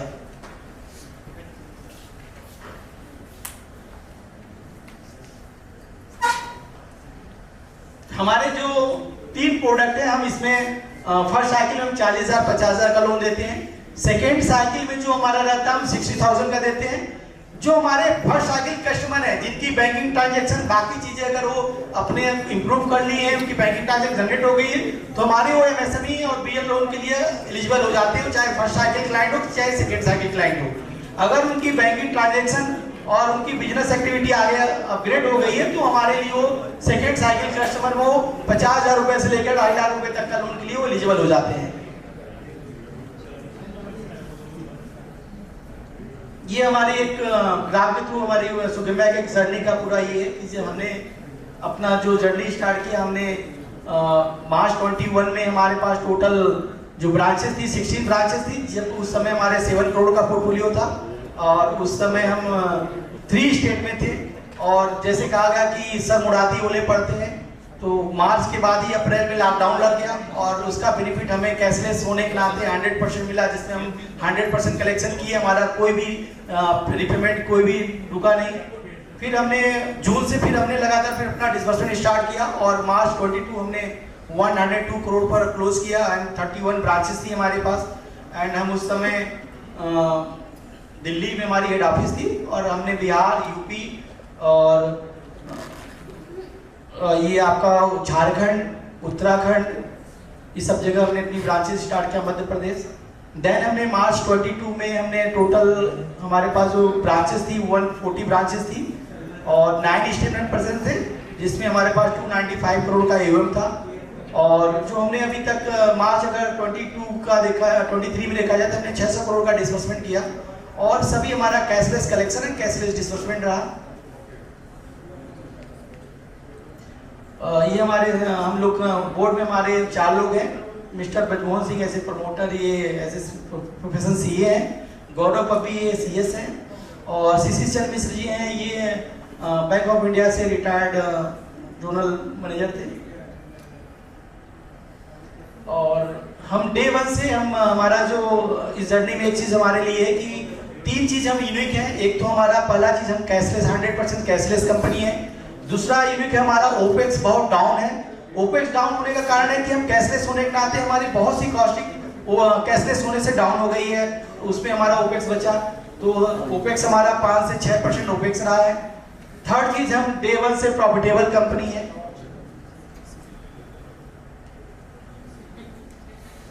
नेक्स्ट ईयर का जो हमारा प्लान है कि हम लोग अगले फाइनेंशियल ईयर तक, हम जो मार्च 24 का हमारा प्लान है कि हम लगभग 250 करोड़ का हमारा एवं 250 हमारी ब्रांचेस होगी, नियर अबाउट 800 करोड़ का एवं हमारा होगा। एंड हम अभी 10 स्टेट में प्रेजेंट है, 4 स्टेट हम और इंटर कर रहे हैं। जैसे अभी उड़ीसा हमने इंटर किया, उड़ीसा में हमने कोस्टल एरिया छोड़कर इंटर किया है। छत्तीसगढ़ हम इंटर कर रहे हैं, और वेस्ट बंगाल में हम लोग जो उड़ीसा और मध्य बिहार से सटा हुआ एरिया, वहाँ इंटर कर रहे हैं। हम दूसरे से, अदर से हम किन किन चीज़ों में डिफरेंट है, जो कि हमने आपको भी डिफाइन किया है कि हम कैशलेस में, हम 100% कैशलेस, हमारा सिंगल कलेक्शन हमारे पास कैश नहीं होता है, कैश में नहीं होता है।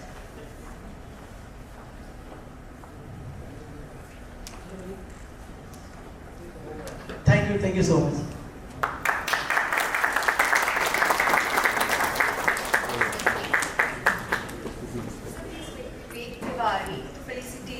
Mr. Vikas Singh, Director of Excuse me, Senior sir. Finance. Mr. Vivek Tiwari, please come on the stage to give the memento to Mr. Vikas. Ex-boss है ना? हमारे गुरु भी है। Ex-boss Guru.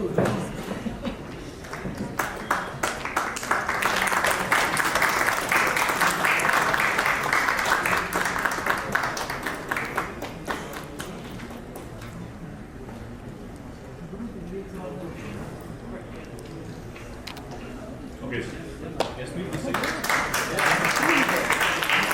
One more. Thank you.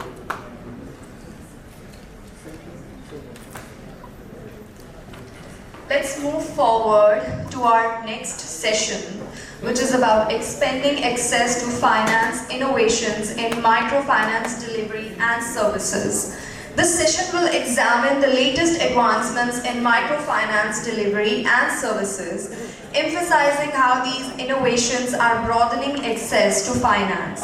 The discussion will cover digital platforms and mobile banking solutions, highlighting their role in facilitating financial transactions and enhancing customer experience. There will be discussions about agent banking and alternative delivery channels, exploring how these approaches can overcome barriers to financial inclusion. The potential for public-private partnerships to boost financial inclusion efforts will be discussed, with a focus on successful partnership models and key strategies for implementation. And for this, I would like to invite Mr. Dr. S.S. Sangwan, Sector Expert, former Professor SBI Chair at CRRID, Mr. Vivek Tiwari, MD, CEO and CIO of Satya Micro Capital Limited, Mr. Rajesh Mishra, CEO and Director of Samavesh, Mr. Sapan Parekh, Co-founder and Head of Business, Legality, Mr. Mohit Rana, CEO, Infomex Analytics and Research Private Limited.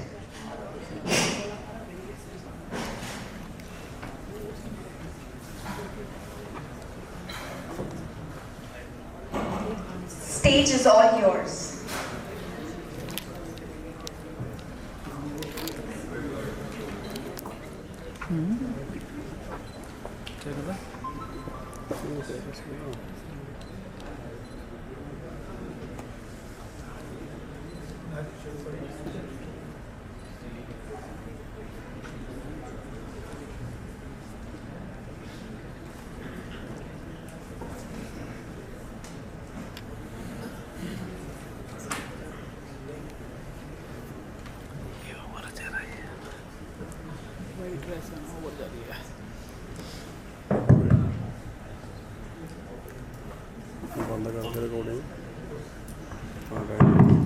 Hello,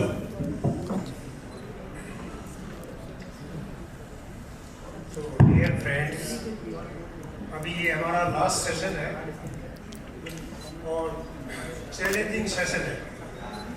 containment भी है और face करने में challenging होगा क्योंकि बहुत बढ़िया lunch खा के आप आए हैं, तो सुनने में ज़्यादा दिक्कत होगी, लेकिन हम कोशिश करेंगे कि आपको we make you thinking about the theme, कि what we can do। जैसा अभी मैडम ने बताया कि इस सेशन का जो थीम होगा कि what can be innovations in microfinance delivery and access। अभी तक जो डिस्कशन हुए हैं पिछले 3 सेशन में, तो काफ़ी जानकारी आप लोगों को हो गई है कि हम किस स्टेज पर हैं। मैं वैसे इस प्रोग्राम के साथ 92 से लिंक रहा हूँ। एक समय वो था जब चैलेंज थी इनके बैंक अकाउंट खुलाने की। मैं DDM देहरादून रहा हूँ, तो वहाँ मैं काफ़ी जो है इंटरेस्ट लिया था और हम काफ़ी अग्रणी थे अपने ज़िले में। तो उस समय के बाद फिर चैलेंज आई, क्योंकि आज की जो कॉन्फ्रेंस है वो नॉर्थ इंडिया की है, तो मैं DDM से यहाँ चंडीगढ़ ट्रांसफर होके आया। तो हमारे यहाँ भी हमारे एक CGM थे पहले जी बरुआ, वो कहते थे कि पंजाब हरियाणा में कोई गरीबी नहीं है, कोई देयर इज नो स्कोप। लेकिन कहते कि स्कोप जो है आदमी के दिमाग में होता है। मतलब काफ़ी एग्जाम्पल आपको मिल जाएंगे ये कहने के लिए, तो थोड़ा सा शुरुआत कर देता हूँ। एक बार कहते हैं ना कि भाई जो किसी बड़ी कंपनी ने अफ्रीका में किसी को जूते बेचने की कंपनी थी, जूते बेचने के लिए भेजा, तो बाई चांस उस कंट्री में कोई जूते नहीं पहनता था, तो उसने वहाँ परिस्थिति देख करके फीडबैक दी कंपनी को, यहाँ जूते पहनने का रिवाज नहीं है, मुझे वापस बुला लो, मेरे लिए कोई काम नहीं है। कंपनी की सोच बड़ी थी उस व्यक्ति से, उन्होंने वापस बुला लिया और दूसरे आदमी को भेजा। देखिए उसी धरातल से वो क्या लिखता है, बोला यहाँ किसी को जूते पहनना नहीं आता और मैं इसमें अवेयरनेस क्रिएट कर रहा हूँ जूते पहनने की, आप जितने जूते भेज सकते हो उतने भेजिए। तो काफ़ी हद तक कोई भी चीज़ का जो है ना आपके दिमाग से काफ़ी प्रभावित होता है। तो मैं यहाँ चंडीगढ़ आया तो मेरे लिए चैलेंज आई, एक हमारे साउथ इंडिया के काफ़ी इंटरेस्टेड थे कर्नल साहब CGM, उन्होंने मुझे चैलेंज दी क्योंकि मेरा DDM का एक्सपीरियंस था, बोला आप यहाँ शुरू कर सकते हो। तो बाई चांस 99 में 13 SHG थे पुराने वाले टाइप में, ऐसे चीज़ों के लिंक थे उस समय, और फिर हमने वहाँ थोड़ा काम करना शुरू किया क्योंकि हमारा फील्ड एक्सपीरियंस था, वहाँ देहरादून में काम किया हुआ। और हमने जो ऑलरेडी बने हुए SHG थे, चाहे दवाकरा के हो चाहे गवर्नमेंट एजेंसी के हो, और हमने स्टेट गवर्नमेंट को भी इन्वॉल्व किया है। कलसिया होते थे जो है डायरेक्टर हेल्थ के IAS, और उनको कन्विंस किया तो वो जंप, जैसे आर्किमिडीज कहता है ना, अच्छा हल्का हो गया था। वो बोला क्या कान की बालियाँ भी खरीद सकते हैं लेडीज इससे, क्यों नहीं सर, कुछ अपना पैसा मिलाए, कुछ वहाँ से लोन ले लें। फिर तो हमने बड़ी कॉन्फ्रेंसेस की और एक साल में पंजाब में और हरियाणा में हम कर पाए, खास करके पंजाब में 3000 के आसपास से बैंक से क्रेडिट लिंक हो गई। और आज जो परिस्थिति है, ये बात तो 25 साल पुरानी होने जा रही है, आज परिस्थिति ये है कि सभी को अवेयरनेस तो है भाई माइक्रो फाइनेंस है। उस समय तक पहले हम माइक्रो फाइनेंस को एज ए वेलफेयर एक्टिविटी कहिए या कुछ सोशल बैंकिंग के रूप में लेते थे, लेकिन आज micro finance as a business activity ली जा रही है। जैसा कि आप देख रहे हो, अभी बताया, पिछले लोगों ने बताया, जब 28, 29, 30% ब्याज लिया जा रहा है, तो ये अच्छी एक बिजनेस एक्टिविटी बन गई है। मैं वैसे तो मुझे काफ़ी दिन हो गए रिटायर हुए, लेकिन मैं आते आते किसी बैंक में जाके आऊँ 2 बार, ये देखने के लिए, अपडेट करने के लिए how they are doing it. और वो देखिए वहाँ पर भीड़ सी लगी रहती है, 25% वो लेते हैं। आज वो देश का सबसे बड़ा बैंक हो गया है, तो वो फाइनेंस कर रहे हैं। और काफ़ी जैसे अभी बताया था दीवान जी, स्टेट बैंक ऑफ इंडिया का मुझे मिला नहीं वो कौन सी ब्रांच है, वो देखेंगे। डिस्ट्रिक्ट में एक ब्रांच है या सब जगह ब्रांचेज है आपकी? 1-2 ब्रांच होती होंगी जहाँ माइक्रो JLG फाइनेंस करवाते हो। JLG हर ब्रांच करती है? ओके, हाँ, क्योंकि उनके यहाँ स्पेसिफिक 1-2 ब्रांच होती है डिस्ट्रिक्ट में। हाँ, तो काफ़ी स्टडी की है क्योंकि मैं स्टेट बैंक के साथ भी 7-8 साल लिंक रहा हूँ as a State Bank of India professor के रूप में, और जैसे जैसे इनकी डिमांड थी वैसे वैसे मैंने काफ़ी जो है स्टडीज की है कि कैसे चल रहा है। तो अभी हम आते हैं, तो इस सेशन की जो चैलेंज है हमारे लिए कि नॉर्थ इंडिया के स्पेसिफिक, क्योंकि यहाँ पर सेल्फ हेल्प ग्रुप तो है लेकिन क्रेडिट लिंकेज देखें तो यहाँ परसेंटेज बहुत कम है दूसरी स्टेट को कंपेयर करते हुए।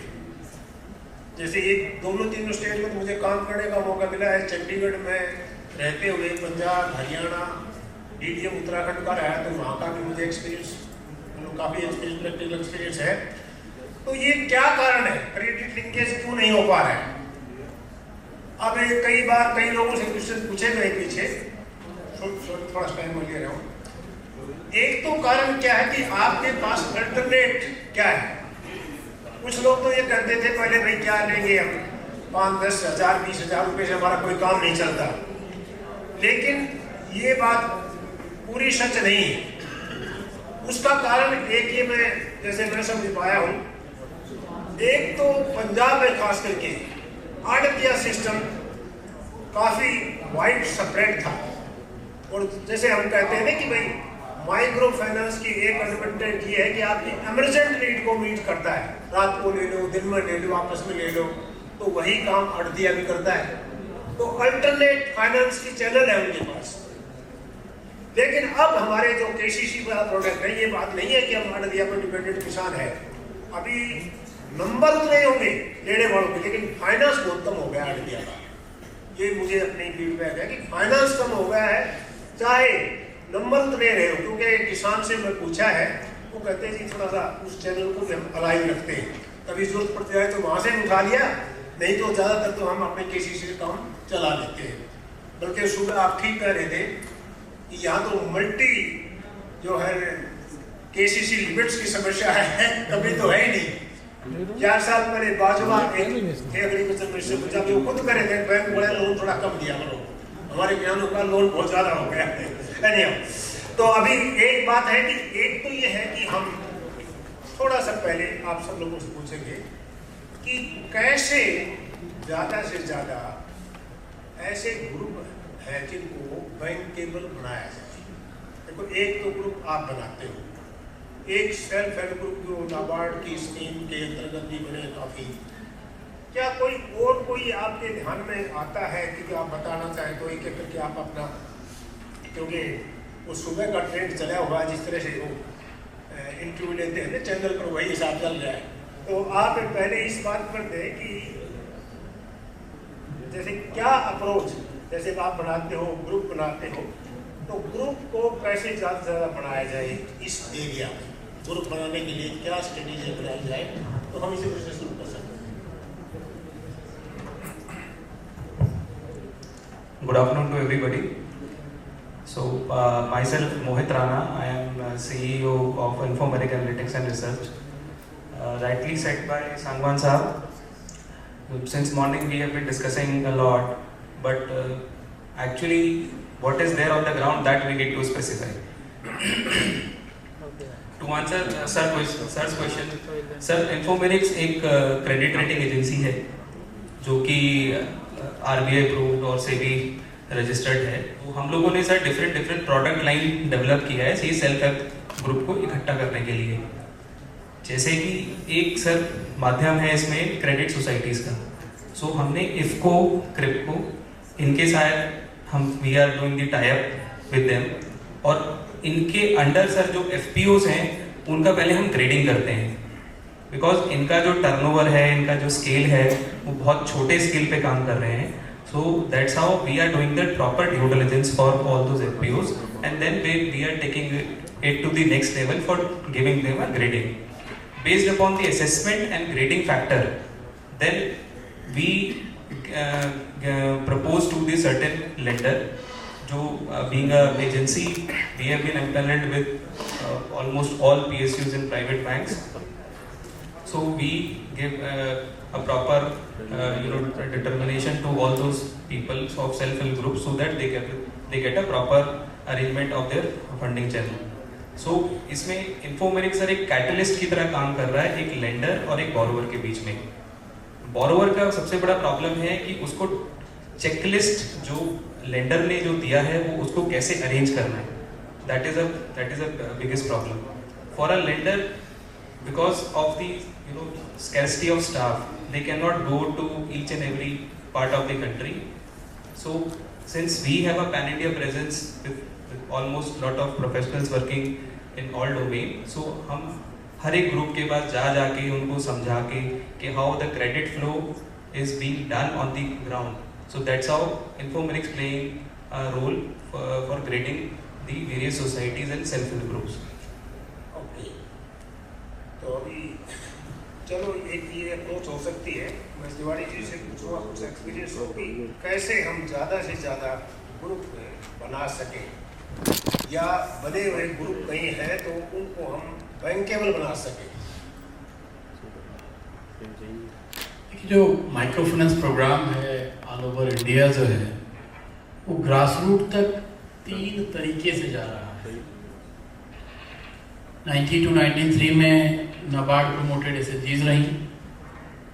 97-98 में JLG कॉन्सेप्ट इमर्ज हुआ और पिछले 10-12 सालों में JLG और SHG के मैच्योर्ड कस्टमर अब जो है वो इंडिविजुअल लेंडिंग की तरफ जो है मूव कर रहा है. तो फाइनेंशियल इंक्लूजन प्रोग्राम के अगर ग्रुप लेंडिंग अप्रोच है तो JLG और SHG मूवमेंट रहा.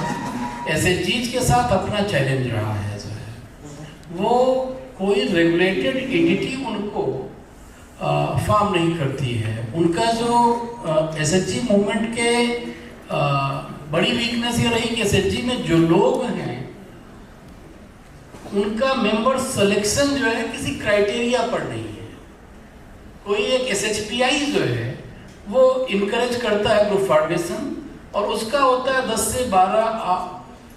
से 20 लोगों का ग्रुप और वो ग्रुप जो है जैसे हम JLG में जब करते थे हमारे लिए अलग अलग फैमिलीज के हैं उनके बीच में फैमिली रिलेशंस ना हो ब्लड रिलेशंस ना हो और उनका अपना पृष्ठभूमि एक जैसा हो अलग अलग बिजनेस एक्टिविटी में हो.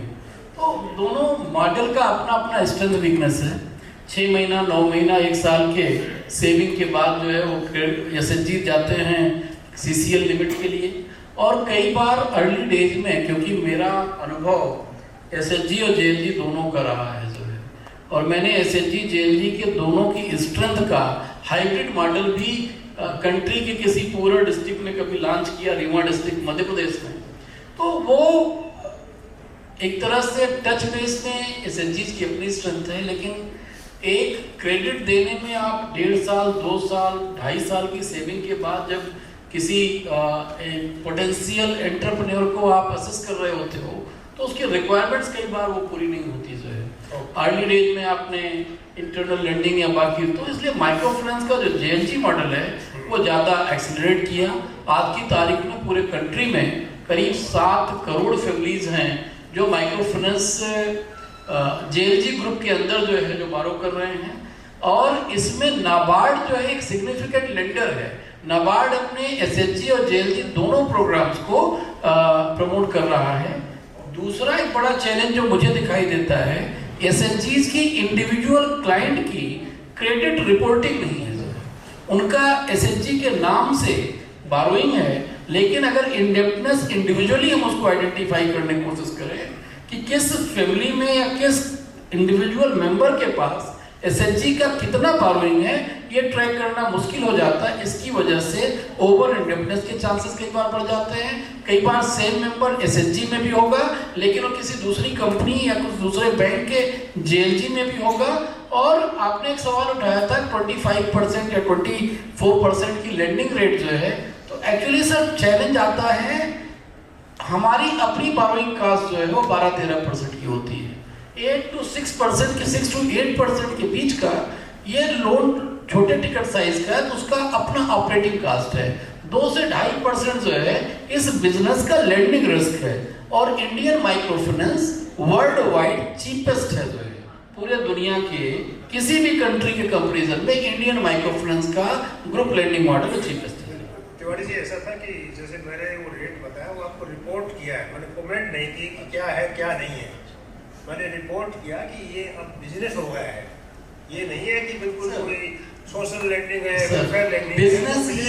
बिजनेस ही ग्रो कर सकता है, चैरिटी जो है कभी भी रीच नहीं क्रिएट कर सकती। कोशिश हम करें क्योंकि ये लास्ट सेशन है, कुछ action point policy point emerge करें, जैसे बात प्रॉब्लम आ रही है जैसे भी कौन कौन से पैसे वसूल सकते हैं, किस तरह से ज़्यादा से ज़्यादा SHG बना सकते हैं, या खास करके पंजाब हरियाणा या जो भी नॉर्थ इंडिया के स्टेट्स हैं उसमें कैसे ज़्यादा से ज़्यादा हम इनका एक्सपेंशन कर सकते हैं।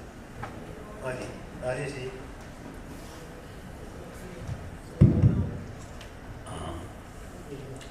सर आपने जो क्वेश्चन किया कि हम कैसे बैंकेबल बनाएं कैसे ज़्यादा बढ़ाएं, जैसे ज़्यादा बढ़ाएं। पॉवर्टी और पंजाब में पॉवर्टी नहीं है या मतलब डिमांड नहीं होगी, अगर नहीं है तो वैसे भी पॉवर्टी एब्सोल्यूट टर्म नहीं है, ये एक रिलेटिव टर्म है, ये हर जगह है और पैसे की डिमांड भी हर जगह है। ये हो सकता है थोड़े से जो वेल ऑफ है उन्हें कुछ ज़्यादा डिमांड हो, 10,000 का टिकट साइज ना चले और हम किसी इंटीरियर में रिमोट में जहाँ पर पॉवर्टी ज़्यादा है वहाँ पर चले, तो ये डिमांड हर जगह है और जैसे जैसे हम स्केल अप करेंगे डिमांड बढ़ती जाएगी। रही बात बैंकेबल की, पुअर इसलिए ज़्यादा पुअर है क्योंकि वो बैंकेबल नहीं है। जैसे भी सुबह मॉर्निंग में चर्चा हो रही थी कि अगर आप बैंकेबल सेविंग करना चाहते हैं तो डिफरेंट एक्सपेंसेज हैं, उनके अनफॉर्चुनेट एक्सपेंसेज हैं, मैरिज है, एजुकेशन है, हेल्थ है, तो इन सबों के लिए सेविंग करें। हम लोगों ने भी बहुत बार मोटिवेट किया है, क्योंकि NBFC सेविंग करा नहीं सकती। 2010 में micro saving initiative in India आया था bill and Melinda Gates foundation का, तो कैशपोर में मैंने उसे हेड किया था। तो चूंकि कैशपोर की ऑलरेडी लोन क्लाइंट थी, हमने उन्हें मोटिवेट किया और उन्होंने सेविंग स्टार्ट की। लेकिन माइक्रो फाइनेंस इटसेल्फ जब वो लोन लेती हैं तो उनमें एक सेविंग की हैबिट इनकलकेट होती है। जैसे दो चीजें हैं, या तो वो सेविंग करे, किसी को मिल्चिंग काउ एक परचेज करनी है वाला है, वो सेविंग करे फिर मिल्चिंग काउ परचेज करे। दूसरा ये है कि नहीं, वो आज ही के दिन मिल्चिंग काउ परचेज करे और क्रेडिट लेके जिसे और फिर सेव करके उसे दे। तो पहले ये वीकली होता है, फिर फोर्टनाइटली भी होने लगा, कुछ जगह मंथली भी होने लगा, लेकिन सेविंग हैबिट इनकलकेट हुई है। अब हम लोग और आगे जा रहे हैं। जैसे जब शुरू में माइक्रो फाइनेंस शुरू हुआ था तो उस समय ये था कि ये पेपरलेस है, हम लोग खुद कहते थे कि पेपरलेस में कुछ नहीं चाहिए। इवन कि 2012 तक अगर अब यूपी में देखें तो 50% लोगों के पास ये आधार कार्ड नहीं थे, लेकिन फिर भी हम लोग काम करते थे। अब 90% से या 95% से ऊपर 99% कर सकते हैं लोगों के पास तो उनके आइडेंटिटी कार्ड और आधार कार्ड है, ID प्रूफ है, और वो सब ट्रैक भी हो रहे हैं, उनके क्रेडिट रिकॉर्ड भी ट्रैक हो रहे हैं डिफरेंट ब्यूरो एजेंसी में। तो धीरे धीरे ये टाइम चेंज हुआ है और जब अब हम उन्हें कह रहे हैं कि नहीं, जब डिजिटल की बात आ रही है कि नहीं डिजिटल ट्रांजेक्शन होगा और रिस्क कम होगा और ये होगा, तो लोग बैंकेबल हो रहे हैं। अब बैंक में अकाउंट ओपन हो रहे हैं, डिफरेंट बैंक में हो रहे हैं, या और वो लोग बैंकिंग की तरफ आ रहे हैं, उनकी सेविंग जैसे भी पहले वाले सेशन में कहा उन्होंने। ओके, तो निशा जी आपने तो ये जोर दिया कि सेविंग से हमें स्टार्ट करना चाहिए ताकि कुछ बैंकेबल हैबिट्स डेवलप हो जाए, वो अपनी सेविंग भी करना शुरू करे। तो ये तो पुरानी अप्रोच हम ले ही रहे थे पहले, लेकिन आजकल जो JLG अप्रोच है उसमें थोड़ा सा क्रेडिट पर ज़्यादा है, सेविंग की कोई मतलब नहीं है, स्टार्टिंग क्रेडिट से ही हो जाता है। आपने देखा होगा JLG में तो सीधा क्रेडिट दे देते हैं। हाँ भाई यंग मैन, हाँ आप प्रवीण जी बारीक से बताइए कुछ नई बात।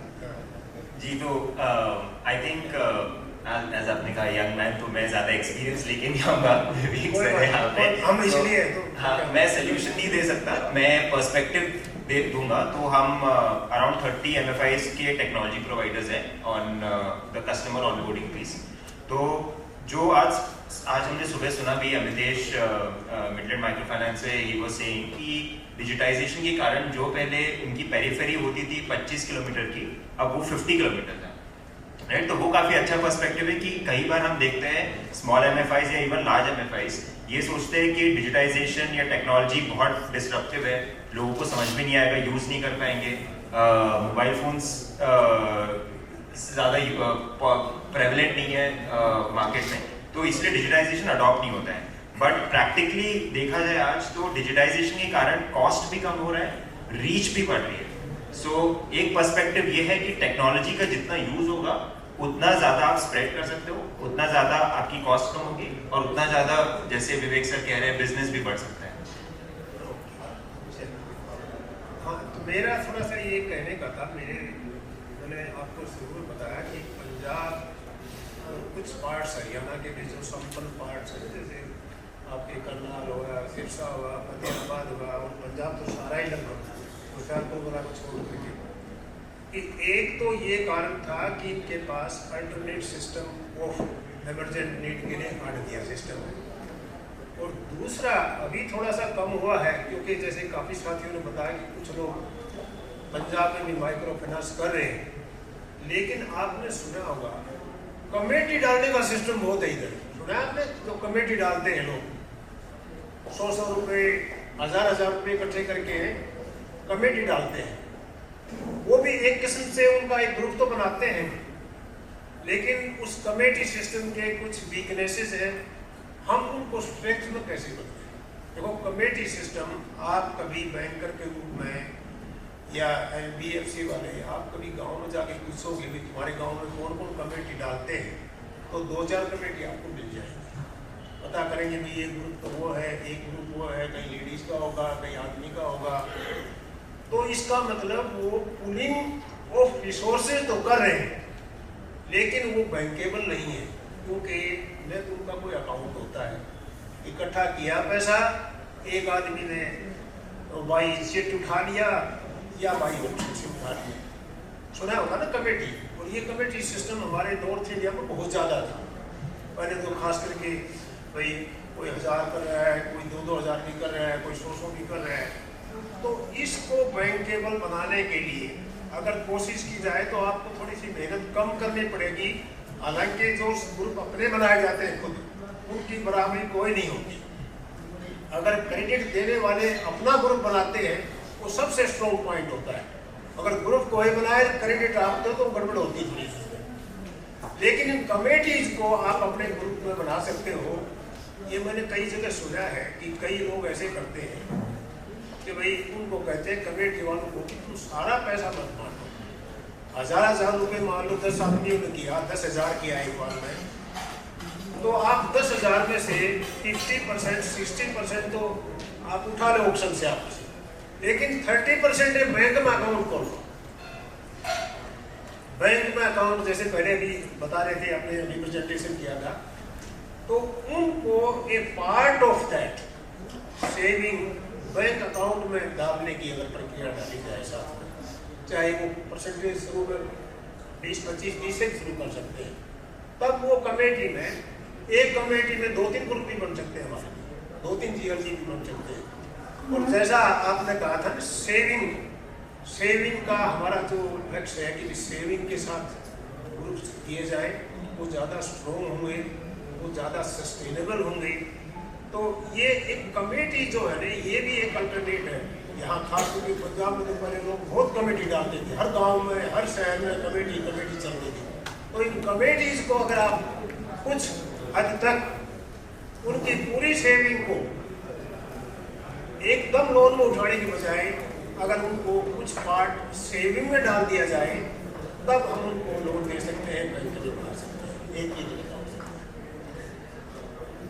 अच्छा जी, आगे एक जैसे कुछ बातें तो पहले कर दिया कि जैसे एक हमारा जो है क्वेश्चन आ रहा था कि मोबाइल बैंकिंग और एजेंट बैंकिंग, क्योंकि हमें innovation in micro finance delivery and access, तो ऑलरेडी काफ़ी लोग अभी जैसे पहले प्रेजेंटेशन की हुआ पिछले सेशन में कि काफ़ी कंपनीज आपके मोबाइल बैंकिंग भी कर रहे हैं, और ख़ास करके मैं ये समझता हूँ कि मोबाइल बैंकिंग में रिपेमेंट जो आए उसमें तो आसानी से लागू हो सकता है। क्योंकि कई बार आने जाने की व्यक्ति के लिए कॉस्ट उसकी भी बहुत ज़्यादा हो जाती है। एक पैसा जमा कराना और किस्त का उसको मान लो कि 1000 रुपये जमा कराने तो कई बार 50-100 रुपये तो उसके किराए के लग जाते हैं एक बार आने दूर का आदमी। तो ये मोबाइल बैंकिंग जैसे ये है, तो आपका कुछ जैसे इसमें बताएं, जैसे पहले लोगों ने बताया कोई एजेंट बैंकिंग का या मोबाइल बैंकिंग का आप कुछ सुझाव देना चाहिए।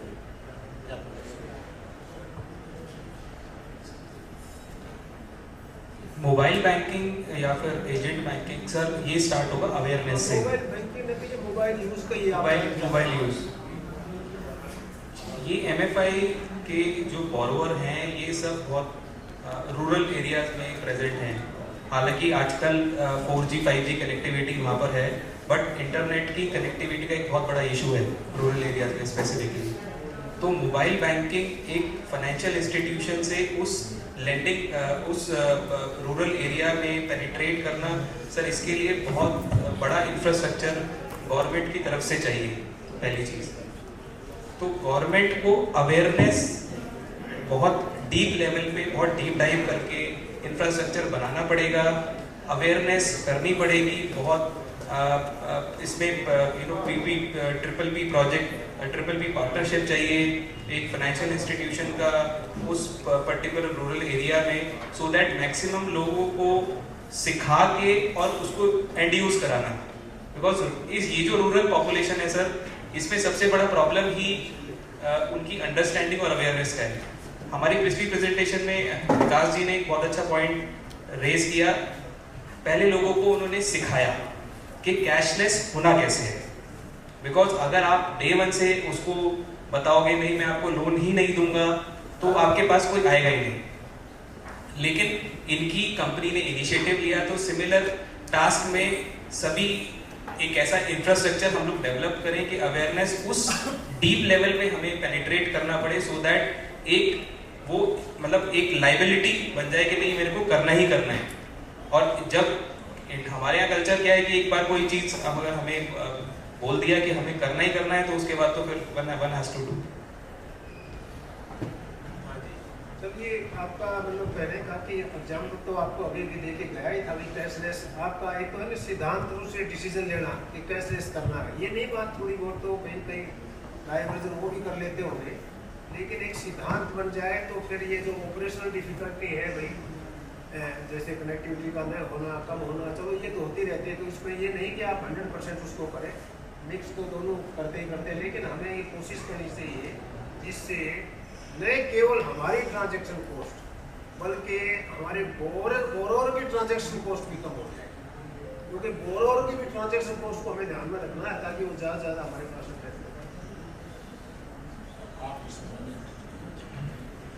सागवान साहब ने बड़ी अच्छी बात कही कि हमारा अपना फोकस जो है अपनी ऑपरेटिंग कास्ट के साथ साथ अपने कस्टमर की भी ऑपरेटिंग कास्ट घटाने को होना चाहिए।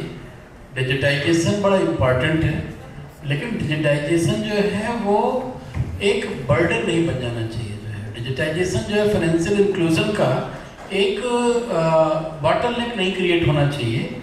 और जो एंटिटीज अपने कस्टमर की ऑनबोर्डिंग के टाइम से उनकी ट्रेनिंग में, कैपेसिटी बिल्डिंग में और उनकी फैमिली के लोगों को साथ लेकर, कई बार क्या होता है विमेन कस्टमर्स हैं 50-55 साल की एज में हैं, बहुत कुछ वो मोबाइल बैंकिंग और उसमें उनको ट्रेन नहीं किया जा सकता है, लेकिन पिछले 5-6 सालों में इतने सारे चैनल्स डेवलप हो गए हैं कि उसको यूज करके फोन पे, Paytm, QR code, CSP points या भीम पे, आधार पे, पता नहीं कितने मॉडल्स डेवलप हो गए जिनका यूज करके, मतलब अगर मैं अपनी कंपनी सत्या की बात करूं तो ऑलमोस्ट हम जो है 200 crore per month digital collection करते हैं।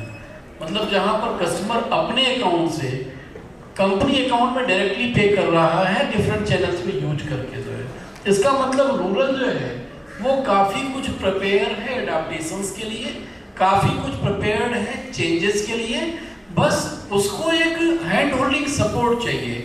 वो गवर्नमेंट ने और डिफरेंट बैंक्स ने आज की तारीख में आप बैंक में पैसा जमा करने जाइए 10,000 रुपए, तो कहते हैं सामने CSP पॉइंट है, आप वहाँ जमा कर दो, क्योंकि उसकी ट्रांजेक्शन कास्ट है।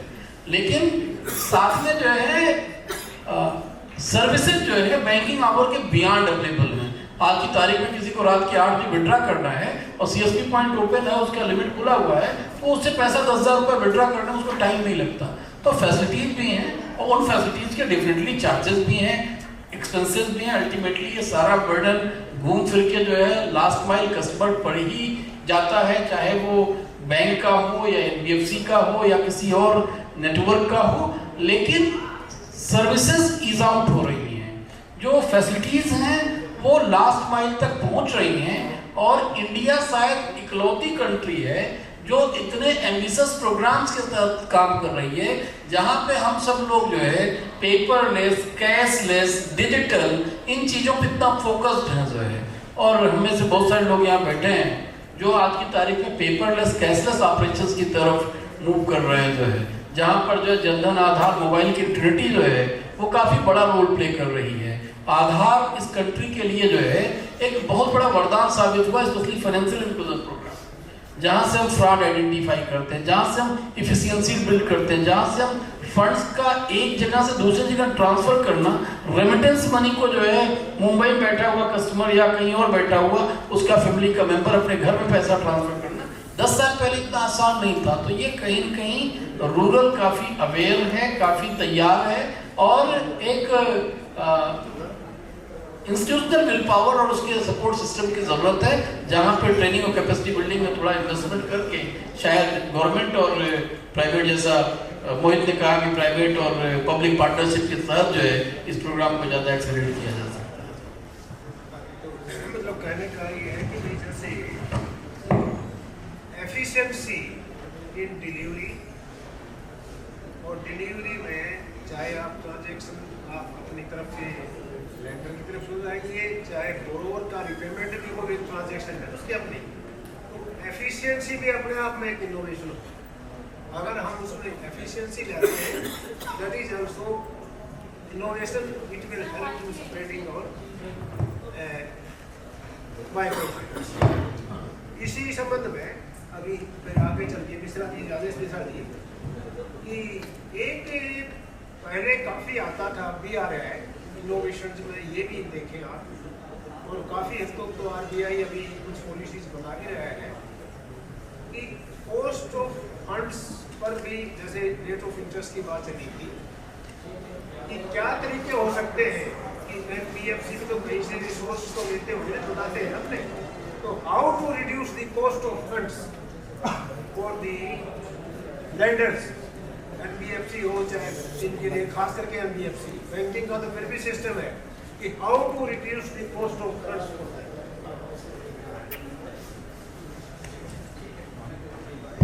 माइक है मैं ये कॉस्ट ऑफ फंड जो हम लोग के फाइनेंशियल कॉस्ट होते हैं, अभी सुनाई नहीं दिया होगा, मैंने प्रश्न पूछा है कि लेंडर्स के लिए कॉस्ट ऑफ फंड को रिड्यूस कैसे करें, क्या तरीके हो सकते हैं, क्योंकि ये भी एक इम्पोर्टेंट पॉइंट है।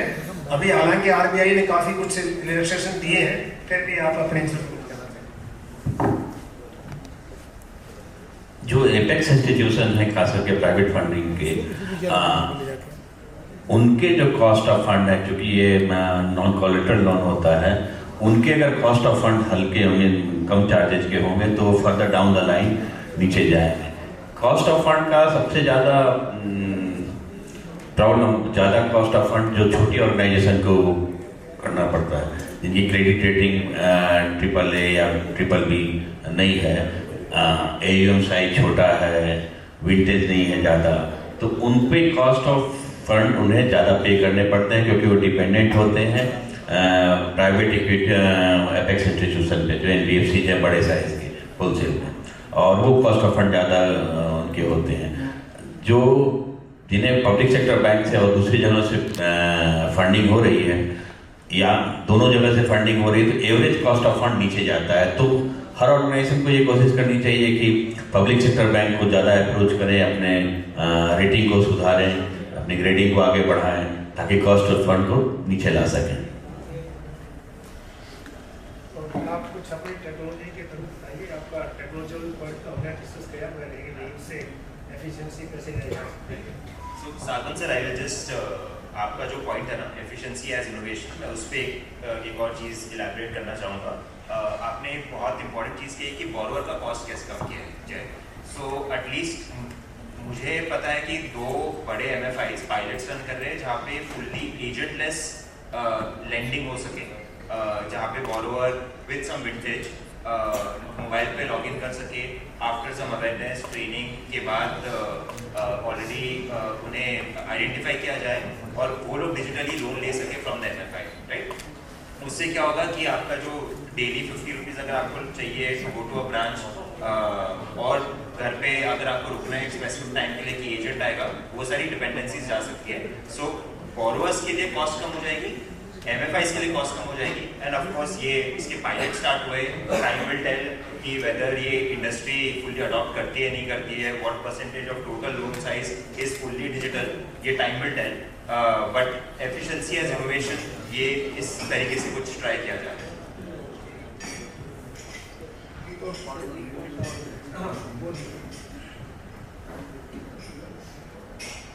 इसमें एक और इम्पॉर्टेंट पॉइंट ऐड कर सकते हैं। MFIs के लिए क्रेडिट रेटिंग और ग्रेडिंग एक बहुत बड़ा सब्जेक्ट है, उसकी अंडरस्टैंडिंग के लिए कि क्रेडिट रेटिंग है क्या, किस आधार पे क्रेडिट रेटिंग होती है, क्या क्या उसके मापदंड हैं क्रेडिट रेटिंग करने के या ग्रेडिंग करने के। तो ये एक बहुत बड़ा वास्ट सब्जेक्ट है डिस्कस करना। तो I will not go into the deep of this credit rating, but for all MFIs, see, there are only 4 types of risk what any credit rating agency or a grading agency assess. First is management risk, second is operational risk, third is technology risk, and fourth is your government risk. So under all those risks there are sub parameters. हर एक rating agency के अपने model हैं जिसके आधार पे हम इसको credit rating या grading करते हैं। हमें कोड ऑफ कंडक्ट पे बहुत इंपॉर्टेंट ध्यान देना पड़ेगा, बिकॉज अगर हमारा MFI का कोड ऑफ कंडक्ट एक स्केल पे इंक्रीज हो रहा है तो हमें अच्छी क्रेडिट रेटिंग लेने से कोई भी पीछे नहीं कर सकता। तो हमारा फर्स्ट स्टेप है कोड ऑफ कंडक्ट, उसके बाद हम अपना ग्रेडिंग सुधारें, उसके बाद फिर हम आपका रेटिंग सुधारें। स्केल रेटिंग का छोटी जो MFIs हैं जिनका स्केल छोटा है वो ग्रेडिंग के आधार पे अपना आगे बोरिंग कॉस्ट कम कर सकते हैं। जो रिलेटिवली थोड़े मिड साइज या लार्ज हैं वो अपना क्रेडिट रेटिंग के आधार पे इसको कॉस्ट को कम किया जा सकता है। यहाँ पे एक और ऐड करना चाहूँगा, को लेंडिंग जो है काफ़ी इम्पोर्टेंट टूल है जो RBI ने पिछले 2-3 सालों में काफ़ी अच्छा डिज़ाइन किया है, जहाँ से PSU बैंक्स के साथ पार्टनरशिप करके NBFCs जो हैं अपने फंड्स और PSU बैंक के ब्लेंडेड लेंडिंग कास्ट जो है वो कंपेरेटिवली लोअर हो सकती है, जिससे जो है एंड कस्टमर के लिए रेट जो है काफ़ी सस्ता हो सकता है। ये एक बहुत बड़ा पॉइंट है वैसे, क्योंकि वो आपका PPI मोड वाली बात है ना, PPI मोड वाली बात ये यहाँ आ जाती है क्योंकि फील्ड में ये लोग काम कर सकते हैं, फंड्स की कमी बैंकों के पास अब नहीं है, तो ये एक अच्छा मोड हो सकता है कि इसको ज़्यादा से ज़्यादा बढ़ा दिया जाए कि किस तरह से आप MFIs या NBFCs जो भी है वो बैंकों के साथ जो है को लेंडिंग करके ज़्यादा से ज़्यादा इस प्रोग्राम को माइक्रो फाइनेंस को बढ़ाया जा सकता है। एक कई बार जैसे एक पॉइंट ये भी आता है, पहले RBI ने कुछ दिन पहले किया भी था, मैडम साहब अपडेट भी करेंगे, कि जैसे हम लोन देते हैं ग्रुप को, तो ज़्यादातर ग्रुप को लोन तो हमारे उसमें था पहले SHG मॉडल में ग्रुप लोन था, JLG में तो ग्रुप लोन होता ही नहीं, इंडिविजुअल लोन ही होते हैं सारे। ये ठीक है कि ग्रुप लायबिलिटी होती है लेकिन लोन तो इंडिविजुअल ही होता है। तो इसमें जैसे एक आया था पहले कि हम टर्म लोन देते हैं, बल्कि RBI ने कहा था कि आप CC लिमिट बढ़ाइए इसको, सबको पता नहीं कितने लोग CC लिमिट बनाते होंगे, कैश क्रेडिट लिमिट में कन्वर्ट कीजिए सभी को। पहले खास करके SESY के लिए आया था ये कि भाई आपको इसको कैश क्रेडिट लिमिट के रूप में दीजिए, क्योंकि कंटिन्यूस कई बार इनकम का स्रोत नहीं होता रिपेमेंट के लिए। तो इस वजह से आपका जो संबंध है वो कहीं खराब ना हो, तो थोड़ा सा कैश क्रेडिट लिमिट के रूप में दिए। पता नहीं कितना आप कैश क्रेडिट लिमिट दे रहे हैं, तो वो भी एक तरीका है। ये पहले आया था, पहले भी कैश क्रेडिट लिमिट के रूप में जो दे रहे हैं उसको दीजिए बजाय टर्म लोन के। अच्छा, एक थोड़ा सा आपसे कहेंगे कि कई बार जोड़ देते हैं, खास करके नाबार्ड में MEDF प्रोग्राम होते हैं, माइक्रो एंटरप्रेन्योर प्रोग्राम, नई एक्टिविटी के लिए। तो कई बार हम सोचते थे, ये सोचने की बात है, क्या हमें नई एक्टिविटी पर जोर देना चाहिए या एग्जिस्टिंग एक्टिविटी को स्केल अप करना चाहिए? क्योंकि कई बार हम इस चक्कर में रहते हैं कि भाई खास करके जो SHG वाली अप्रोच में कि नई एक्टिविटी फाइनेंस करी जाए या हमारे जो ग्रुप के मेंबर है नई एक्टिविटी करें, तो क्या नई एक्टिविटी पर हमें जोर देना चाहिए या हमें उनकी ऑलरेडी ऑन गोइंग एक्टिविटीज को स्केल अप करना चाहिए? क्या विचार है आपका? हाँ, आपसे शुरू करते हैं, पहले बताइए। जैसे कोई आदमी पहले कोई दुकान चला रहा है, तो उस दुकान को छोड़ के कोई दूसरी दुकान करे या उसी दुकान को बढ़ावा करे, क्या करना चाहिए, किस तरह करना है? सालवन सर शायद ये या फिर जी आंसर कर पाएंगे। I shouldn't say anything. चलो मिश्रा जी का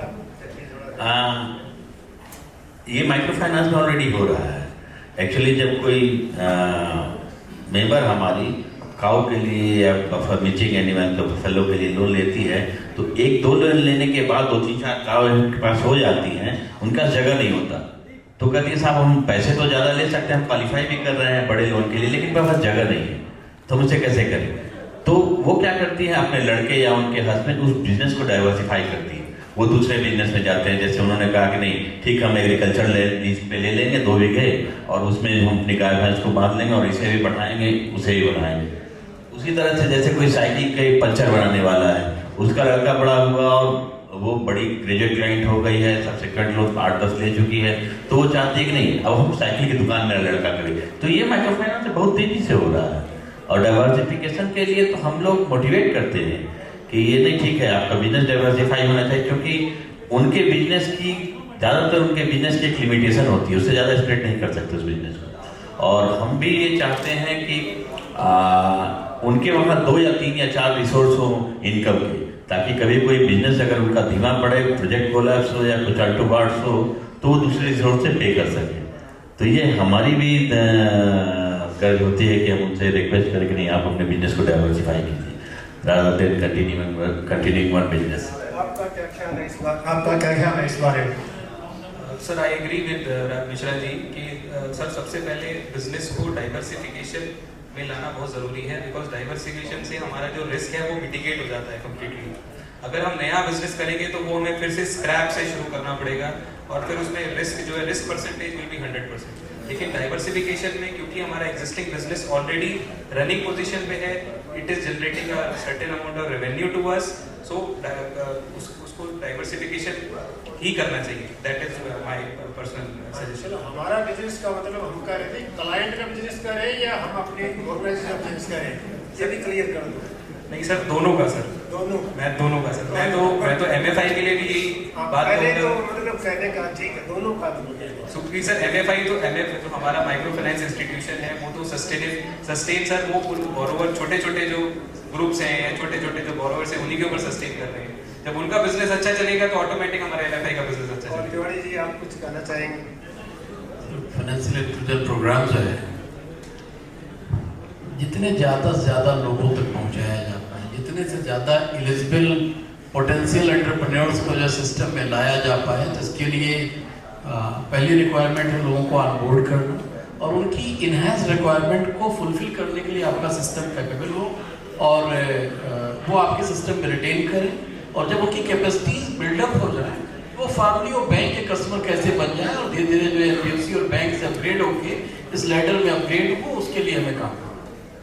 ठीक बात है, जैसे तिवारी जी कह रहे हैं, मेरा भी जैसे से है, क्योंकि मेरा भी अपना एक्सपीरियंस है, तिवारी जी ठीक कह रहे हैं कि एकदम नई एक्टिविटी किसी को देना, चलाना, और तो और आप हमें से भी किसी को कह दिया जाए कि नया काम कर लीजिए, नौकरी छोड़ के करनी मुश्किल हो जाएगी। तो पहले हमें उसके एग्जिस्टिंग जो भी एक्टिविटी है हमारे क्लाइंट की, उसको सेचुरेट करें। जहाँ तक कैपेसिटी है, जैसे आपने बताया भी उसके पास ज़्यादा तो जो है बांधने की जगह नहीं होती, क्या नहीं होता, तो हमें देखना, फिर बाद में दूसरी तरफ करें। एक बार हम DDM थे देहरादून में, तो मैं एक गांव में रुका था, हमारी स्कीम चली थी गांव में रुको रात को।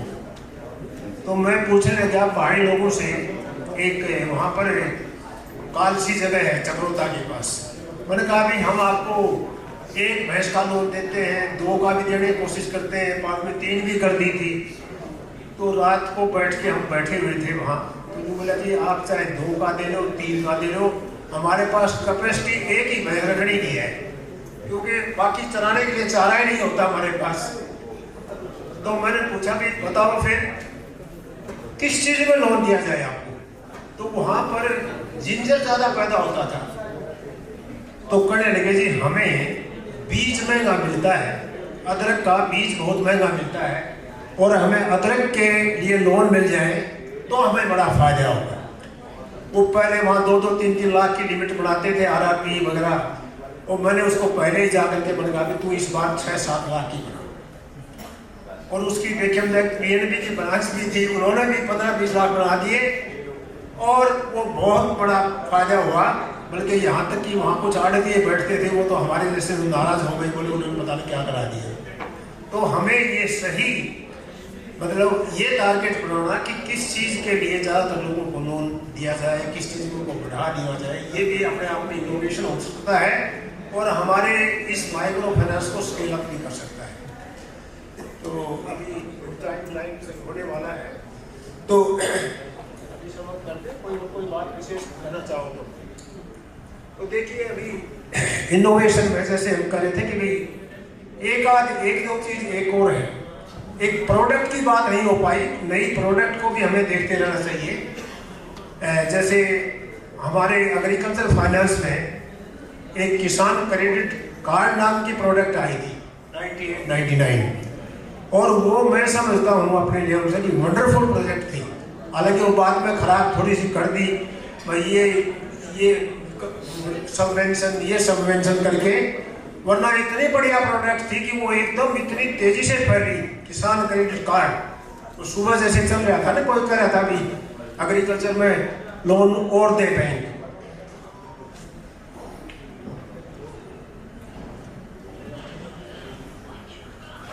तो और लोन देने की जरूरत नहीं है। एग्रीकल्चर पंजाब में तो बैंक का एक्सेस लोन किसानों के पास चला गया था, और एक बार तो यहाँ तक कि 3-4 साल पहले क्रेडिट सेमिनार हो रहा था, तो वहाँ वो भाजपा उस समय एग्रीकल्चर मिनिस्टर थे, बोले बैंक वाले थोड़ा सा धीमा करो भाई, बहुत ज़्यादा लोगों के पास लोन हो गया है, तो बहुत ज़्यादा लोन दे रहे थे। तो अभी एग्रीकल्चर खास करके जो 1-2 एकड़ वाला है उस तक तो लोन पहुँच गया है। मेन पूछने का है कि जो 1 एकड़ आधा एकड़ से वाले लोन है उनके पास लोन अभी तक नहीं पहुँचा है, वो बाकी हो सकते हैं। और दूसरे लैंडलेस, जैसे पंजाब में खास बात ये है कि मैक्सिमम लैंडलेस है, पता है आपको 35% लोगों के पास जमीन है पंजाब में, जबकि हरियाणा में 44% के पास। तो इसका मतलब स्कोप तो पंजाब में माइक्रो फाइनेंस का ज़्यादा होना चाहिए, क्योंकि उनके पास तो सिक्योरिटी भी नहीं है। लैंड जो है पंजाब में केवल 35% लोगों के पास है और बाकी लैंडलेस है। तो मैं ये समझता हूँ कि अगर हम राइट अप्रोच के साथ, और जो भी ऑर्गेनाइजेशन वहाँ काम कर रही है जाएंगे, तो स्कोप की कमी नहीं है। ये मैं पहले भी अपने कथा की 99 में मैंने चैलेंज के रूप में लिया था, लेकिन ये है कि आपको देखने की जरूरत है, क्योंकि लैंडलेस इतने आदमी हैं, उनके पास कोई सिक्योरिटी नहीं है। एक बार मैं असेस कर रहा था कि उनका बैंक लोन में कितना हिस्सा है, लैंडलेस का 8% हिस्सा था। 4-5 साल पहले की स्टडी थी पंजाब एग्रीकल्चर यूनिवर्सिटी की। तो वो हमारा एक बहुत बड़ा सोशल मतलब सेक्शन है जिसके अंदर हम माइक्रो फाइनेंस का स्कोप बढ़ा सकते हैं। Thank you.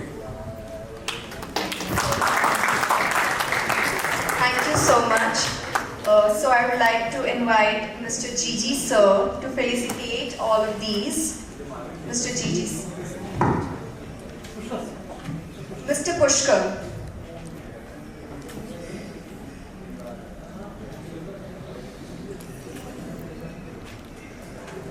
So let's begin with Dr. S.S. Sangwan, sector expert, former professor, SBI chair at CRRID.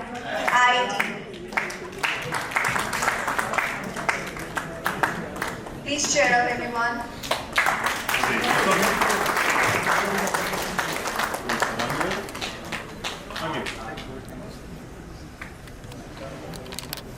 Next, we have Mr. Vivek Tiwari, MD, CEO and CIO, Satya Micro Capital Limited.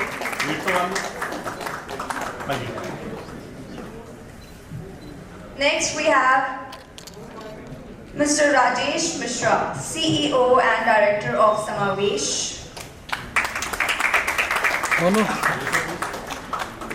Extra piche. Thank you. Mr. Sapil Parekh, co-founder and head of business, Legality. Yes, please. One more. Thank you. Mr. Mohit Rana, CEO, Informatics Analytics and Research Private Limited. Thank you. Can we have a group picture, please?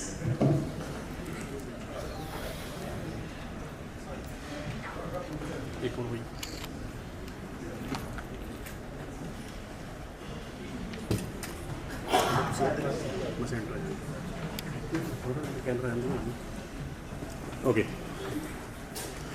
Yes, please. Wait, sir. Yes, please. Thank you. Thank you so much. Moving forward, I would like to invite Mr. Amardeep Samra, MD and CEO of Midland Microfinance for the valedictory address. My views, and I'm feeling honored, and I'm invited here to give a valedictory address. So, my sincere gratitude to Sa-Dhan, especially Mr. Gigi Mammon, for organizing this conference. It's named as Northern India Financial Inclusion Conference, and it's planned in Chandigarh. So, I being from Punjab, and our company which started its operation from Punjab, so I'm feeling really happy. And I must recognize the presence of Mr. Mammon again and his team, and our worthy bankers from BNB, SBI, and other prominent bankers who are, the main bread and butter of this institution, of this industry. We, as you all know, are non-deposit accepting entities, and the finance comes from institutions like you. So you have a great role to play in this whole journey. So I'll already we are moving towards evening, and I'll not take much of time. I have a lot of things to share, but I'll not bore you with my thoughts. What I'd love to do, give this address in Punjabi, because since we are having it in Chandigarh and it's a Punjab capital, but I'll focus. I'll stick to English and Hindi. See this, when we started in Punjab, again, Mr. H.P. Singh also mentioned about it. We were of this opinion that Punjab is rich, but Punjab, let me be very honest, Punjab was having highest per capita income about 20 years ago, not now. Now at Punjab is around 16th or 17th in per capita income. It's not that Punjab has not progressed, but other states have done better because Punjab has its own challenges. Punjab is sort of a landlocked state, and the supply of microfinance or the knowledge of microfinance was not there. So obviously the progressive poor, they were dependent upon money lenders and other sources of maybe Arthya financing also, which is very handy. But yes, it comes with riders, and rate of interest obviously are much higher.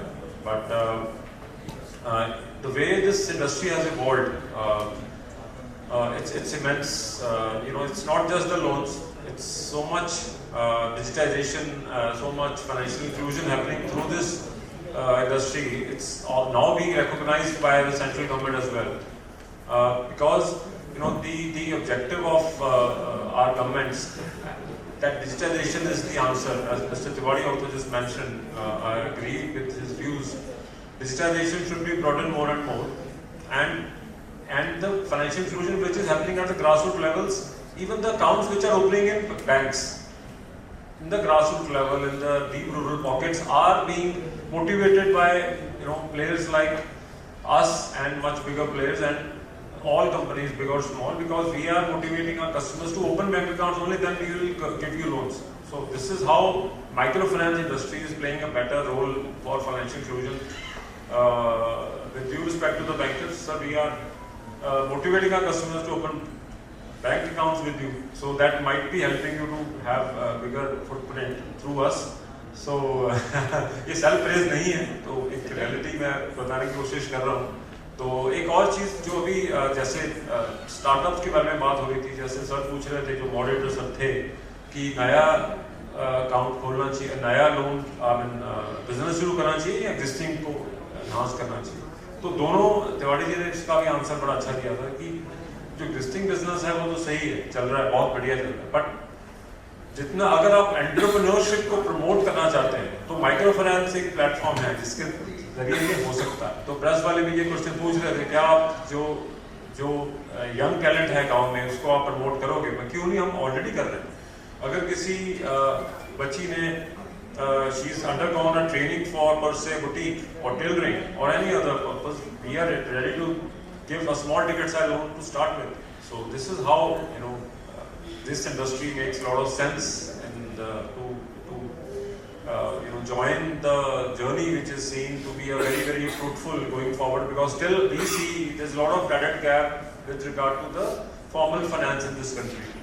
So again, I'm very, very thankful to Sa-Dhan and Mr. Mammon and his team that this conference is being organized in Chandigarh, which is very well connected to the rest of India. So we must have more conferences like this for better innovation, better idea sharing.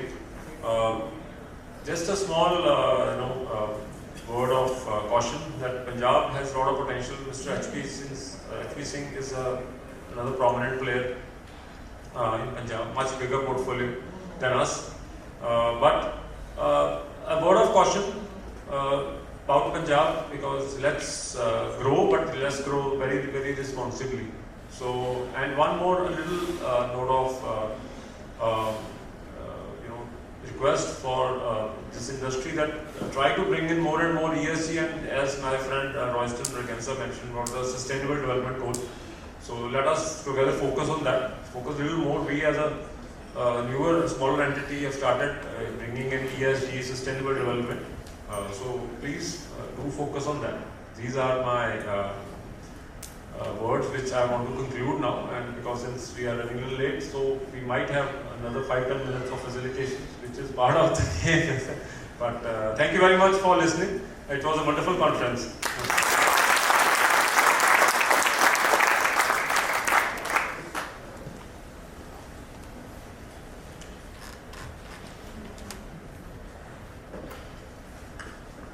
Thank you so much, Mr. Amadeep Samra. So moving forward, I would like to invite Mr. Gigi to felicitate our conference partners. I would like to thank to our conference partners, knowledge partners for their support and collaboration, and would like to invite Mr. Gigi to felicitate our event partners. Our conference partner, NABARD.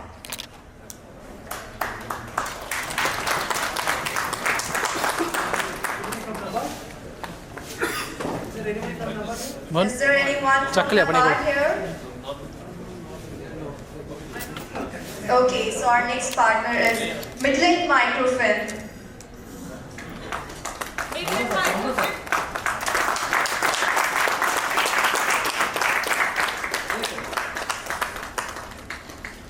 Manu centre से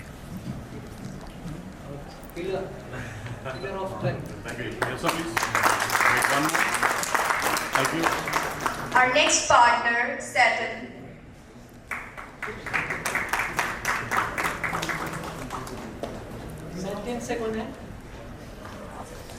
Okay, so next is legality.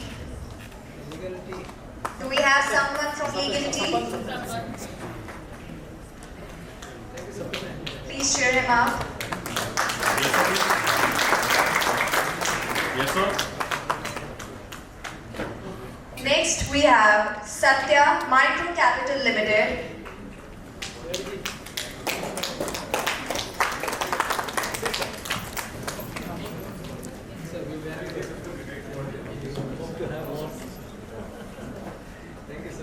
Okay. Yes, sir, please. Wait one more. Thank you. Punjab National Bank.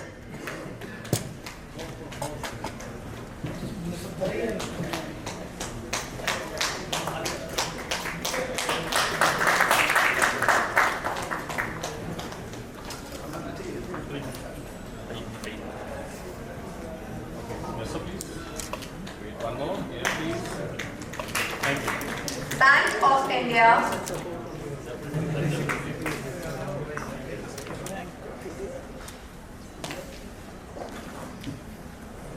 Bank of India. SBI नहीं है कोई को बुला रहे हैं side से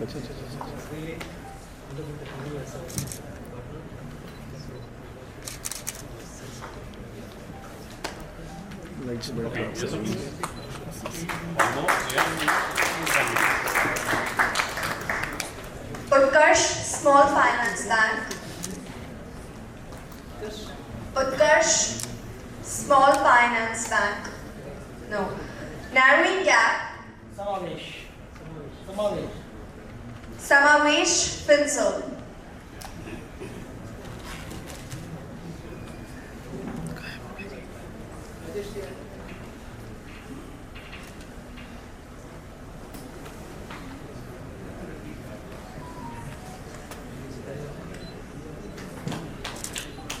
Okay. One more. Thank you. Payments Bank. Airtel.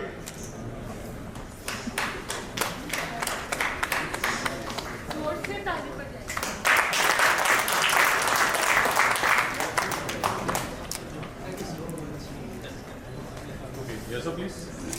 Infomerics Analytics and Research.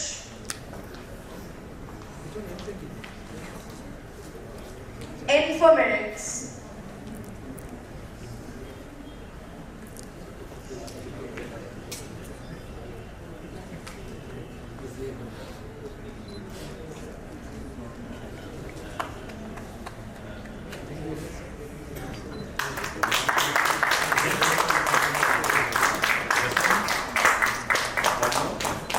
Thank you. Sugmia Finance. 50 ला ले 50 ला ले इतना नहीं. हाँ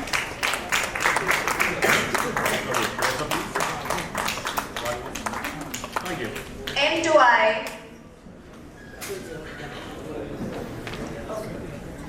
Okay, so I'd like Mr. Gigi Maman to share some words with us.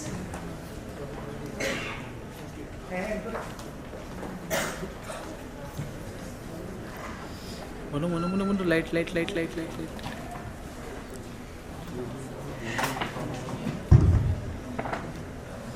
Good evening, all of you. Good evening to all. I know it's almost the end of the day and we are all eager to go back. Let me thank each one of you for being here for almost the entire day and participating in this conference. In fact, we had planned this conference to be held on 13th August, 13th July, which you know, but unfortunately because of the rains, unprecedented rains, water, flood and all, we could not do that day. And that had to be postponed to today. And still I'm happy to see that most of our partners, most of our participants, most of our speakers had stood with us and participated in this conference today, and I'm really thankful to each one of you for that support. And we look forward for this kind of support in the future also. See, we had been, Sa-Dhan, you know that we had been doing every year we used to do a national conference at Delhi. And we have done 17 such conferences till now. And our 18th conference is coming up in November, and it's on 8th and 9th of November at Delhi. Let me announce it now, and let me extend an invitation to all of you to join us for that national conference. So we had been doing this national conference every year. We thought that it would be good to have regional conferences like this, to have better participation from the local people. Because many a times we find that the national conference being in Delhi, and also there are some limitation about the capacity, and also everyone who are interested in participating in such conferences are not able to do that. So we thought probably we should take this conference to the, like we do in microfinance, we go to the doorstep of the people. We thought we should also take them to the near place of where they can join in more numbers. That's how we started this regional conference. So last financial year, that is in the month of February 23, we did our first regional conference in Chennai, and this is the second conference we are doing it here.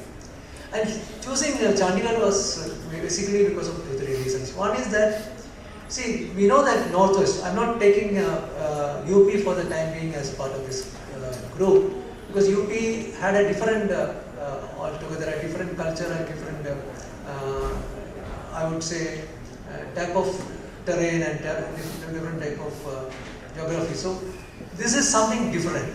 As I said in the morning also, there are challenges in the form of terrain, hilly terrains, desert areas, sparse population. So this is one area we need to look at how do we reach the people. And then secondly is that microfinance only started in South mainly. It came almost in the late part of the period in this region. But I'm still happy to see that it has picked up in the last 10 years or so. 10 years it has done well, and we have done around 30,000 crore in these 7 states. And 30,000 crore is not very small, because it's almost 10% of the national total portfolio which we have at the national level. And if you see the population, we have around 15% population, 15% share for the population in these 7 states. So that way, if you compare, it's not that bad. But still, we need to, there is scope to expand. And scope to expand in areas where probably it is little difficult to go. Difficult means it's not an easy solution to reach those areas because of different challenges.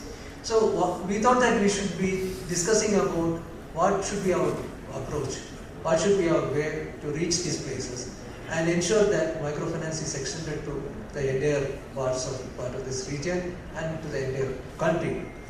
Right now, if you see, there is a lot of skewness as far as microfinance expansion is concerned. Not only in this region, I'm talking about the entire country. If you see the total portfolio, almost 82% of the portfolio is contributed by top 10 states, of which 56% is contributed by the top 5 states, which includes Bihar #1, then we have Tamil Nadu, we have Karnataka, we have West Bengal, and then UP. Of course, UP and Bihar forms the major contributors for this total portfolio. But within the state itself, you find that there are concentration in the districts. That's why you find that almost around 70% of the portfolio comes from around 200 districts. That means a country with around 700 districts or 700 plus districts, around 200 districts contribute 70% of the portfolio. There is skewness. So this is not only for this region, it is for the entire country. How do we expand our operations? I'm happy to see that this year the client expansion has taken to some extent. Maybe because of the new regulatory norms, maybe because of the larger number of rejections happening because of the new regulatory norms. I was seeing the data, last 4 years, that is from 2019 to 2022, 4 years if you see the data, client base of the NBFC, MFIs and NBFCs, it was hovering around 4.2 to 4.5. It has grown by 18% this year. It has crossed 5 crore, it is 5.2 crores of client base now for the NBFC, MFIs and other MFIs. which means that there has been expansion happening. How do we take this expansion to in a little more in a quicker manner, or to how to expedite this expansion process so that all the districts in the country get the benefit of this microfinance support. So this is one of the things we thought that we should take Punjab, Chandigarh as a place for this conference. Thirdly, there is also some kind of misinformation among some people. There are some kind of misinformation being spread by some people against microfinance and against microfinance activity. We thought this is a forum, this is an occasion for us to also showcase what microfinance is doing for the people. We all know that microfinance has been playing a major role. It has been providing the financial inclusion, or it has been hastening the financial inclusion process by extending microcredit to the poor people who are otherwise not able to access credit from the formal banking system. This we had done it, and we know that none other than the Honorable Prime Minister himself has appreciated the effort. So this message we thought we should also communicate through this forum to the people of the entire region, not only Punjab but the entire region and the entire country. So that is how we reached here, and I'm happy that all of you were here and we could hear some good discussions happening today. In fact, the three panels I found they were all quite interesting in one way or other, and I'm happy to see that the participants were also quite keenly taking part in the discussions, asking questions and so on. Two things I have noted as a takeaway from this conference. One is that technology is going to be the real game changer as far as not only this region, but maybe for the entire country. Technology has to provide a solution to the far-flung areas, to the hilly terrains, to the desert regions. So that is one thing I thought. Second point which came up in the discussion is that the innovation. We can't be just doing the same kind of microfinance everywhere. We need to innovate ourselves. We need to bring in new product. We need to bring in new processes. So innovation is something I thought that is another way of reaching to the far-flung areas, and that is how that is another takeaway I thought we have from these discussions. Third is that, what is that we should support? In fact, the question which Sangwans have asked, is it the expansion of the business or the new business? In fact, I would say that it's always better to expand the existing business, because it's going to be easier for someone to be bettering in a business which he is already knowing, which he has already knowledge about. So probably that is one of the takeaways we can have it from these discussions. Co-lending is one aspect which is quite important, because many times the MFIs find it difficult to raise funds. Many times the cost of lending goes up because of the cost of operations and cost of borrowings. So there you can bring in some kind of a cost reduction, some cost efficiency by using the co-lending model.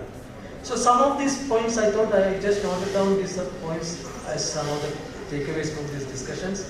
And I'm sure all of you must have enjoyed the discussions happened here, and you must have benefited by some of these discussions. And whatever benefited points are there, you should be able to implement it and make it in practice, so that it will be beneficial to not only our institutions but also to the people who we serve. Basically, we are serving a poorer section of the people, the bottom of the pyramid, who have no other ways of accessing credit or accessing financial services. This is one way of reaching them. So let us together work for that.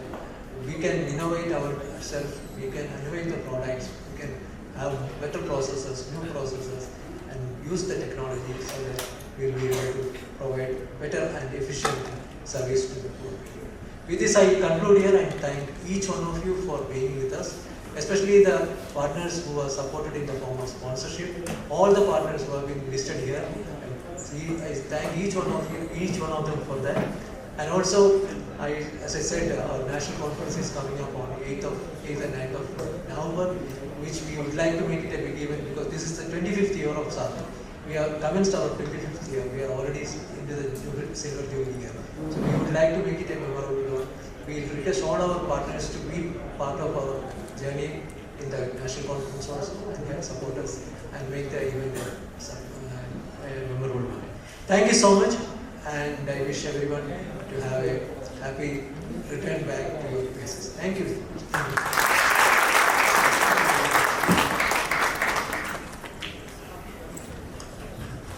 Thank you so much.